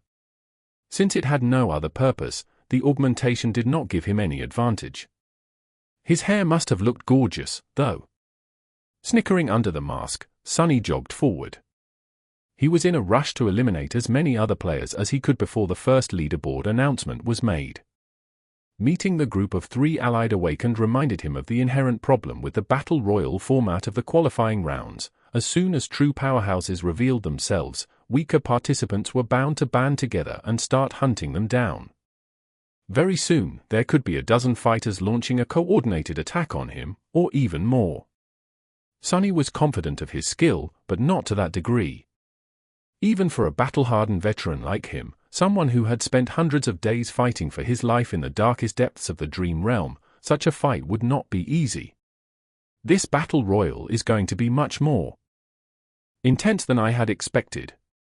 Before Sunny could finish this thought, an ancient tree next to him suddenly exploded into a cloud of splinters, and something sharp shot at him with incredible speed. Cursing, he dashed to the side and barely dodged out of the way. The next moment, a giant arrow whistled past him and embedded itself into the trunk of another tree, its trembling shaft as long as he was tall. Sunny rolled over his shoulder and glanced at the arrow, then lunged into a sprint. A second later, another giant arrow fell from the sky, almost skewering him to the ground. Sunny gritted his teeth and continued running. On the countless screens, an image of a broad-shouldered young man was shown, drawing the string of an oversized bow. His mighty muscles strained, and when he released the string, a thunderous sound rolled down the slopes of a tall hill the archer was standing on. Meanwhile, the 2 commentators were not paying him attention, and so, I can say without a shadow of a doubt that Mongrel is not, in fact, one of the Forgotten Shore survivors, but actually the son of the secret child of the legendary Nightwalker, the founder of the House of Night. Well, this is my theory, anyway. Siklus glanced at Dimmy with a wide smile, and then turned the conversation back to the skirmishes in the ancient forest, which were starting to happen more frequently and grow in intensity. Is that so? Well, that secret grandchild seems to be in big trouble. Despite Mongrel's savage victory over the 3 other challengers, now he seems to be in the crosshairs of one of the newcomers you spoke about earlier. Let's take a look. The feed changed to the image of Mongrel running swiftly through the woods, dodging one giant arrow after another. His movement seemed steady and precise, as though he had a second pair of eyes at the back of his head. Siklus glanced at the indifferent black mask and involuntarily shivered. Wow! Look at that, what a commendable feat, to maintain calm and composure in such a tricky situation. It is almost as if Mongrel is not afraid of anything, not even being bombarded by a rain of enchanted arrows, each of them powerful enough to pierce a fallen monster through. Truly, that man has nerves of steel. I wonder what he is thinking about right now. What the hell? How is this fair? Crap. This is bad, this is so bad. I don't want to die so soon. What the spell am I even supposed to do? Panicking and sweating under the mask, Sonny dodged one arrow after another and cursed non-stop. He had no idea who was shooting him, how they were able to aim through the thick canopy of the ancient trees, and where they were. All he could do was run, dodge, and pray to the dead gods that he survives this devastating barrage. Luckily, a few moments later, he noticed a rock outcropping not too far away, with a deep ravine hiding behind it. Dashing forward, he evaded another giant arrow and slid down the slope of the ravine. Reaching its bottom, he waded through the thick carpet of fallen leaves and pressed his back against the rocks, finally safe from the relentless sniper. Only then could Sonny finally catch his breath and look around. However, as soon as he did, a dark grimace appeared on his face. As fate would have it, he was not alone in the ravine. Growling in frustration, Sonny gripped the hilt of the Odachi and once again dodged. A few moments later, the pleasant voice resounded over the ancient forest. Challenger Ajik was eliminated. Chapter 534. Demonic Swordsman. Sonny remained in the ravine for a few minutes, considering his options and hoping that the unknown archer would have to shift to another target. He had already revealed his ability to teleport during the gate battle, but the quality of the recording hid the details of how he was able to do it. With the crystal-clear picture of the Dream Tournament broadcast, though, Sonny couldn't risk using Shadow Step again. Even if he really wanted to. Neither could he send his shadow to scout the position of the archer, which left him in a bind. The best option would have been to stay hidden for a while, but luck was really not on his side today. Shortly after he had defeated the other awakened taking shelter in the ravine, the sound of the rustling leaves subtly changed, and an ominous darkness suddenly moved between the roots of the ancient trees. As more and more people were eliminated, the remaining challengers were bound to start having trouble finding new opponents in the vast arena. So, the arena was designed to grow smaller as time went by. This year, it seemed, the players would be forced to move toward the center by the fact that the beautiful forest was slowly turning back to its true nature, that of a giant, abominable, flesh-devouring titan. Great! This is just goddamn great! Pushing off of the rocks, Sonny cursed and started climbing up the slope. Some time later, full of annoyance and with sparks of light falling off his armor, he walked out of the cover of trees and entered a small clearing. There, an awakened in a lustrous brass armor stood above the disintegrating corpses of two others, holding a heavy warhammer in his hands. A few steps away from him, another was bandaging a shallow cut on her forearm. The man threw one glance at Sonny and rolled his eyes. Great! Another mongrel impersonato? Before he could finish speaking, though, the blade of the Odachi pierced his throat, sliding precisely between the lip of the brass breastplate and the bottom edge of the helmet. As the body of the awakened hit the ground, his partner looked at Sonny with wide eyes. A battle axe fell from her hands. Oh crap! You're actually him. The girl turned around and tried to run, but before she could, Sonny was already upon her, ending her participation in the battle royal with one swift strike. Challenger Abel was eliminated. Challenger Win was eliminated. Sonny sighed and remained motionless for a bit, resting. He was more than a little bit tired. But the worst was still to come. Suddenly, the sound of trumpets rolled across the ancient forest, and the pleasant voice of the dreamscape announced, "Only 500 challengers remain. Bravest warriors are Dar of the Maharana clan, 78 kills, Firesheeing, 33 kills, Mongrel, 27 kills." Sonny stared at the sky, the black mask hiding a grim expression on his face. 78 kills, gee. Who is this monster? He had a hunch that he already knew. Defeating his own 27 opponents had not been exactly time-consuming, but looking for them was. Who wouldn't need to waste precious minutes prowling the woods in search of enemies to kill, though? A damned archer with a strange ability to sense his targets across vast distances and through any obstacle, perhaps. I need to step up my game, I guess. It wouldn't do for Lord Mongrel to lag behind some legacy prince. As if to answer his thoughts, a dozen figures suddenly appeared from behind the trees, surrounding him. These awakened were armed with all kinds of weapons, looking at him with satisfied expressions. It seemed that they had planned this ambush really well. Sunny had nowhere to retreat, and no chance to escape. And since the midway results had been announced just a few seconds ago, it was obvious that there was at least one person with some sort of clairvoyant ability among them. Otherwise, no one was supposed to be able to pinpoint his location this early into the battle. What else did this bastard know? One of the ambushers took a step forward and smiled. Sorry, Mongrel. All of us here really respect you, especially after you risked your life to hold that gate. But those Valor weapons are just too sweet, and we need to think about ourselves. No hard feelings, right? The menacing figure in black armor stared at the young man for a few moments, and then an elusive, but strangely familiar voice resounded from beneath the fearsome mask. Inwardly, though, Sunny was not at all calm. Bastards! Low-lifes! Scoundrels! 12 against 1. Where is your shame, thugs? Come here then, you damned cowards. I'm gonna kill you, and then your grandmas. Just a moment later, the ambushers obliged.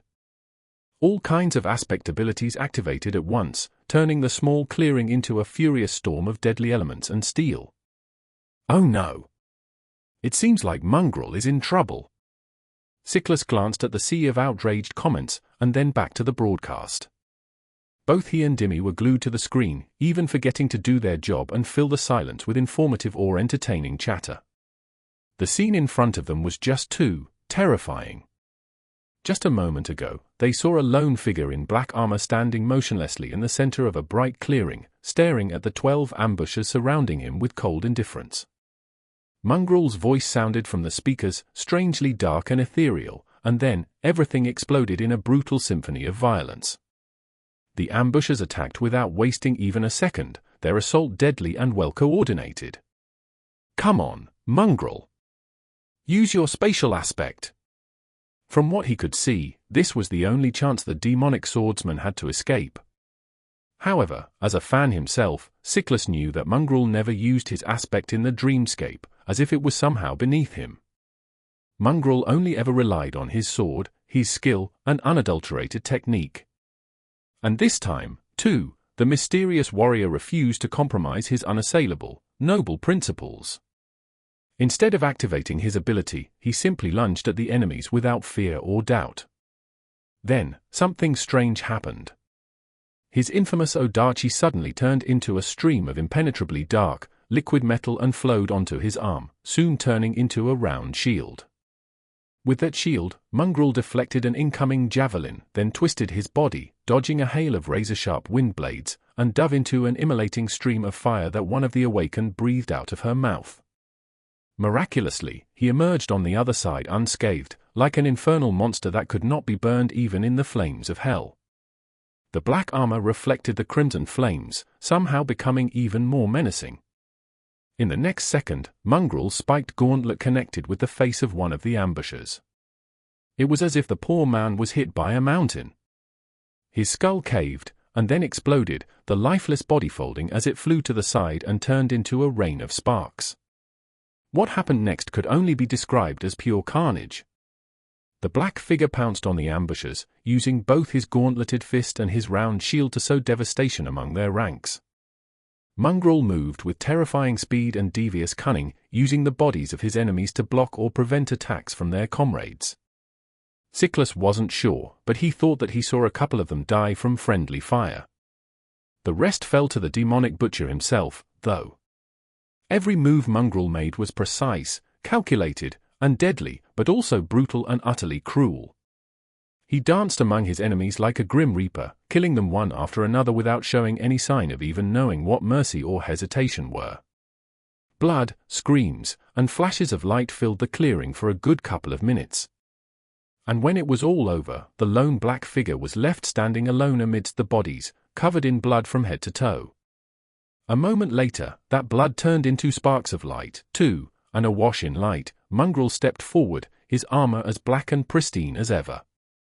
Siklus remained silent for a few moments, and then said hoarsely, "Hey, Dimmy. Did Mongrel just slaughter 12 awakened solo?" The older man cleared his throat.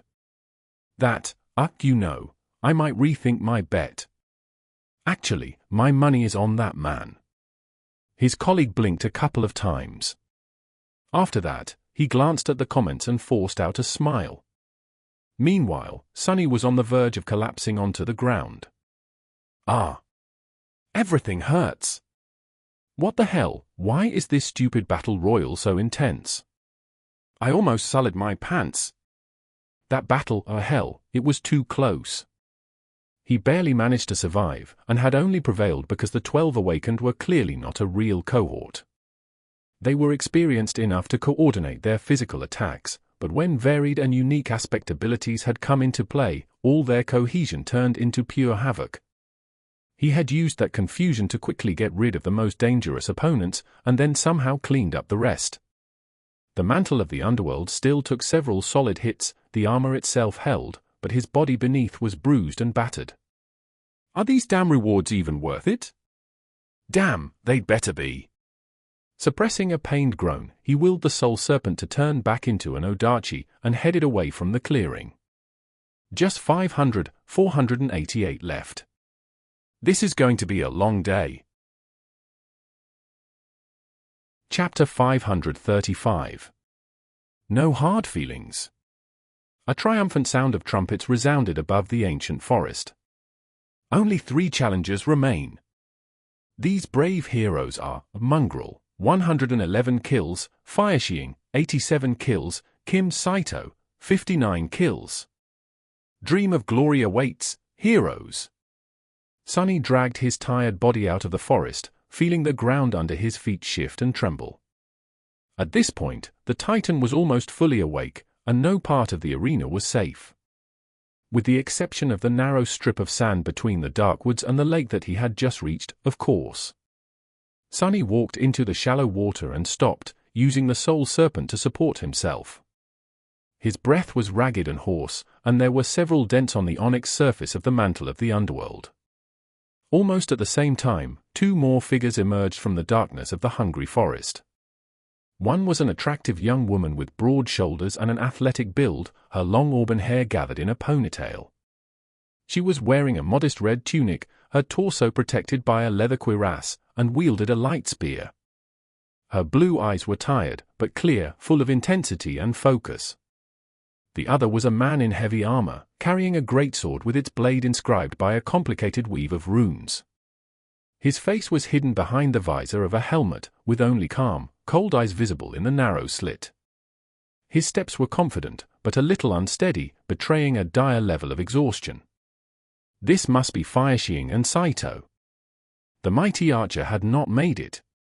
Sonny could only guess what had happened to him, but the most likely scenario was pretty obvious. The powerful legacy must have run into an ambush similar to those Sonny himself had encountered, only with a much less happy result. Well, that was life. Dar of the Maharana clan had paid the price for daring to stand out too much without having enough power to answer for such audacity. On one hand, it was not very fair, as far as tournaments went. On the other hand, when was anything ever fair? Sonny much preferred to stay in the shadows, even if this damn persona of his had somewhat failed to help him in that regard. Coincidentally, none of those who had conspired to form a group had made it this far, as well. And with a good reason, the type of person who would resort to such methods did not have what it took to win this battle, to begin with. So Sonny was not going to underestimate his last 2 opponents. They had already proven how formidable they were. The 3 awakened stood apart, looking at each other warily. The clear water of the tranquil lake splashed against their shins. The magnificent castle loomed in the distance, its ancient walls bathed in the bright sunlight. The vista was beautiful and peaceful, but the air was practically crackling with tension. After a while, the man in a suit of heavy plate armor turned to the fiery young woman and said hoarsely, "Let's deal with that demon together. We can decide who wins between the 2 of us after that thing is eliminated." He gripped the hilt of the soul serpent, preparing himself for a tough fight. To his surprise, though, the young woman shook her head and said simply, a clear expression of disdain appearing on her freckled face, "Huh. Such nobility, gods, what an idiot. What a fool." The man called Saito laughed, and then glanced at Mongrel. "How about it, Mongrel? Same offer. Let's take care of the girl first, and then have a proper duel, you and I. Or is it beneath you?" Sunny gritted his teeth, but had no choice but to say, "Young people these days, so naive. Has the dream realm taught you nothing?" Sunny raised the odachi and grinned. With that, he shifted his weight and prepared to dash forward. The other two also understood that, and in the next moment, the calmness of the clear lake was instantly no more. As soon as Sunny moved, a powerful explosion thundered, and he was thrown into the air by the devastating shockwave. Landing in a roll, he hurriedly slotted the memory of fire into the mantle and rose just in time to see a massive fireball dissipate into the air. His body felt even more damaged than it had been a moment ago. Kim Saito, however, took the brunt of the explosion. His heavy armor was mangled and torn, patches of burned skin visible through the tears. Just as Fire Shing lunged at him, tongues of flame appearing on the blade of her spear, he suddenly moved with unexpected agility, thrusting his sword forward. He wasn't aiming at the girl, though. Sunny noticed the rows of runes ignite with a menacing purple light, and then hastily threw his body sideways. In the next moment, a phantom figure of an armored giant appeared in the air and slashed downward, cutting the air where he had just stood with the identical copy of the same greatsword. Since both of his enemies seemed to possess deadly means of range attack, he had no choice but to close the distance. Luckily, Saito was already entangled with Fire Shing, who rained a barrage of lightning-fast, but precise and deadly strikes on him. It was as if the young woman was dancing, her auburn hair and red tunic flying through the air like tongues of wild flame. Interesting style. I should leave her for last. The man, meanwhile, didn't try to evade the burning spear and instead turned his body swiftly, making sure that it struck the undamaged parts of his armor. Despite being mangled by the explosion, the heavy armor held, betraying the fact that it, too, was a memory of considerable power. A moment later, Sunny was upon them and joined the fight, the dark odachi united with the flaming spear and a runic greatsword to sing the Song of Steel. A few minutes later, the voice of the dreamscape spoke again. Challenger Kim Saito was eliminated. Challenger Fire Shing was eliminated. Challenger Mongrel is victorious. Glory to the victor. As blood turned into a flood of sparks and the waters of the tranquil lake became clear once more, triumphant music thundered from all sides. Hidden behind the black mask, Sunny grimaced and suppressed the desire to plug his ears. What's with this terrible noise, Car? That was way too hard. Unbeknownst to him, the network was already exploding with countless articles, all titled more or less the same. No hard feelings, Lord Mongrel easily defeats 1,000 awakened. Chapter 536. Icon of Chivalry. Sunny dragged himself out of the dreamscape pod and sighed. Even though the battle royal happened inside an illusion and his body wasn't tired or bruised, the mental exhaustion was real. The qualifier round had turned out to be much more demanding than Sunny had thought. Of course, he could have used the 3 shadows to augment himself and devastate the entire arena, but that would have defeated the purpose. Sunny had managed fine with just his own strength. This way, he was also polishing his technique and enriching his comprehension of shadow dance, which was not a small matter. Putting on some clothes, he returned upstairs, sprawled on the sofa, and then looked at his communicator. Currently, hundreds of similar illusory battles were being broadcasted for people to see. Some were already close to a conclusion, some were in the thick of bloodshed, and some were only just starting. However, not every broadcast received the same amount of attention. Those arenas where renowned duelists or especially powerful newcomers were fighting pulled the most of it. Sadly, due to Mongrel's infamy, the one Sunny had just finished was among the more popular broadcasts.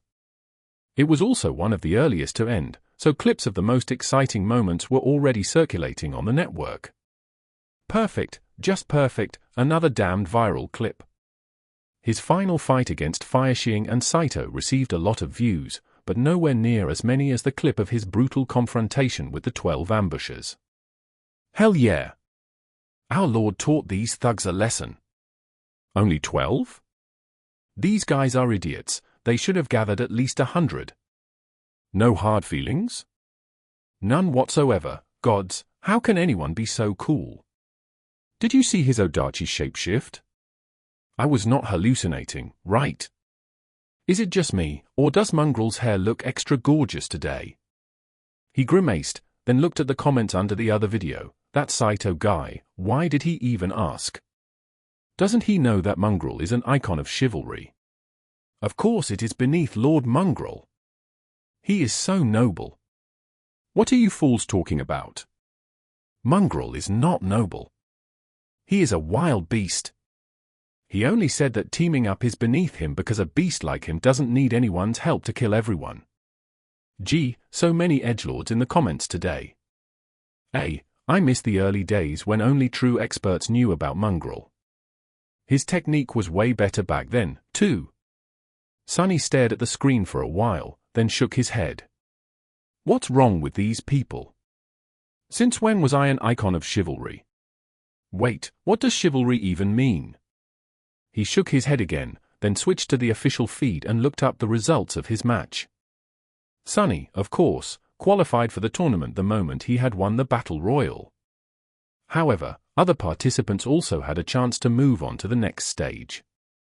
That depended on their performance and individual score, so there was no set number of people who would be allowed to continue. As it turned out of the 1,000 awakened who had fought in his Battle Royal, 2 more qualified to participate in the tournament. One of them was Fireshing, the young woman whom he had faced last, and Dar of the Maharana clan, the archer who had almost skewered Sonny with his giant arrows. Who? The bastard squeezed through, after all. Losing interest, Sonny turned off the communicator and yawned. Tomorrow, the real tournament was going to begin. Around 1,000 fighters, those who proved their mettle in the qualifying rounds, were going to face each other in proper duels, and after several days of intense competition, one victor was going to emerge to reap the best reward. He went back into the underground dojo, climbed into the sleeping pod, and closed his eyes. Soon, the familiar sight of the sanctuary appeared in front of him. Without wasting any time, Sonny left the altar island, went to his room, crashed on the narrow cot, and almost instantly fell asleep. Who said that there was no rest for the wicked? The next morning, Rain appeared at his doorstep for the training session, punctual as ever. Luckily, the tournament was not going to start until noon, so Sonny didn't have to find an excuse to cancel their lesson. Not that he would. This was much more important than some stupid tournament. He could get powerful memories elsewhere, but every day that passed was one less day for him to increase his sister's chances of survival. So, tutoring Rain took precedence. The girl repeated the movements and katas he had shown her the last time. Her form was as horrible as he had expected, but Rain was nothing if not diligent. She was improving with every set, slowly correcting the mistakes he pointed to her and absorbing the technique into her bones. For a complete novice, she was doing rather great. Making sure that she couldn't see, Sonny faced away and grinned. At that exact moment, his communicator received a message. After looking at it, his mood improved even further. The message was from Aiko, informing him that the soul shards he had retrieved from the worm vine were finally sold. Transcendent shards were infinitely more rare and precious than those of lesser ranks, not only because they stored more essence, but also because there were aspect abilities and spell tech applications that depended on the quality of the raw materials used. So, Sonny just became considerably richer. He had not dared to sell Solvane's soul shard, though. There were certainly awakened out there who could determine the nature and source of a shard. If anyone learned that he was in possession of one coming from a human saint, Sonny would have to answer too many uncomfortable questions. So, he had just given it to Kai instead. Strengthening the members of his cohort was, in a sense, the same as strengthening himself, so Sonny didn't feel that aggrieved because of the loss of potential profit. It was still incredibly sad, though. After the training session was over, he made a tasty breakfast for himself and Rain. The girl was hungry as a wolf, so she destroyed the contents of her plate in record time. When she was almost done, Sunny glanced at her with an incredulous expression and asked neutrally, "Has that tournament of yours started?" Rain swallowed the last bite and smiled. "The dream tournament?" "Yes, the qualifying rounds were yesterday." He took a sip of tea, acting indifferent. "Oh really?" "Right, I think I saw some clips on the network." "Oh, did you?" Sunny lingered for a bit, then mentioned as if he just happened to think about it, I hear that Mongrel guy is quite good." "Sure, I guess. But I don't like him." Sunny almost choked on his tea. It took a lot of effort to keep his voice calm and conversational. "Why don't you like Mongrel?" "Mongrel is awesome. He defeated 12 Awakened solo, you know." "I don't know. He just seems pompous. And who does he think he is, going around teaching people how to live? Plus, what's up with that mask? A good person wouldn't have to hide behind a mask, that's what I think." Sunny glared at her with a bit of resentment, then forced out a smile. "Well, I don't know. The mask is a powerful memory, for sure. And he probably doesn't even want to teach people anything, at least that is my impression. Plus, he caused so many problems for Knight. If he had the tiniest bit of conscience, he would have come forward and refuted those ridiculous rumors, but I bet that he doesn't." "Aha! So this is the root of all this. Just you wait, Kai. I'll repay you for this one day." He slowly took another sip of tea and asked, hiding his outrage, "You seem to know a lot about that tournament, huh? I thought you weren't very interested in that kind of stuff." "I am not. I just thought that maybe I'll see that Awakened again, the woman who saved me. But she's not participating." Sunny wanted to say something, but before he could, the girl added, "Well, of course. A true Awakened like her would never waste time on something frivolous like this. She is probably busy doing something important, exploring the dream realm to help humanity, protecting people from the nightmare creatures. Stuff like that, you know." "That is certainly a possibility." "Wait, what do you mean? A true Awakened wouldn't waste, didn't you suggest that I participate in that tournament?" Rain looked at him as though he was stupid. "That's you. And that's her. What kind of question is that? By the way, what time it is? Oh, goodness. I have to run." With that, she hurriedly waved Sunny goodbye and dashed to the door, leaving him completely stunned. What the hell is that supposed to mean? That's me, and that's her. He remained motionless for a while, then slowly closed his mouth and looked at the time. As it turned out, he had to hurry, too. The tournament duels were about to begin. Walking toward the elevator, Sunny was seething with anger. "That's me, well, of course, that's me.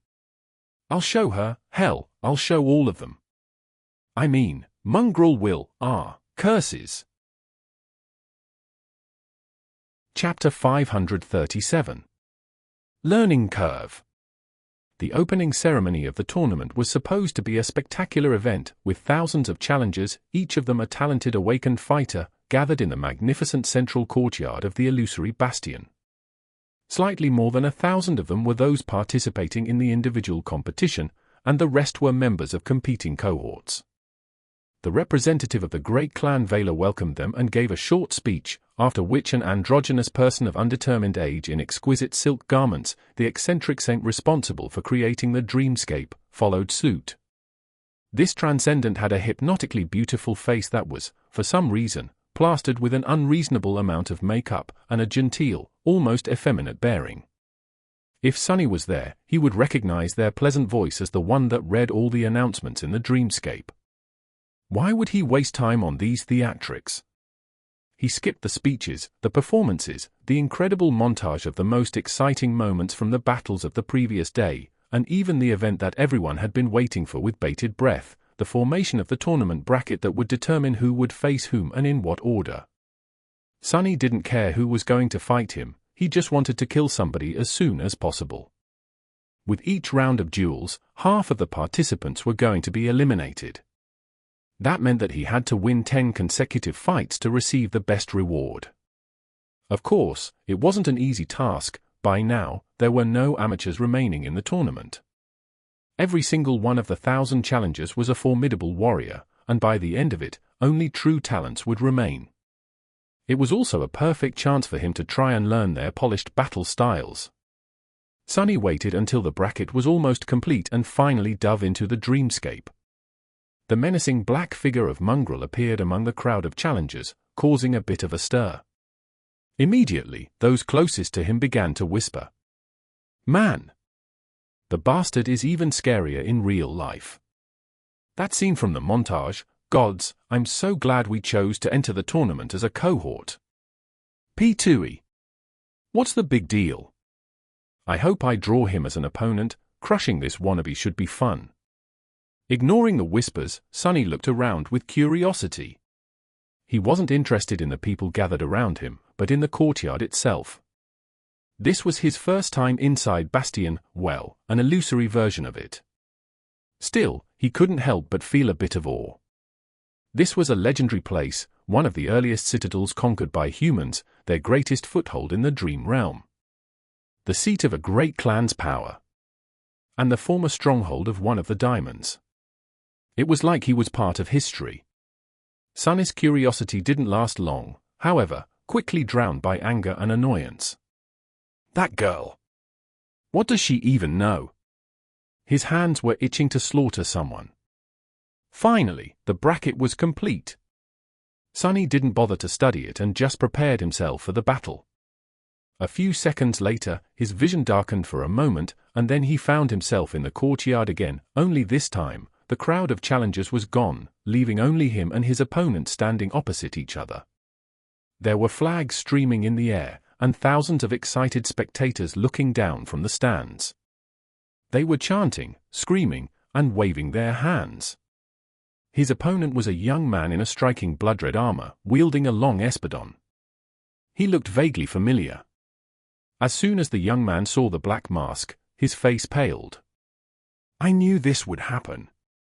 Crap, not a guy. Sunny growled and dashed forward, raising the soul serpent. A few moments later, a human head flew into the air, the audience exploded with cheers, and the pleasant voice announced, Challenger Paradise in Red was eliminated. Siklus was in the middle of a light-hearted discussion with Dimmy when the producer of the broadcast addressed him through the earpiece, forcing the young man to blink a couple of times and mask his surprise with a smile. Sorry to interrupt you, Dimmy, but it seems we already have a win. Wow, that was fast. The feed changed to a replay of a swift and brutal duel that ended before the voice of the dreamscape could even introduce the fighters. That was a first in his memory. Ha ha. Of course, it was Mongrel. Who else? Such bad luck for his opponent. I hope that he is not disheartened.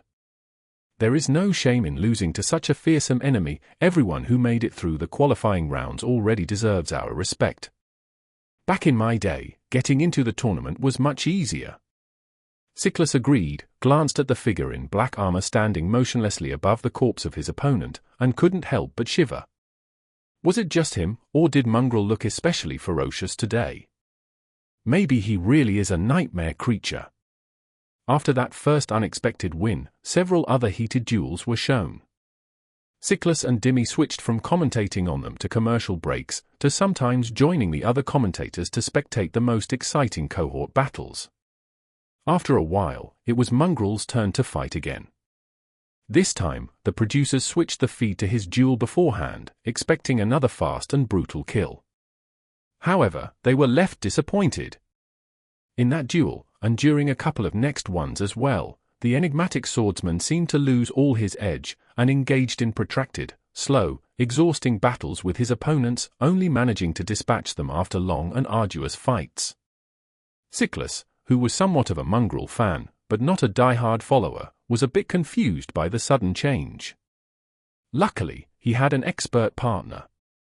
Hey, Dimmy, why does it seem that Mongrel is struggling all of a sudden?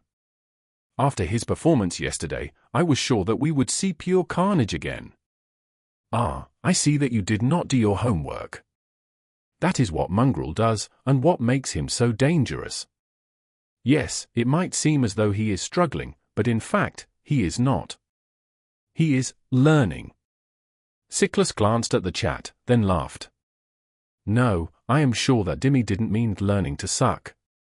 But, what exactly did you mean, Dimmy?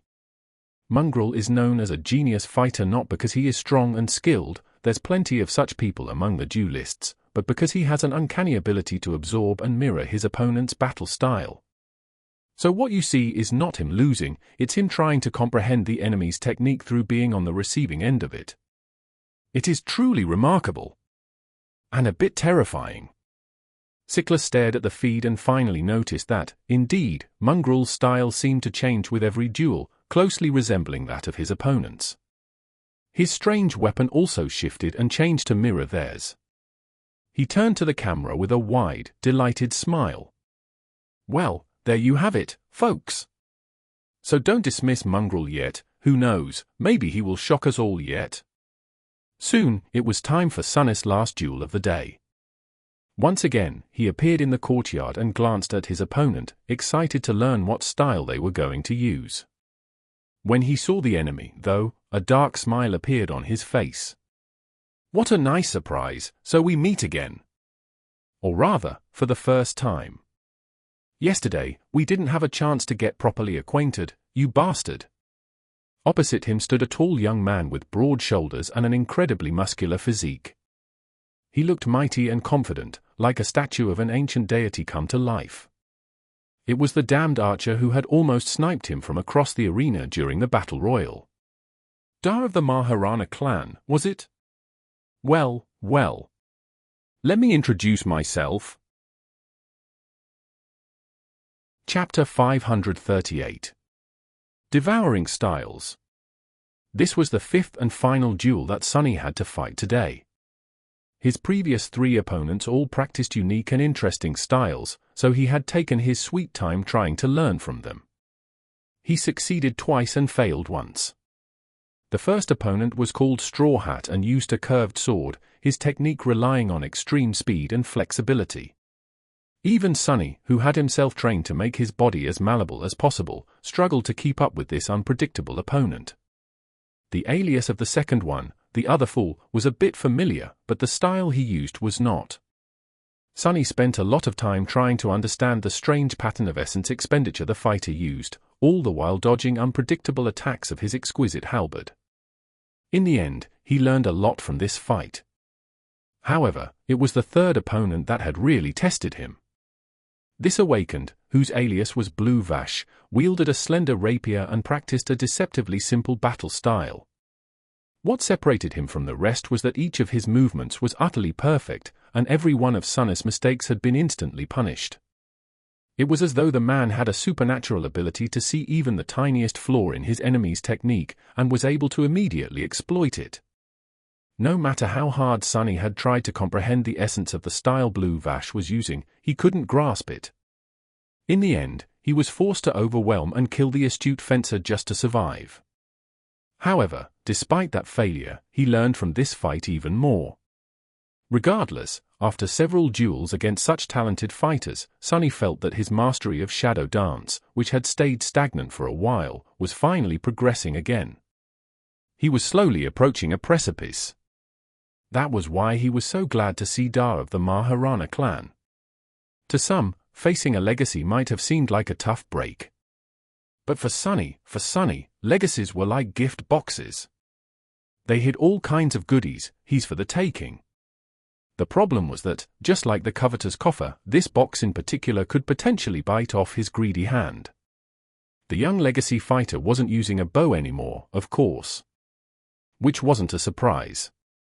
Legacies were trained to be proficient with a multitude of weapons, and a duel was not a place for arrows. Instead, he was holding a menacing great mace, its round head brimming with sharp spikes. What made this guy so dangerous was not his bow, in any case. It was his strange ability to zero in on the enemy and somehow perceive their every move, or whatever it was that had allowed him to barrage Sunny with arrows from afar with frighteningly high precision. While Sunny was staring at the mighty Dar, he was looking back at Mongrel.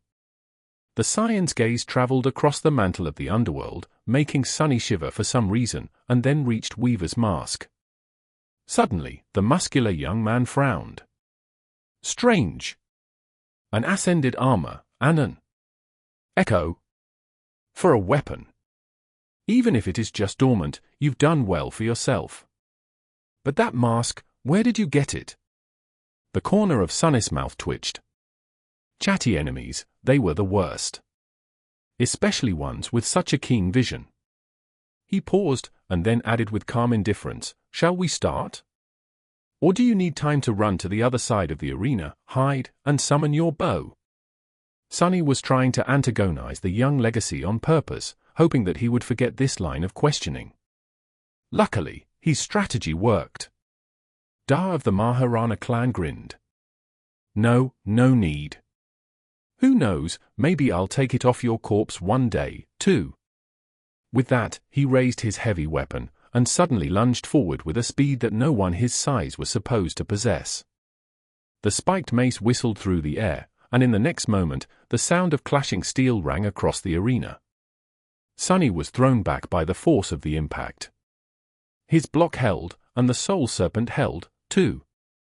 However, he failed to adjust the weight of the mantle of the underworld. Enough, so his body was pushed back. How the hell is he so strong? I have 3 soul cores, damn it! Dar didn't care. He was much taller, had much more muscle mass, a much longer reach, not to mention that as a legacy, he could have had many charms and memory enchantments feeding him strength, agility, and resilience. This fight wasn't going to be easy. Before Sunny could even properly land, the mace was flying at his head again. He pivoted on one leg, dodged the spikes, and dashed forward, hoping to close distance and get up close to the opponent, where his small stature and the shorter weapon would give him an advantage. The soul serpent lashed out, aimed at the enemy's heart. Dar was wearing a light leather cuirass that left his shoulders and arms exposed, so Sunny hoped to pierce it with one blow. However, to his surprise, the tip of the Odachi slid off the light leather armor as if it was forged from adamantine steel instead. The legacy in question spun his mace, forcing Sunny to retreat, then glanced down at the spot where a tiny scratch was left on his cuirass. When he looked up again, his eyes were full of dark amusement. Still running his mouth. "Let's see if you have any breath to waste in a couple of minutes." The two of them clashed again, exchanging dozens of blows. Both were strong, fast, and skilled. Neither could easily overwhelm the opponent. This was the second time Sunny had to fight a legacy, third if he counted Nephis. The difference was incredibly obvious. His previous opponents were talented and experienced, but none of them could compare to Dar. This young man was a deadly battle machine crafted to reign on any battlefield, trained from the moment he had taken his first step to wield weapons of war and destroy his enemies. He was no match for Caster, however, but Caster had never gotten the chance to become an awakened. Once a legacy learned to control the flow of soul essence, their power grew exponentially. Which was what Sunny was currently experiencing, raw power shaped into a deadly weapon by long years of relentless practice and superb skill. Dar was powerful, skilled, and experienced, but he lacked something that people like Sunny had, the memory of fear and bitter defeats, knowledge of death, and a vicious will to persevere. Sunny didn't doubt that the legacy had spent a lot of time in the dream realm, battling nightmare creatures, but he did doubt that Dar had ever found himself in absolute despair, having to claw his way back to life. His experience was that of fighting down, and not fighting up. As Master Jet would say, he wasn't a killer. But Sunny was, and so, the legacy had already lost this fight, even if he didn't know it yet. He was only alive because his enemy was interested in learning sophisticated battle styles. And there was a lot of sophistication in Dar's aggressive and domineering battle style. Legacies were truly in a league of their own. This was not something that Sunny could learn in a heartbeat. He needed time. And so, their violent duel had turned into a slow, but terrifyingly intense battle of attrition. A minute passed, then another, then another. The two fighters were still entangled in a ferocious melee. The spectators were at the edge of their seats, holding their breaths as they watched the incredible spectacle. The direct feed of the duel was gathering more and more viewers. "Bastard, how are you doing this?" "How?" Sunny was trying to peer into the core of Dar's style, but failed to understand its essence over and over again. "I see. So this is how." It was so obvious. By that point, both of them were exhausted and wounded, their reserves of essence running dry. Sunny had much more left, of course, even though continuously enhancing his physical prowess and using the Feather of Truth, enchantment of the mantle was hungrily eating through shadow essence. He had 3 times the capacity. He also had much better control of it, it seemed. All the time Sunny had spent meditating in the sky below was not for nothing, after all. Feeling the foundation of shadow dance grow stronger, Sunny grinned behind the mask, and suddenly changed his entire attitude. His movements turned sharper and more aggressive, his demeanor bold and overbearing. The soul serpent turned into liquid darkness, and then shaped itself into a spiked mace. Dar was thrown off by the sudden change, but only for a moment. However, that moment was all Sunny needed. Dodging the enemy's attack before it could even fully manifest, as if reading the legacy's thoughts, he dove under the strike and delivered a crushing blow of his own. His enemy's leather armor still held, but the bones beneath it did not. Dar's ribcage caved, and he spat a stream of blood. In the next second, another hit connected with his jaw, turning the young man's face into a bloody mess. He fell to his knees and raised a hand, desperately trying to block the finishing blow. The demon in black armor knew no mercy, though. Calmly raising the mace, he brutally brought it down. The crowd let out a collective scream. In the silence that followed, a pleasant voice announced, Dar of the Maharana clan was eliminated. Chapter 539. Out of reach. Sunny climbed out of the pod and stretched, lamenting the fact that dreamscape capsules weren't as sophisticated as the sleeping pods used to enter the actual dream realm.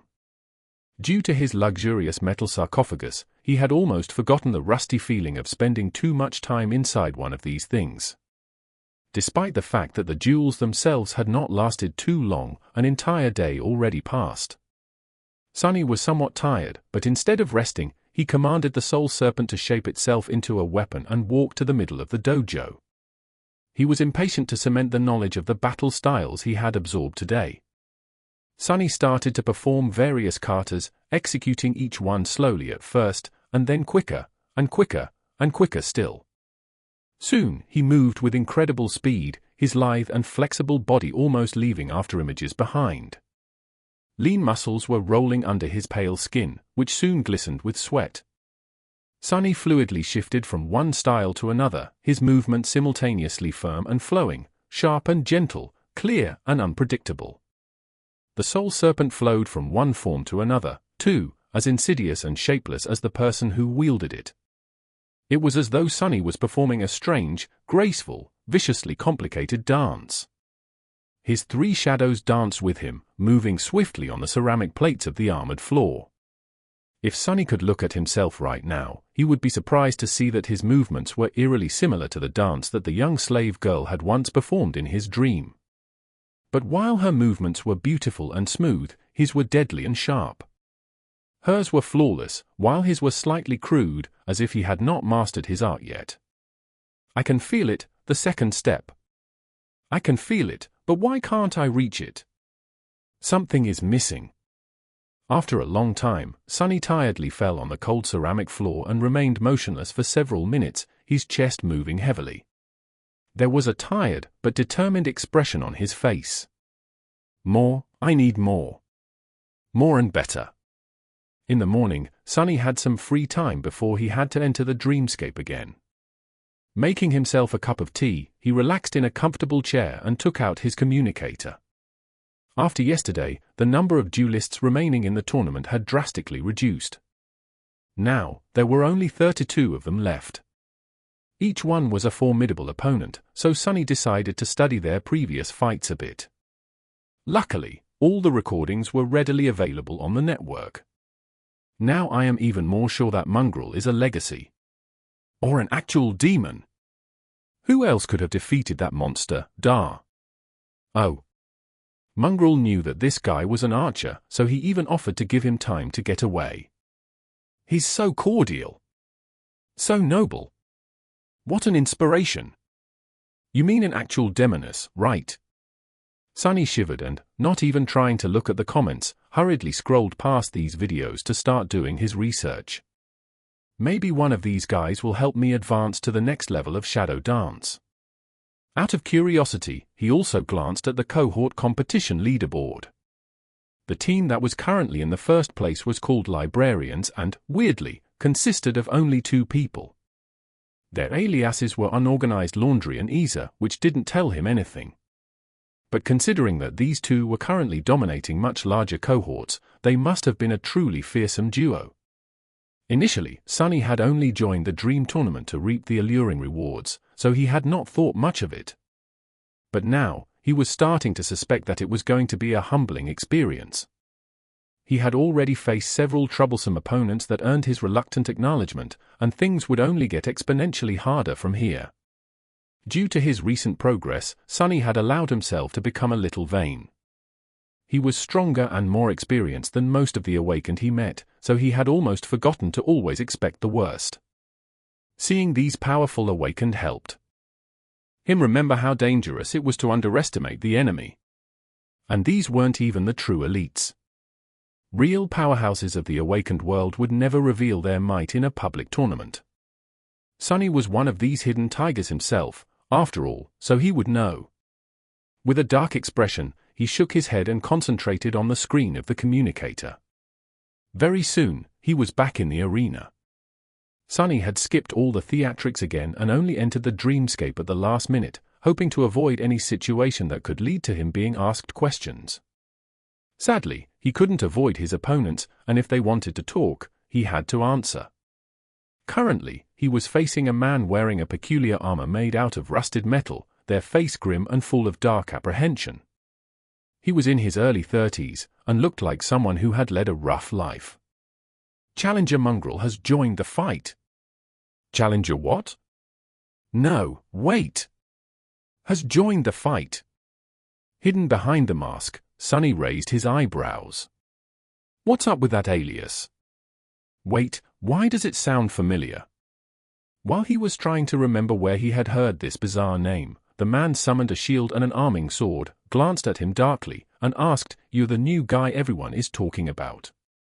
Sunny sighed, knowing what would follow. Sunny rolled his eyes, exasperated by all the talk. However, he didn't want to attack the older man recklessly. His opponent had to be quite powerful to get this far. That's exactly what a liar would say. Do you think I'm an idiot? Gods! Can you just attack already? Sunny took a step forward and said. The older man stared at him for a few moments, his face full of anger and confusion. After a while, he hissed, "Brat, you must be courting death." Chapter 540. Blood Feud. The peculiar man had an excellent technique, but it seemed as though anger was clouding his judgment. Sunny spent several minutes dodging and blocking his attacks, carefully observing both the enemy and the enemy's shadow. It wasn't long before he was able to grasp the essence of the enemy's style. After more than 900 duels in the dreamscape, his ability to comprehend different battle styles had considerably improved. And this guy wasn't using anything he had never seen before. His technique was polished, but unoriginal. Not that there was anything wrong with that, except that it was also too straightforward and inflexible. Since there was nothing else for Sunny to learn, he switched from defense to attack and delivered a swift strike, leaving a shallow wound on the opponent's shoulder. A few drops of blood landed on the mantle of the underworld, and in the next moment, Sunny learned just how the man was able to climb so high on the tournament ladder. Suddenly, the blood shone with menacing crimson light and exploded, throwing Sunny back and tearing the soul serpent from his hand. At the same time, his enemy's wound ignited with dim red radiance, and in the next second, his movements became much faster, his blow carrying much more weight. Sunny barely dodged a devastating downward slash, rolled away, and grabbed the hilt of the Odachi, just in time to block another strike and be thrown back a few steps again. How is he suddenly so strong? He struggled desperately to keep up with the man in rusted armor, who had somehow instantly become utterly overbearing. In the process, another drop of blood landed on him. The mantle withstood another explosion. Its surface did not crack, but Sunny could tell that the armor was weakened. Jumping back to his feet, he gritted his teeth and continued to fight. Pretty soon, his suspicion was confirmed. The enemy seemed to possess an aspect related to blood. His first ability allowed him to ignite it, and the second increased his strength and speed the more he bled. So every time Sunny managed to perform a successful attack, the man grew much more formidable, while Sunny himself had to either dodge the drops of blood or somehow survive another explosion. By now, Sunny had realized that there were 4 types of challengers who tended to do well in this tournament. The first type relied on skill, the second type relied on a powerful aspect, and the third type relied on excellent memories. While the latter 2 were tricky to deal with, only the first type was really dangerous. The fourth type, of course, was the most deadly. These were fighters who had both formidable skill and powerful aspects, as well as an arsenal of fearsome memories at their disposal. Luckily, there weren't many such people around. This guy was obviously an opponent of the second type, and relied too much on his bizarre aspect. To defeat him, Sunny just had to think of a counter, and in this case, the counter was pretty obvious. Since every wound made his enemy stronger, he just had to finish the bastard off in one strike. And since the warrior in rusted armor neglected to truly develop his technique, that was not that hard to do. After another explosion, Sunny increased the weight of the mantle of the underworld and withstood the shockwave, then made it as light a feather and dashed forward. He understood the essence of the enemy's style already, so it wasn't hard to predict his next move. In fact, Sunny had manipulated the man into doing exactly what he wanted. Once his opponent raised his sword to block a vicious slash, Sunny shifted his weight and suddenly changed the direction of the attack, sidestepping as he pushed his sword forward. The soul serpent scraped against the enemy's sword and slid effortlessly into the visor slit of the rusted helmet. Immediately, Sunny dismissed the shadow and jumped as far back as he could. The body of the man in rusted armor shuddered, and then violently exploded, causing the whole courtyard to tremble. If Sunny was just a tiny bit slower, he would have been pulverized by the explosion, too, and his enemy would have avenged himself from beyond the grave. Well, from beyond being eliminated from the tournament, in this case. What kind of an aspect is that? Phew. I guess this is why Awakened are so dangerous. You just never know what kind of weird crap they are capable of. As the crowd exploded with applause, the voice of the Dreamscape announced, "Challenger what?" No, wait! Was eliminated. Sunny, however, didn't pay it any attention. Because almost at the same time, the spell whispered into his ear. A few moments later, Sunny was back in the black void, staring at the fake pattern of radiant strings with a perplexed expression. He knew, of course, that it was possible to exchange memories in the Dreamscape. This illusion was a mystical space created by a saint's aspect ability, after all, and not an artificial VR simulation.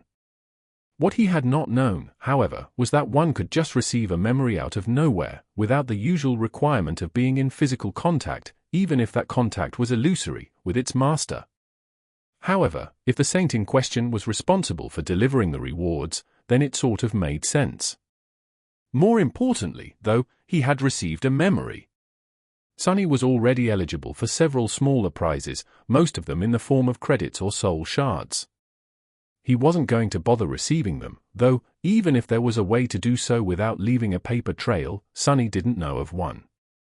The memories, however, that was an entirely different situation.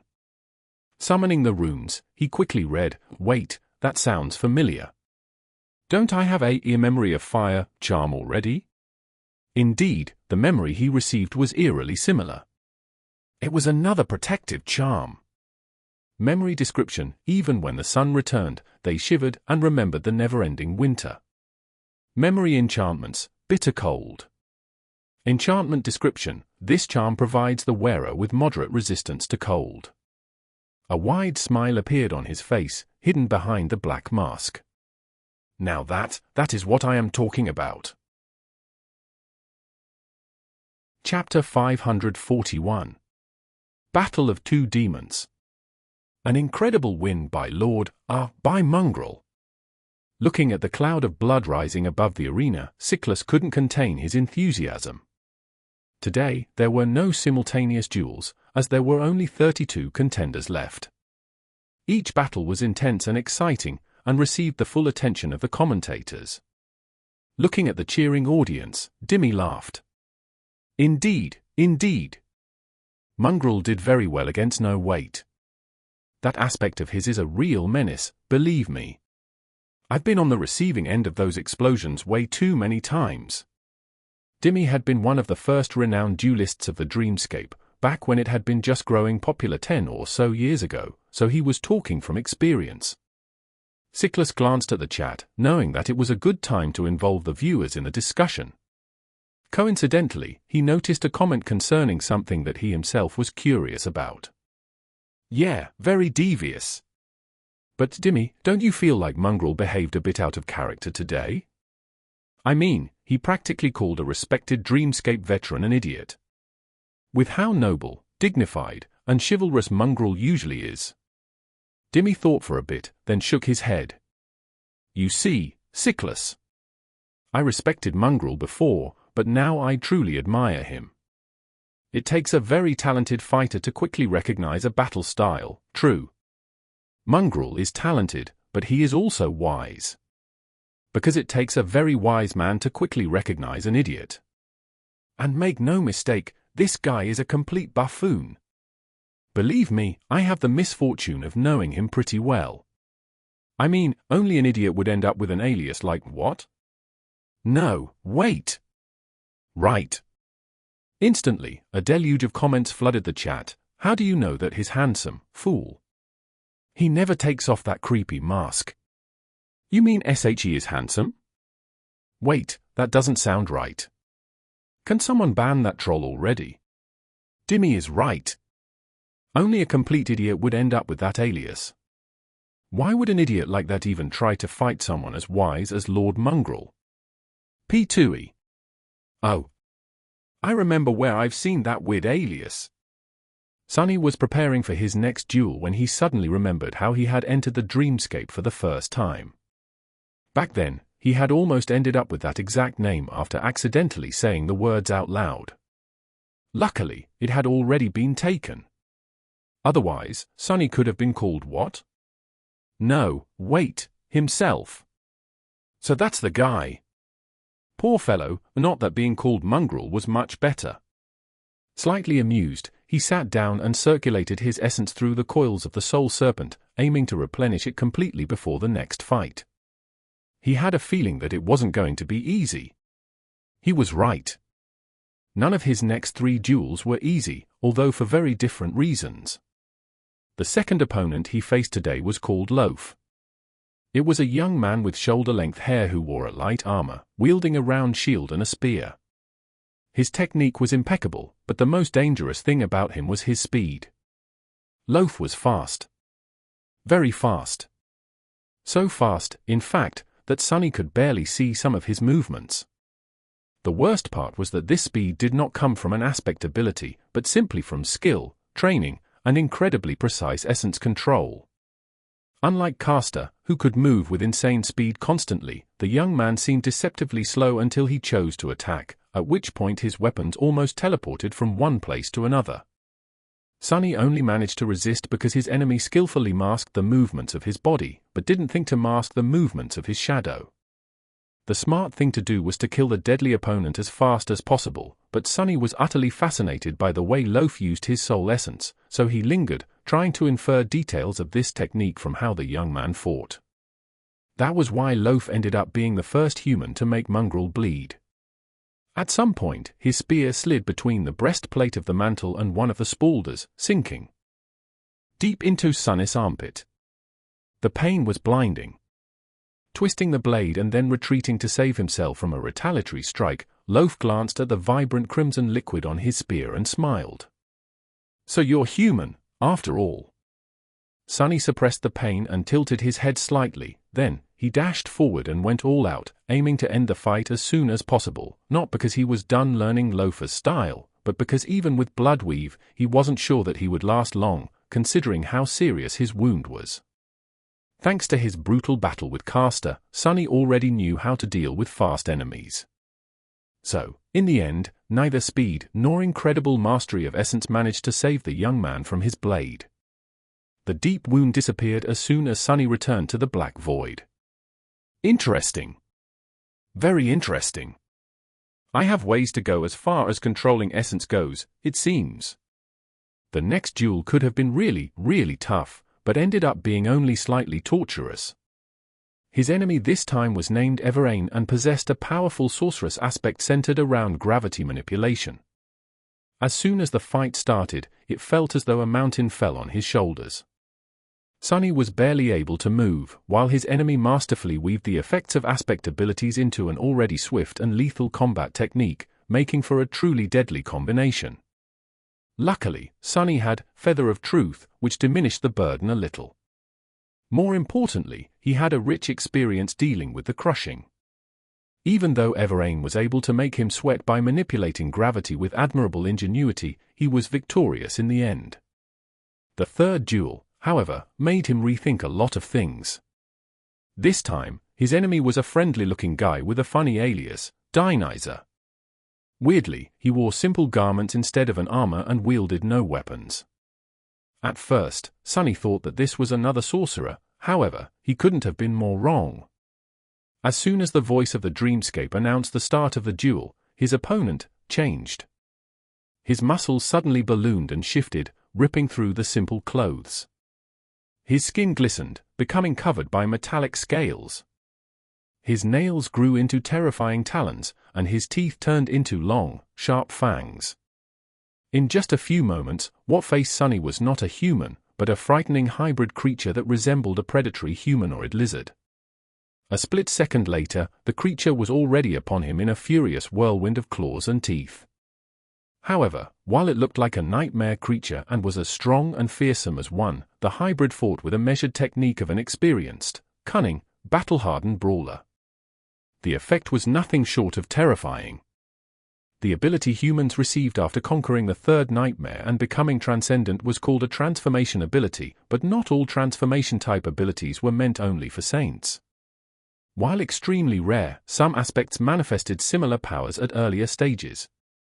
Song Sishan possessed an aspect like that, as well. However, while Sunny knew that such awakened existed, this was his first time facing one in battle. And what a battle it was! It was really worthy of being the penultimate spectacle of the whole tournament. It was also the first fight where Sunny felt that he really might lose. The enemy was just too strong, ferocious, and overbearing, while also being skilled, intelligent, and subtle. Fighting him was like fighting a devil, or a demon at least. In fact, while Sunny had no idea, this was what their duel was being called on the network, the Battle of Two Demons. And one of these demons was bound to fall. Under the stunned gazes of numerous spectators, both those in the dreamscape and those watching the broadcast on the screens of their communicators, Mongrel was pushed back by the rampaging monster, his dark Odachi sliding off the steel scales without leaving even a scratch on them. Nothing he did seemed to have an effect. But then, something changed. At some point, the demonic swordsman dismissed his great blade and lunged into a violent, terrifyingly brutal hand-to-hand combat with the towering creature, using his fists, legs, and even the horns of his mask to attack the enemy. His style changed, turning savage and vicious, insidiously deadly, and utterly ruthless. Those who followed Mongrel for a while and knew a fair share about combat were stunned to recognize that style. It was the same primal, devastating way of fighting the Barrow race had used during the recent Gate disaster. So Mongrel was able to learn from nightmare creatures, as well. The uncompromisingly cruel brawl lasted for a dreadfully long time. In the end, both fighters were bloodied and broken, their bodies battered, but their murderous wills as sharp and unshaken as ever. Mongrel's onyx armor had cracked in several places under the unrelenting assault of adamantine talons, but the hybrid scales were also shattered and torn, his movements slowing down more and more. And then, unexpectedly, it was all over. Mongrel had caught his enemy into an arm lock, and then bent, straining with all his might. A loud crack could be heard in the deathly silence that had settled over the arena a while back, and the creature's neck suddenly twisted at an unnatural angle. At first, people couldn't believe their eyes. Only when the massive body of the hybrid reptile shuddered, and then turned into a flood of white sparks, did they open their eyes wide and started screaming with shock, joy, and admiration. Swaying lightly, Sunny looked at the disappearing torrent of sparks and grinned. One more left. Gee, I wonder what I'll get this time. Chapter 542. Polite, reasonable discussion. Sunny had received generous rewards for these 3 duels, well, for 2 of them, at least. One was an ascended memory of the 2nd tier, which was an arrow. The second was an ascended shield of the 3rd tier. Both had pretty great enchantments, but he had no time to study them in detail. All he had determined was that the memories were good enough to not be fed to Saint. The 3rd reward, though, was a bitter disappointment. It would have been rather amazing, actually, for anyone else, 100 soul shards, no less. In the waking world, this was a precious resource. Even lesser legacy clans would not scoff at that amount. But since Sunny couldn't claim it, he was left with nothing. His disappointment didn't last long, however. In the end, it didn't really matter. The real boon was the prizes those in 2nd and 1st place would receive, and Sunny had already cemented his position in the final duel. The winner and the runner-up were going to receive memories from Clan Valor's personal armory. And this was something every Awakened desired, because the great clan was renowned not only for its knights. It was also famous for its forgers. Members of the Valor family often received aspects tied to forging and creation. Some of them could even create memories, tailor-made for destroying nightmare creatures and conquering the dangerous expanses of the dream realm. Sunny doubted that they would put something really unique as a prize for a public tournament, but anything from their vault was going to be precious. What's more, he had already enriched his mastery of Shadow Dance a lot. The last 3 duels especially had pushed him even closer to grasping its 2nd step. Now, he felt as though it was almost within his reach. So, participating in the tournament was a pretty good idea, after all. I should really thank Rain. No, wait, she doesn't know that I am participating. Also, I am not participating in the tournament. Mongrel is. Damn, why is everything so convoluted? I should really rest for a bit. After the battle with Dionyser, he wasn't in the best shape. That fight was nothing short of brutal. Even Sunny, who usually thrived in brutality, was a bit stunned by how violent it ended up being. His wounds had disappeared as soon as the duel ended, but mental exhaustion remained. His essence was also really spent, since that was how the dreamscape functioned.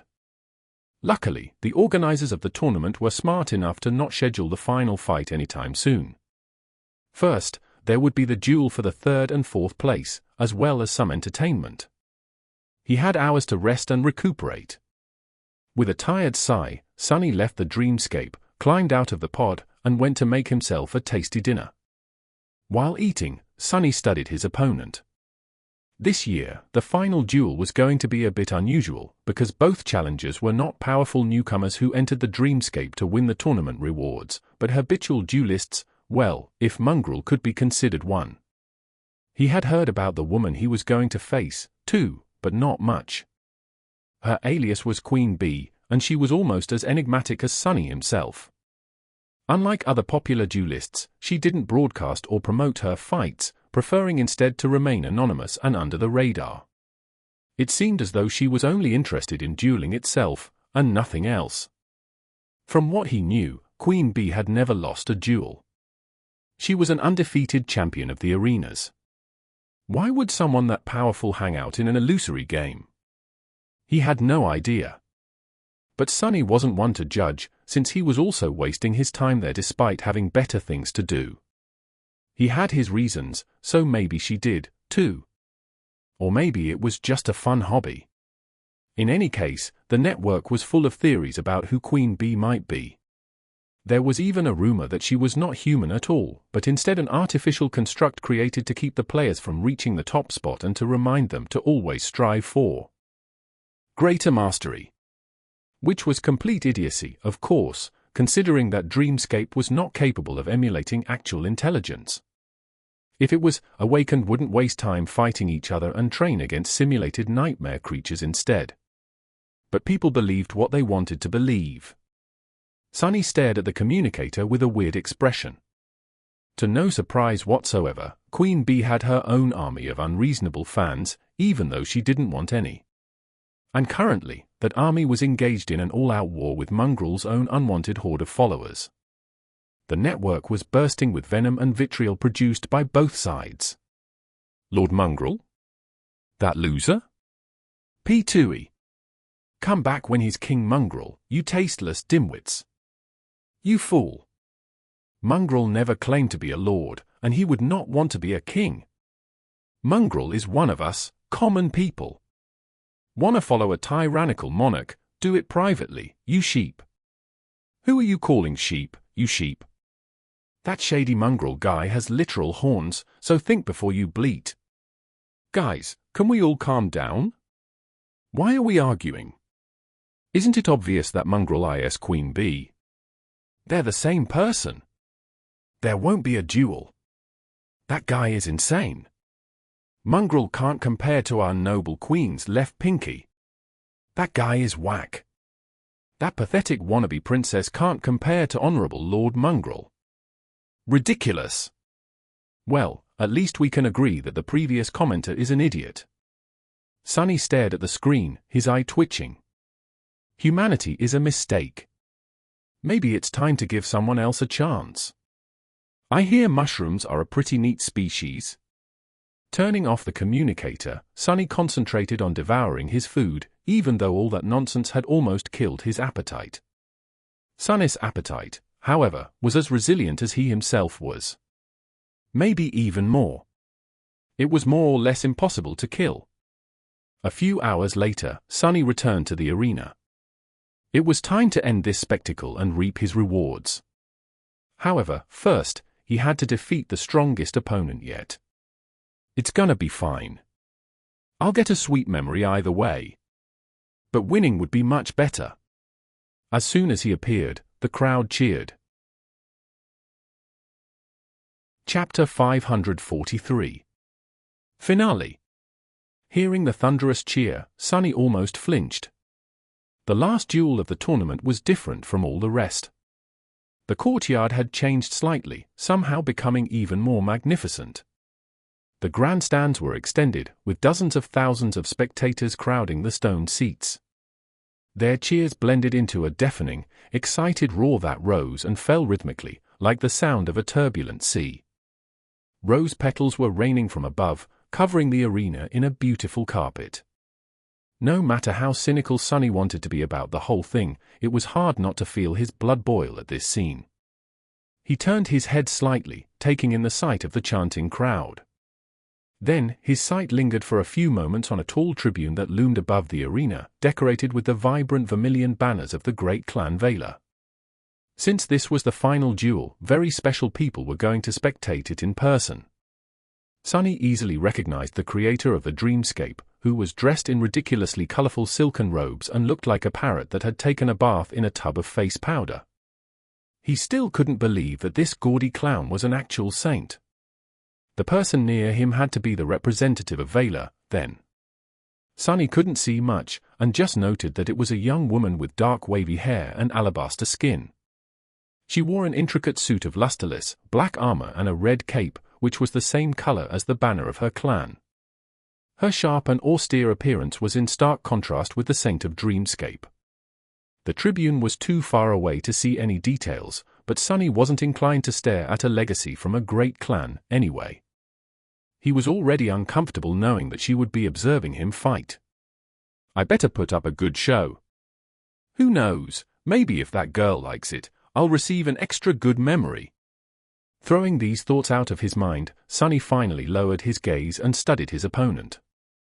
Since Sunny knew some of the best fighters of his generation, he had entertained the idea that he might have met the formidable Queen Bee outside of the dreamscape already. But no, she didn't seem familiar. The famous duelist was seemingly in her 30s, and even though the lower half of her face was hidden behind an elegant half-mask, he was sure that he had never seen her before. She stood calmly in the center of the arena, as if not affected by the cheering crowd and the esteemed guests in the audience at all. From just one glance, Sunny knew that he was looking at a combat master. Everything about the regal woman spoke of skill, grace, and resolve. She wore a light metal armor and wielded a slender estoc, its blade long and sharp. There was a strange serenity about her that somehow seemed simultaneously alien and familiar. Clarity? This is the same vibe Neff sometimes gave off. Indeed, it was the same type of clarity that Nephis, and Sunny himself, possessed. But while Changing Star was sharp and inevitable like a striking sword, Queen Bee was not. On the contrary, she seemed deceptively placid. The woman studied him, too, allowing Sunny to look her in the eyes. They weren't blue, grey, green, or even purple, and instead seemed to shift from one color to another, as if reflecting her mood. The strangest thing about them, though, was that those weren't the eyes of a killer. Sunny knew how to recognize one, because he was a killer himself. He suppressed the desire to scratch the back of his head. Hey, combat master, but not a killer? Don't tell me that this is really just her hobby. What kind of a hobby was that? In any case, this was going to make things a little easier for him. Sure, Queen Bee might have been a prodigal duelist, she wouldn't have gotten to the finale of the tournament otherwise, but without the killing instinct, defeating someone like Sunny would be nearly impossible. For him, combat was not something interesting or engaging. It was not something he did for fun, or even his profession. It was simply his life. God of War was not called the God of Life for nothing. Life was a constant, brutal struggle, and Sunny knew it better than most. That was why he was such a vicious and cruel fighter, never missing out on the tiniest chance to destroy his enemy. That was not to say that the duel was going to be easy. Killer or not, Queen Bee was still a fearsome opponent. With a sigh, he summoned the black Odachi, put its blade on his shoulder, and walked forward. The trumpet sang and the voice of the dreamscape announced the names of the fighters, lunging into a solemn speech afterward. Sunny didn't listen to it and simply approached the middle of the arena, then hesitated and performed a small, awkward bow toward the graceful woman. He wasn't a courteous person, but in this situation, bowing seemed somehow appropriate. Queen Bee looked at him calmly, and nodded lightly. Then, she raised her estoc into position. He sighed, gripped the hilt of the soul serpent, and lunged into a lightning-fast attack. What was the point of wasting time? Sunny was trying to overwhelm his opponent in one fell swoop, but of course, he failed. The long blade of the slender estoc flew with incredible speed, preventing him from approaching Queen Bee to deliver even a single strike. For a few seconds, nothing but the ringing of steel could be heard above the arena. Even the audience grew quiet, looking at the incredible fight with bated breath. Unlike the previous duels, there was nothing flashy or particularly spectacular about this one. It wasn't as brutal as the battle between Mongrel and fearsome shapeshifter Dionyser, nor was as strange and exciting as his fight against the gravity sorcerer Everain. There were no fascinating aspect abilities flying around, and instead, it was all about skill, steel, and technique. However, people who knew even a little bit about combat couldn't take their eyes off the intense confrontation. Every strike, every block, every step the fighters took was full of flawless precision, insight, and clear resolve. This was a battle of two masters, and thus it was much more thrilling and breathtaking than anything else they had seen in this tournament. Sunny, however, was having much less fun than the audience. What the hell? What is going on? Chapter 544. Glory to the victor. Something was very, very wrong with this duel.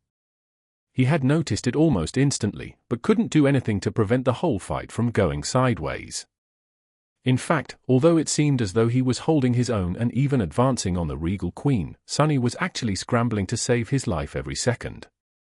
There was something wrong with her shadow, not the harrowing, unnatural kind of wrong that he had felt before in the dream realm, but a very mundane kind of wrong which, nevertheless, threw him for a loop.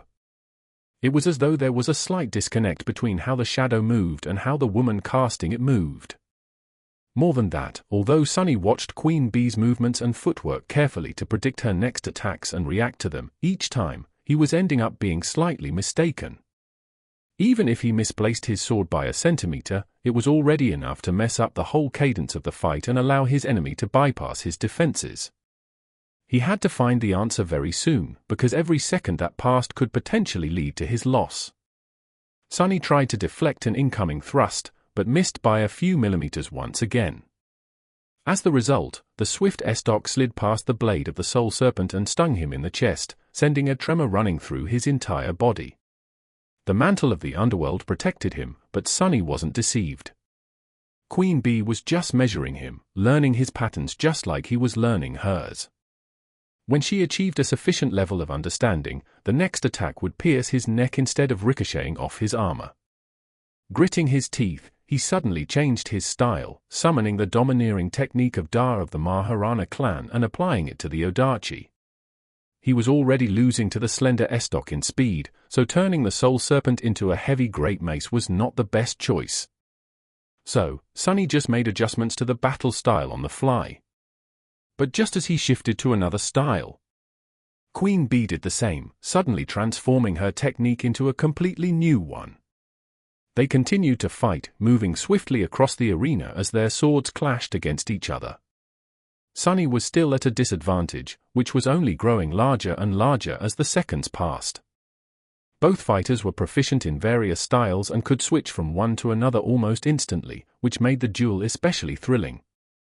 Sunny was going crazy, too, but for an entirely different reason. Facing an enemy like this was a golden opportunity to enhance his comprehension of the shadow dance. But to do that, he first had to understand what exactly Queen Bee was doing.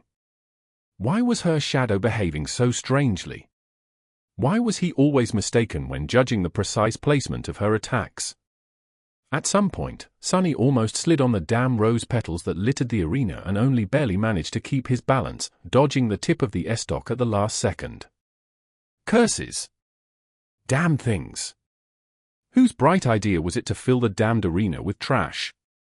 In fact, it was a miracle that neither of the two duelists had suffered from this treacherous footing already. A miracle, a miracle. Dodging another lethal strike, he shifted from balance technique to defense and glanced at Queen Bee's feet again. From start to finish, she had not been bothered by the rose petals once. And now that he paid attention to it, not only did his graceful opponent avoid losing her footing on the slippery petals, but none of them were also crushed under her armored boots. It was almost as if she was always hovering a few millimeters above the ground without actually touching it. No, not almost, that was exactly what was happening. Such a small difference was very hard to notice, but it explained why the angle of how Queen Bee's shadow hit the ground was ever so slightly wrong, and why Sunny was always misjudging her attacks a tiny bit. A few millimeters was a very minuscule amount, but in a battle as precise and calculated as theirs, it made for a huge difference. There was only one way to find out.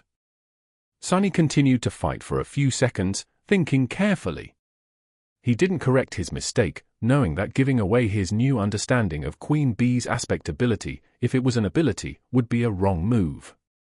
Instead, he had to construct a trap and end the fight with it. But trapping someone as skilled and talented as his current opponent was not easy. In fact, deceiving someone who had clarity was a very tall task. Luckily, Sunny was a skilled fighter himself. But better yet, he was an even more talented deceiver. So, he continued to pretend and prepare his ambush, all the while greedily absorbing his enemy's technique. Now that he knew the secret, he could see it much more clearly. At some point in the duel, Mongrel seemed to finally make a mistake. He once again misjudged Queen Bee's intention and threw his blade too low, allowing the estoc to slide above it and flash toward his throat. However, it never hit its mark. Instead of piercing Mongrel's neck, the slender blade simply left a deep cut on his skin, because at the last moment, the demonic swordsman moved ever so slightly to his left, and then almost instantly dashed forward. The dark Odachi hissed as it cut the air, and the figure in black armor moved past the graceful woman in light armor, stopping a couple of steps behind her. Feeling a stinging pain radiating from the shallow wound on his neck, Sunny sighed and lowered the soul serpent. Behind him, Queen Bee swayed lightly, and then fell into a torrent of white sparks.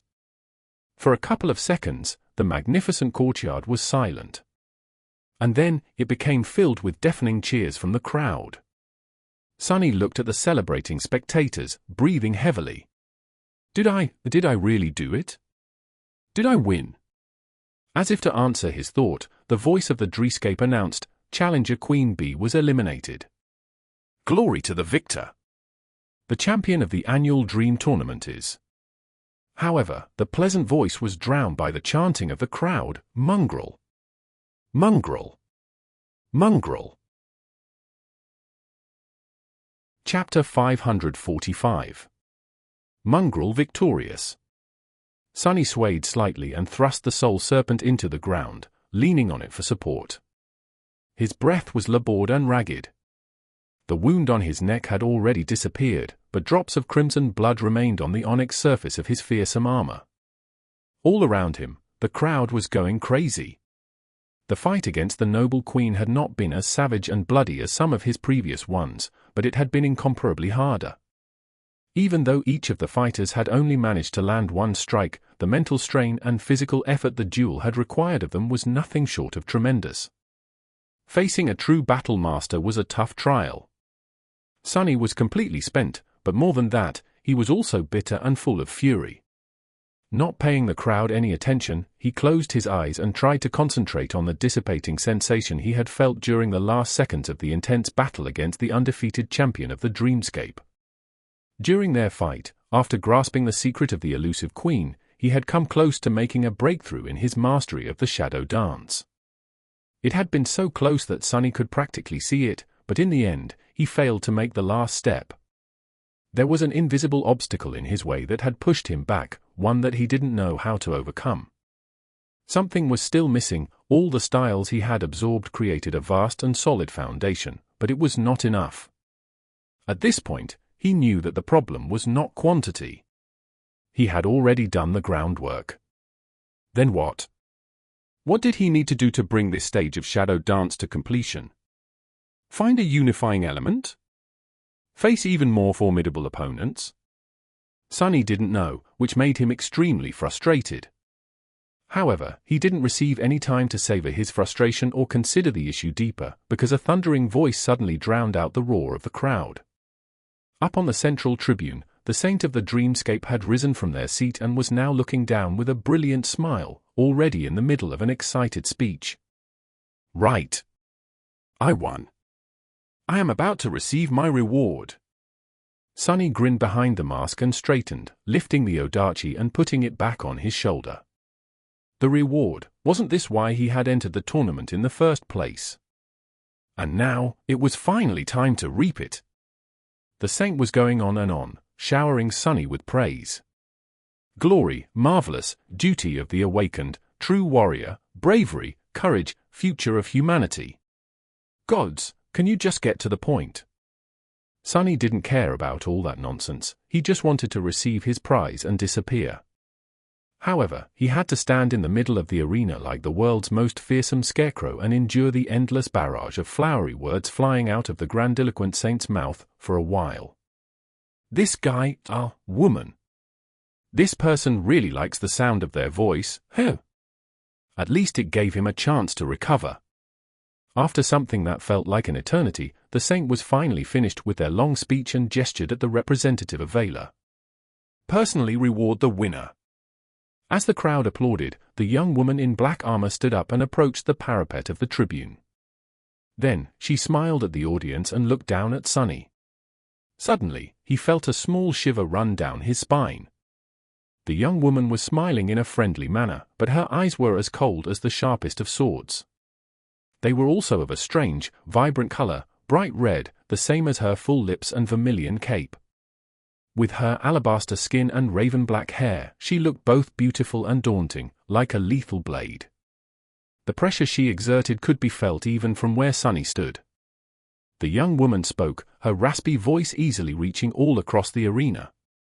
It sounded friendly enough, as well as strangely familiar, for some reason. "I am Ascended Morgan of Clan Valor." "Congratulations, warrior. What a splendid duel it was. You truly are a worthy winner." Sunny stared at her for a moment, then bowed his head slightly, expressing his respect, pretending to. Smiling in response, Morgan of Valor continued, "And you are truly worthy of wielding a memory forged by the smiths of the great Clan Valor. In fact, your remarkable skill brought me so much joy that I have decided to gift you one of my personal armaments." The thing Sunny had hoped would happen did, indeed, happen. Ascended Morgan seemed to be in a very good mood. Whatever it was that a master of one of the great clans had in her arsenal was bound to be good. The young woman waited for the excited cheers of the crowd to quiet down and looked at him with a curious smile. "Tell me, what do you wish to receive?" "A weapon." "Yes, a weapon would be great." Sunny started to smile, but then, suddenly, his eyes widened. And before he could think of a crafty lie, the floor forced an answer out of his mouth. Morgan of Valor tilted her head a little. "A suit of armor, then? Or maybe a powerful charm?" Yes. Both would be good." Sunny gritted his teeth, but the result was inevitable. He had no choice but to answer in a hollow voice, "Really? Maybe you want to receive an echo, then?" Mongrel remained silent for several seconds, and then answered. Sunny was on the verge of shedding bloody tears. How had it all gone so wrong, so fast? Master Morgan studied him for a bit, then leaned on the parapet and asked in an amused voice, "Really? What do you want, then?" Sunny panicked. He obviously wanted to receive one of the rewards she had mentioned, but it was precisely because he did that Weaver's mask would not allow him to say it. He scrambled to salvage the situation and get at least something out of this disaster. Suddenly, a crazy idea appeared in his mind. And then, in front of countless thousands of people, Mongrel said something shocking. "You, Ascended Morgan. I want to duel you." Chapter 546. Morgan of Valor. A stunned silence settled over the resplendent arena. A sea of spectators were staring at Sunny with wide eyes, not sure if they had heard it right. Even the saint seemed shocked and uncertain about what to do. Surely, Mongrel had not just challenged a master of the great Clan Valor to a fight? In that silence, a bright laughter suddenly rang, rolling over the vast courtyard. It was Morgan. She was laughing with a delighted expression on her face, her striking vermilion eyes full of mirth and amusement. A few moments later, she looked down and asked, her raspy voice relaxed and steady, "Oh, really? You want to fight me?" Sunny stared at her from below, and nodded. But of course, he didn't.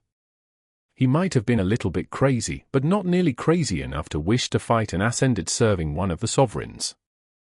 Hell, that Morgan girl could have been Anvil's own daughter, for all Sunny knew. However, the fact that he would rather avoid such a confrontation didn't mean that fighting Morgan would be of no benefit to him. In fact, Sunny felt that it could push him to finally mastering the second step of Shadow Dance. A member of a great clan had to have a lot to teach him. Plus, who knows? If I win, she might give me the reward anyway. Anything else would just look petty. So, even if Sunny was against the idea, it was the best bad idea he had managed to come up with. As for how he was supposed to win against a master, that depended on Morgan herself. If Sunny was right, she would not unleash her full power on him, be it out of pride, a sense of fairness, or simply to save face. The young woman, meanwhile, was still looking at him from above. Her scarlet lips were curved into a slight smile. She leaned back, and in the next moment, the crowd gasped. Morgan of Valor easily jumped over the parapet and plunged down, soon landing on the floor of the arena dozens of meters below. A whirlwind of rose petals rose into the air from the force of the impact, but the young woman herself seemed unperturbed. She simply straightened and walked towards Sunny with the same easy smile. Curses, she actually accepted. Until then, Sunny still had hope that Morgan would refuse his daring request. But she seemed pleased by it, instead. Stopping opposite Sunny, the young woman studied him for a bit, and then glanced back at the tribune. "Venerable Thane, if you would." The bewildered saint remained silent for a few moments, and then cleared their throat. Almost immediately, the pleasant voice announced, "Challenger Morgan has entered the arena." "Morgan has challenged Mongrel." She smiled, then turned back to Sunny. Morgan studied him for a moment, and then shook her head. "No, that won't work. As an Ascended, I can't expect an Awakened, even one as skilled and distinguished as you, to really have a chance in a duel against me." "Who? What shall we do?" She thought for a bit, and then smiled again. With that, her dark armor and vermilion cape suddenly disintegrated into a torrent of scarlet sparks. The young woman was left standing in a simple black tunic, her feet bare. She then proceeded to hide one hand behind her back, and summoned an unremarkable straight sword into the other. "I will only use one hand and a dormant weapon. 1 minute, if you survive against me for 1 minute, the win will be yours." That should be fair. Isn't she too full of herself? What an arrogant, and pretty, wait, no. What an arrogant woman. No matter how he felt about it, Morgan's offer was exactly what Sunny had wanted. This way, he really stood a chance. Even better, there was no need to augment himself with shadows and reveal more of his strength. He just had to fight for 60 seconds and try to learn as much as he could in that short time. And if he happens to win, maybe the prize would still be his. Lowering the soul serpent, Sunny stared at his ascended opponent and calmly asked, "Your wish is my command, my Lord Mongrel. Although, a piece of advice for the future. You should really be careful what you wish for." Just a moment later, Sunny realized that 60 seconds were going to be an eternity. What the hell? Is she even human? Crap. Sunny didn't have words to describe how monstrous Morgan was. It was obvious that she held back and did not use all of her strength, but even then, he was instantly overwhelmed. The young woman in a simple black tunic was just too swift, nimble, and skilled. She read his movements as if he was an open book and easily demolished his defense, raining a barrage of strikes on the onyx surface of the mantle of the underworld. Even though her sword was too weak to break the adamantine armor, each blow carried enough might behind it to make Sunny shudder and for flashes of sharp pain to radiate through his entire body. He was certain that his bones would have already cracked if it wasn't for the bone weave. What's worse, Morgan of Valor had no blemishes on her mentality, as Da of the Maharana clan or Queen Bee had. She was as vicious and ruthless as he himself was, maybe even more so. And while Sunny barely had a couple of years of battle experience, she was an older and much more terrifying beast. She was tempered, her skill was forged and sharpened by thousands of bloody battles, that much was obvious. Just a few seconds later, he was already barely staying alive. Curse it! How I am supposed to survive that? Chapter 547. Forged in Battle. Feeling his flesh break apart and his heart grow cold, Sunny scrambled to defend himself, but to no avail. Morgan easily crushed his attempts to resist and delivered another series of devastating strikes, moving with terrifying precision and speed. Her movements were fluid and natural, as if wielding a weapon was as innate to her as breathing. As if battle was her native environment instead of peace. Her swordsmanship was unlike anything Sunny had ever seen, too. It wasn't even as though the sword served as an extension of Morgan's arm, it was as though she herself was the sword, and so every motion she made was the purest expression of cold, merciless killing intent. He had never thought that he would meet a more terrifying swordsman than Nephis, but compared to this Knight of Valor, the daughter of the Immortal Flame clan almost seemed like a novice. Sunny was instantly overwhelmed, and there was nothing he could do to maintain even a sliver of control. The situation was utterly hopeless. This feeling of absolute, bitter powerlessness, he had not experienced it in a long time. Attain a breakthrough to the second step of Shadow Dance? Sunny wasn't even sure that he would be able to stay alive for another couple of seconds. He had to think of something fast. Sunny didn't hope that the broken oath would help him defeat Morgan. After all, as an Ascended, she had a much more powerful soul. All he wanted was a second of respite. Morgan suddenly slowed down, allowing him to disengage and take several steps back. For a moment, there was a slight grimace on her face, but it was quickly replaced by the same relaxed, amused smile. Sunny bent slightly and vomited a mouthful of blood, thin streams of crimson flowing through the fangs of the black mask. The sight of it was both frightening and striking. When he straightened, something about him changed. Well, of course it did. He had commanded two shadows resting on the autumn lead to wrap themselves around his body, after all. Instantly, his strength, speed, and resilience tripled. Sunny had not wanted to augment himself before, but faced with the devastating onslaught of the terrifying Battle Master, he had no other choice. If he wished to learn anything from this fight, he had to make it last more than just a few seconds. Morgan noticed the subtle shift in his posture and tilted her head slightly. Her smile suddenly widened. Good. This is good. This is much better. Sunny dismissed the broken oath, but before the charm even had time to disappear, the young woman was already upon him once again in a whirlwind of ruthless steel. However, this time, things were different. Sunny was still hopelessly outmatched, barely managing to survive under the merciless barrage of lightning-fast, cruel attacks.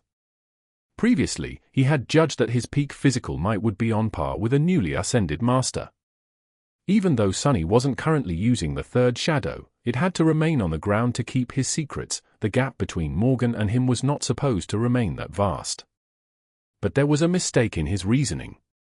He had compared himself to an average master. However, Morgan of Valor was not average in any way. She hailed from one of the three great clans, and was possibly even a member of its core family. Among the awakened, she was a being at the absolute apex of might. And yet, he was able to do something now, at least. Even though Morgan was still dominating the fight and delivering one devastating blow after another, Sunny could perceive her movements and react. He dodged one strike, then deflected another. A third one still connected with his elbow, sending a blinding flash of pain through his body, but it was already an incredible achievement. Morgan seemed pleased by this new development. Her crimson lips curved, revealing pearly white teeth. Yes. Finally. You are supposed to be a genius, aren't you? Show me. Come on, fight. What the hell is wrong with this girl? Sunny gritted his teeth. And fought, barely staying alive. No matter how much he pushed himself, how much he struggled to keep up with the fearsome master, all he could achieve was not being instantly obliterated. Even with two shadows augmenting his body, Sunny saw no hope of winning, despite the fact that Morgan was holding back her strength. She was simply a monster. No, she was something much more terrible. He had faced and killed many monsters, many demons, and many devils, but none of them could compare to this beautiful, horrifying young woman. However, even if he was going to lose, it was all not in vain. With every blow he suffered, every strike he somehow defended against, Sunny was learning. Morgan's battle style was too elevated for him to grasp, but every glimpse of it he saw was fueling something inside of him. It was as though he had laid a solid foundation by absorbing numerous styles, and now they were being forged into something different, something whole by the insane pressure fighting this monstrous creature exerted on him. His body felt as if it was on the verge of breaking apart, and his vision was slowly becoming blurred, but Sunny felt as though he was on the verge of a revelation. And when it came, it was as though a floodgate was opened in his mind. Suddenly, all the disparate fragments of knowledge he had absorbed formed into a cohesive tapestry, allowing him to see the shared logic between the various styles he had learned. He was able to perceive these styles from a new perspective, understanding not only their purpose, but also much of the reasoning behind each technique and movement much deeper. And due to this new level of insight, Sunny was also able to see a flaw in Morgan's assault. Her one and only weakness. Yes, the young woman herself was too powerful and skilled for him to destroy. But her sword, that was a different matter. It was just a dormant memory, after all. Instantly, a plan formed in his mind. As time seemed to slow down, Sunny deflected another blow, shifted his body slightly, and then suddenly took a step toward the flashing sword, catching its blade between his left arm and his torso, and then bringing his right fist on it. He put all of his strength behind it, increasing the weight of his gauntlet as much as he could at the last moment. All his muscles strained, on the verge of exploding. After numerous clashes against the adamantine surface of the mantle of the underworld, the sword was weakened already. So when Sunny's fist connected with it, the steel blade simply shattered, exploding into numerous sharp splinters. Burning with dark excitement, Sunny continued his movement, aiming to bring the soul serpent down on now defenseless Morgan before she had time to process what had happened and adjust. But before he could, terrible pain suddenly exploded in his chest, and all strength left his hands. The hilt of the Odachi slid from his fingers, and the dark sword silently fell to the ground. Sunny swayed, and then looked down in confusion. What he saw didn't make any sense. Morgan's pale, slender hand was protruding from his armor, blood streaming down the smooth onyx surface. She had pierced the mantle of the underworld with her bare hand, her fingers plunging through flesh and bone to tear his heart apart. How is this possible? Ascended. Memory, 6th tier. He looked up, darkness shrouding his vision. Is this what it feels like to die? Everything was dark, and all he could see now were two beautiful vermilion eyes, staring at him with regret and disappointment. 36 seconds. Well done. You fought well. The last thing Sunny felt before slipping into nothingness was a spark of energy traveling from her hand into his body. And then, he found himself in the black void of the dreamscape. His pain disappeared, as did his wounds. He felt healthy and whole. As he stared into the darkness, the spell whispered quietly, but he didn't react, looking into the void with a heavy frown on his face. Somewhere above, near the set of images representing different arenas, a string of words floated. Chapter 548. The road so far. Sunny shut down the illusion. The underground dojo was silent and submerged in darkness, almost like the lightless expanse of his soul. Crawling out of the dreamscape pod, he glanced at it, and then walked to the middle of the hall. There, he sat down on the cold ceramic plates of the floor, crossed his legs, and closed his eyes. Back in the illusory world created by the will of an eccentric saint, the tournament was coming to an end. There were spectacles, festivities, and accolades being given to the winners. But he didn't care. He didn't care about the legend of Mongrel, either. Sunny had no doubt that his inexplicable refusal of the final reward and daring challenge had created quite a stir. Were people praising Mongrel for his resolve and ambition? Or mocking his defeat and calling him a fool? In any case, the network must have been boiling right now. Sunny couldn't be bothered to check. He had much more important concerns. There was the final reward he had received, given to him by Morgan of Valor despite his failure, as well as previous rewards he had no time to study well. And there was Shadow Dance. This was what he had to concentrate on now. Sitting in the darkness with his eyes closed, Sunny thought back to the revelation he had received during the battle with the monstrous master and started to slowly digest it. He had the key now, all that remained was to absorb it, turn it from a fleeting feeling into an inseparable part of his mind, body, and soul. That was going to take some time. This enlightenment was going to help Sunny grasp various styles much faster, as well as mirror more complex and sophisticated battle arts with ease. At this level, he needed to be able to recognize patterns of essence control from how the enemies moved, breathed, and attacked. The new understanding was going to help with that, too. He just had to assimilate it all. Time slowly passed. Sunny continued to meditate, making slow progress toward his goal. After a while, his thoughts began to wander. The dream tournament gave Sunny much more than he had expected. Yes, There were powerful memories and a breakthrough in his comprehension of Shadow Dance, but there was also something else. Different, but no less valuable. Fighting the best of the best that the dreamscape had to offer had helped him to put his own prowess into perspective. Facing formidable champions one after another showed Sunny just how much more powerful and experienced than them he was. Sunny was always comparing himself to Nephis, and inevitably finding himself falling short. He chased after her with desperate resolve, but was never able to catch up. Mongrel might have been only defeated once, but Sunny had been defeated countless times. He lived in the shadow of constant failure. But it was exactly because he had been chasing after changing star without rest that he had left everyone else in the dust without even noticing. Now that he had a chance to look back, Sunny finally saw just how wide the gap between himself and all the rest of the Awakened had become. It was so wide that he had been able to cut the best of them down while barely using a quarter of his power. Back on the Forgotten Shore, Sunny had learned a simple truth: if one wanted to better themselves, they had to challenge those who were stronger than them. Nothing was more beneficial to one's growth than fighting against a superior opponent. That was why and how he had transformed himself into a lethal killer in the span of a single year. And even though Sunny had not understood it before, using Nephis as a reference point achieved the same result.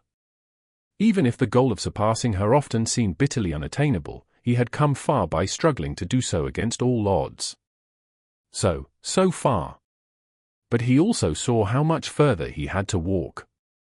Just as fighting the participants of the Dream Tournament had shown him his strength, fighting Morgan had shown him his weakness. Yes, Sunny was incredibly powerful for an Awakened of his age. But there were other giants out there, no less terrifying than him. They were older, stronger, and had years of battle experience and vast resources that he lacked. In front of them, Sunny was like an ant. A subtle smile appeared on his face. Or, maybe, like a cockroach. Morgan was a master of the great clan Valor, and as such, she was a peak existence among those below the level of a saint. She was kin to one of the sovereigns. So he could use her as a benchmark to know what was the worst he could expect. Another reference point to strive for, one more superior opponent to temper himself against. One day in the future, they might have to cross swords again. And when that happened, he knew that her vermilion eyes would not end up full of disappointment again. Instead, they would be full of fear. All these thoughts traveled idly at the edges of his consciousness, while most of his mind was occupied by absorbing the key to the second step of Shadow Dance. And just as that last thought disappeared, he finally felt that the process was complete. A moment later, the silence of the underground dojo was suddenly destroyed by the voice of the spell. Sunny flinched, not accustomed to hearing it in the real world, let alone inside his home. Your aspect legacy mastery level has increased. You have received the right to claim a legacy relic. Chapter 549. Soul Beast. Sunny waited for a few moments, and then hurriedly stood up while summoning the runes. This was it, the moment he had been waiting for. After so much time, all the sweat and blood, his effort had finally paid off. He had made another step toward becoming a true battle master. Sunny thought for a second, then glanced at the runes describing the mantle of the underworld first. Under the description of the Prince of the Underworld enchantment, a runic counter glowed. All it took was killing 1,200 enemies with his own 2 hands, and dying by a master's hand once. Around 900 of those kills had happened in the dreamscape, 1 in the waking world, and the rest in front of the gate and in the wild reaches of the Chained Isles. Sadly, creatures slain by Saint did not count toward the requirement of the strange enchantment, or the number would have been even higher. Turning away, Sunny found the string of runes he wanted to see the most: Shadows, Marble Saint, Soul Serpent. He concentrated on the latter and read. A wide grin appeared on his face. Sunny closed his eyes and listened to his soul, then circulated shadow essence through the coils of the serpent. He could feel that it was flowing even faster than before. The rate of essence expenditure and regeneration was also improved. He had expected the process of evolving to a new rank to take a long time, like it had happened with Saint back on the Forgotten Shore, but Soul Serpent had awakened instantly after he had reached the second level of mastery over the Shadow Dance, maybe due to its unique nature as an aspect legacy relic. Sunny opened his eyes and looked back to the runes. He had already noticed that there were new ones in the description of the shadow. Shadow attributes, Shadow Guide, Soul Weapon, Soul Beast. The Soul Beast wasn't there before. He concentrated on the new attribute and read, Attribute Description, Soul Serpent can assume the form of a beast. Sunny blinked a couple of times. He looked down at his bare chest and stared at the intricate tattoo of a black serpent that coiled around his torso and arms. Then, Sunny carefully raised one hand and gave the shadow a mental command. Immediately, the tattoo moved, slithering onto his palm and moving down his fingers. However, instead of the tip of a sharp blade, a triangular head of a massive snake appeared in the air instead. Enveloped in streaming darkness, the serpent crawled forward, leaving Sunny's skin and manifesting itself into existence. Its jet-black scales rustled quietly as they touched the armored plates of the floor, and soon, petrified Sunny was looking at a giant snake, at least 6 meters in length, its body as wide as a large man's arm and strong enough to crush granite into dust. The Stygian creature coiled its long body and stretched into the air, its head slowly rising and soon reaching as high as Sunny was tall. A forked tongue flashed for a moment, and then the serpent looked him right in the eyes. Then, it opened its maw and hissed, revealing long, terrifying onyx fangs. The serpent's eyes were as black as its mighty body, and shone with dark radiance. They seemed as deep as the lightless expanse of an ocean of shadows, and were full of strange, alien intelligence. Luckily, there was no aggression or ill will in them. Instead, there was simply recognition. The shadow serpent was greeting its master. Sunny slowly looked away and studied the dark creature's body. Then, he sent the creepy shadow forward, and it swiftly wrapped itself around the serpent. Immediately, flowing patterns that were somehow even darker than the lusterless, obsidian scales revealed themselves, and the pressure that the shadow beast exerted instantly became much, much more frightening.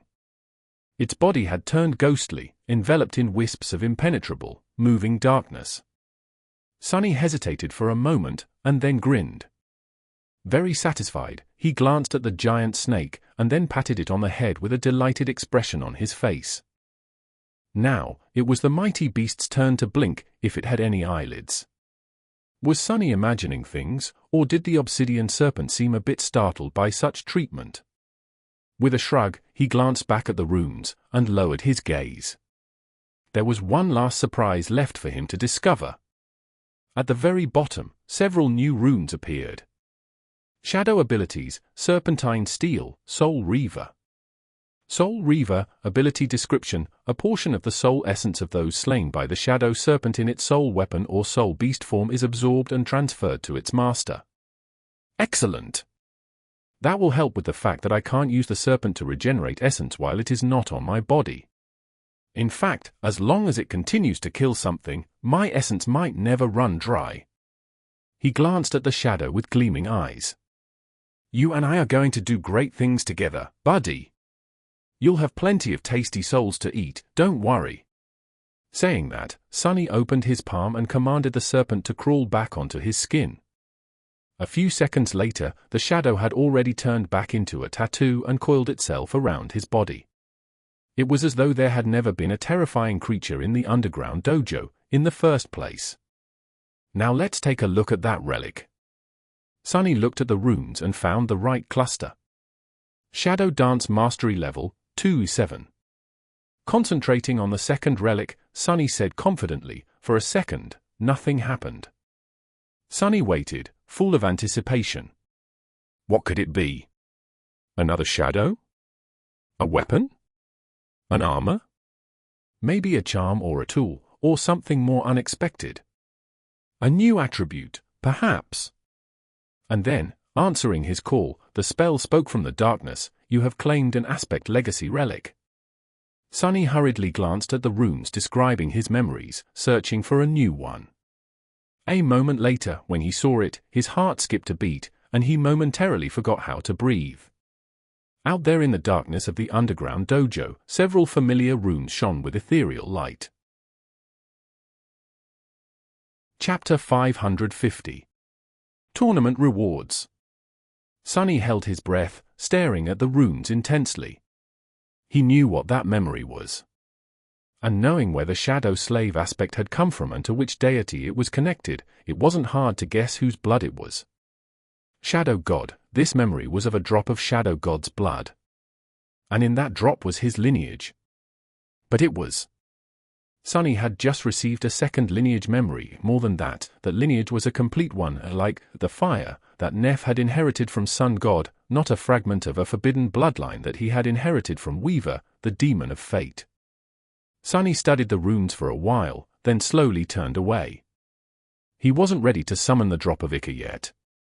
Not because of the pain that consuming a lineage memory would bring, who knew, maybe there wasn't going to be any this time. After all, this one was not forbidden. He simply had to prepare himself mentally. Sunny paced for a bit, then sat down and meditated for some time. Then, he decided to study the memories he had received in the tournament to distract himself. He had already studied the memory of ice in detail, so 3 more remained. The arrow, the shield, and the final reward he had received from Morgan, the memory created in the forge of the great clan Valor. The real reason he had joined the Dream Tournament, in the first place. Sunny hesitated for a moment, then looked at the list of his memories. Memories: Silver Bell, Puppeteer's Shroud, Midnight Shard, Ordinary Rock, Prowling Thorn, Endless Spring, Blood Blossom, Darkwing, Moonlight Shard, Mantle of the Underworld, Weaver's Mask, Broken Oath, Blackhorn Bow, Full Quiver, Autumn Leaf, Cruel Sight, Covetous Coffer, Undying Chain, Heavenly Burden, Memory of Fire, Memory of Ice, Strike of Thunder, Patient Avenger, Morgan's War Bow, Drop of Ica. So it's a bow, but what's up with that name? Well, it made sense, actually. If this was really a custom memory created for a specific user, then why wouldn't its name fit theirs? Sunny concentrated on the arrow first. Memory description: a powerful spirit was once trapped in a glass bottle for 1,000 years. This lightning is a manifestation of his rage. Memory enchantments: caged lightning. Enchantment description: this arrow strikes as fast as a bolt of lightning, and chains its devastating damage to several nearby creatures. So, lightning in a bottle, huh? Even though the arrow's single enchantment was an active one and required a lot of essence to access, which meant that it couldn't be used often, the effect was very good. It was able to deal damage to groups of enemies, which could come in handy in many situations. Satisfied, he shifted his gaze to the shield. Memory description: aflame with hatred, she waited and watched. When the time came, her vengeance was colder than ice. Memory enchantments: tenacious, burning heart, cold steel. Tenacious enchantment description: this shield is especially durable. Burning heart enchantment description: this shield can store a portion of fire damage it receives to augment another weapon of its wielder or unleash a devastating shockwave.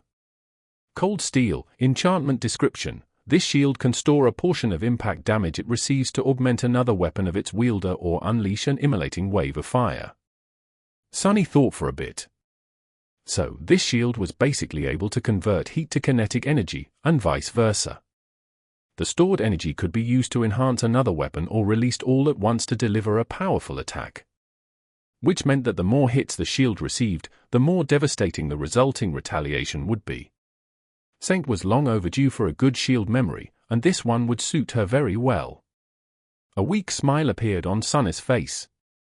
He sighed, then concentrated on the bow he had received from Ascended Morgan of Clan Valor. He also summoned it. A composite bow made out of blackhorn and dark polished wood manifested itself from a storm of crimson sparks. It was entirely black, however, its string was of a vibrant scarlet color. There was also a brand carved into one of its limbs near the grip, its contour of the same color as the string. It depicted the crest of the Valor family, a straight sword thrust through an iron anvil. The bow was quite beautiful, but more importantly, it radiated a feeling of immense power. Sunny admired the weapon for a few moments, and then turned back to the runes. Memory description: death is worth living for. Love is worth waiting for. How romantic, and how morbid. Sunny didn't know who created this description, the spell itself or the person who had forged the bow. If it was the latter, then maybe this was a message to Morgan, or a lesson the spellsmith wanted to impart to her. But what kind of a lesson was that? Curious, Sunny looked beneath the surface of the black bow, wishing to see if the spell weave of a memory created by a human was different from that created by the spell. However, it seemed pretty much the same, vast, inconceivably complex, and eerily beautiful.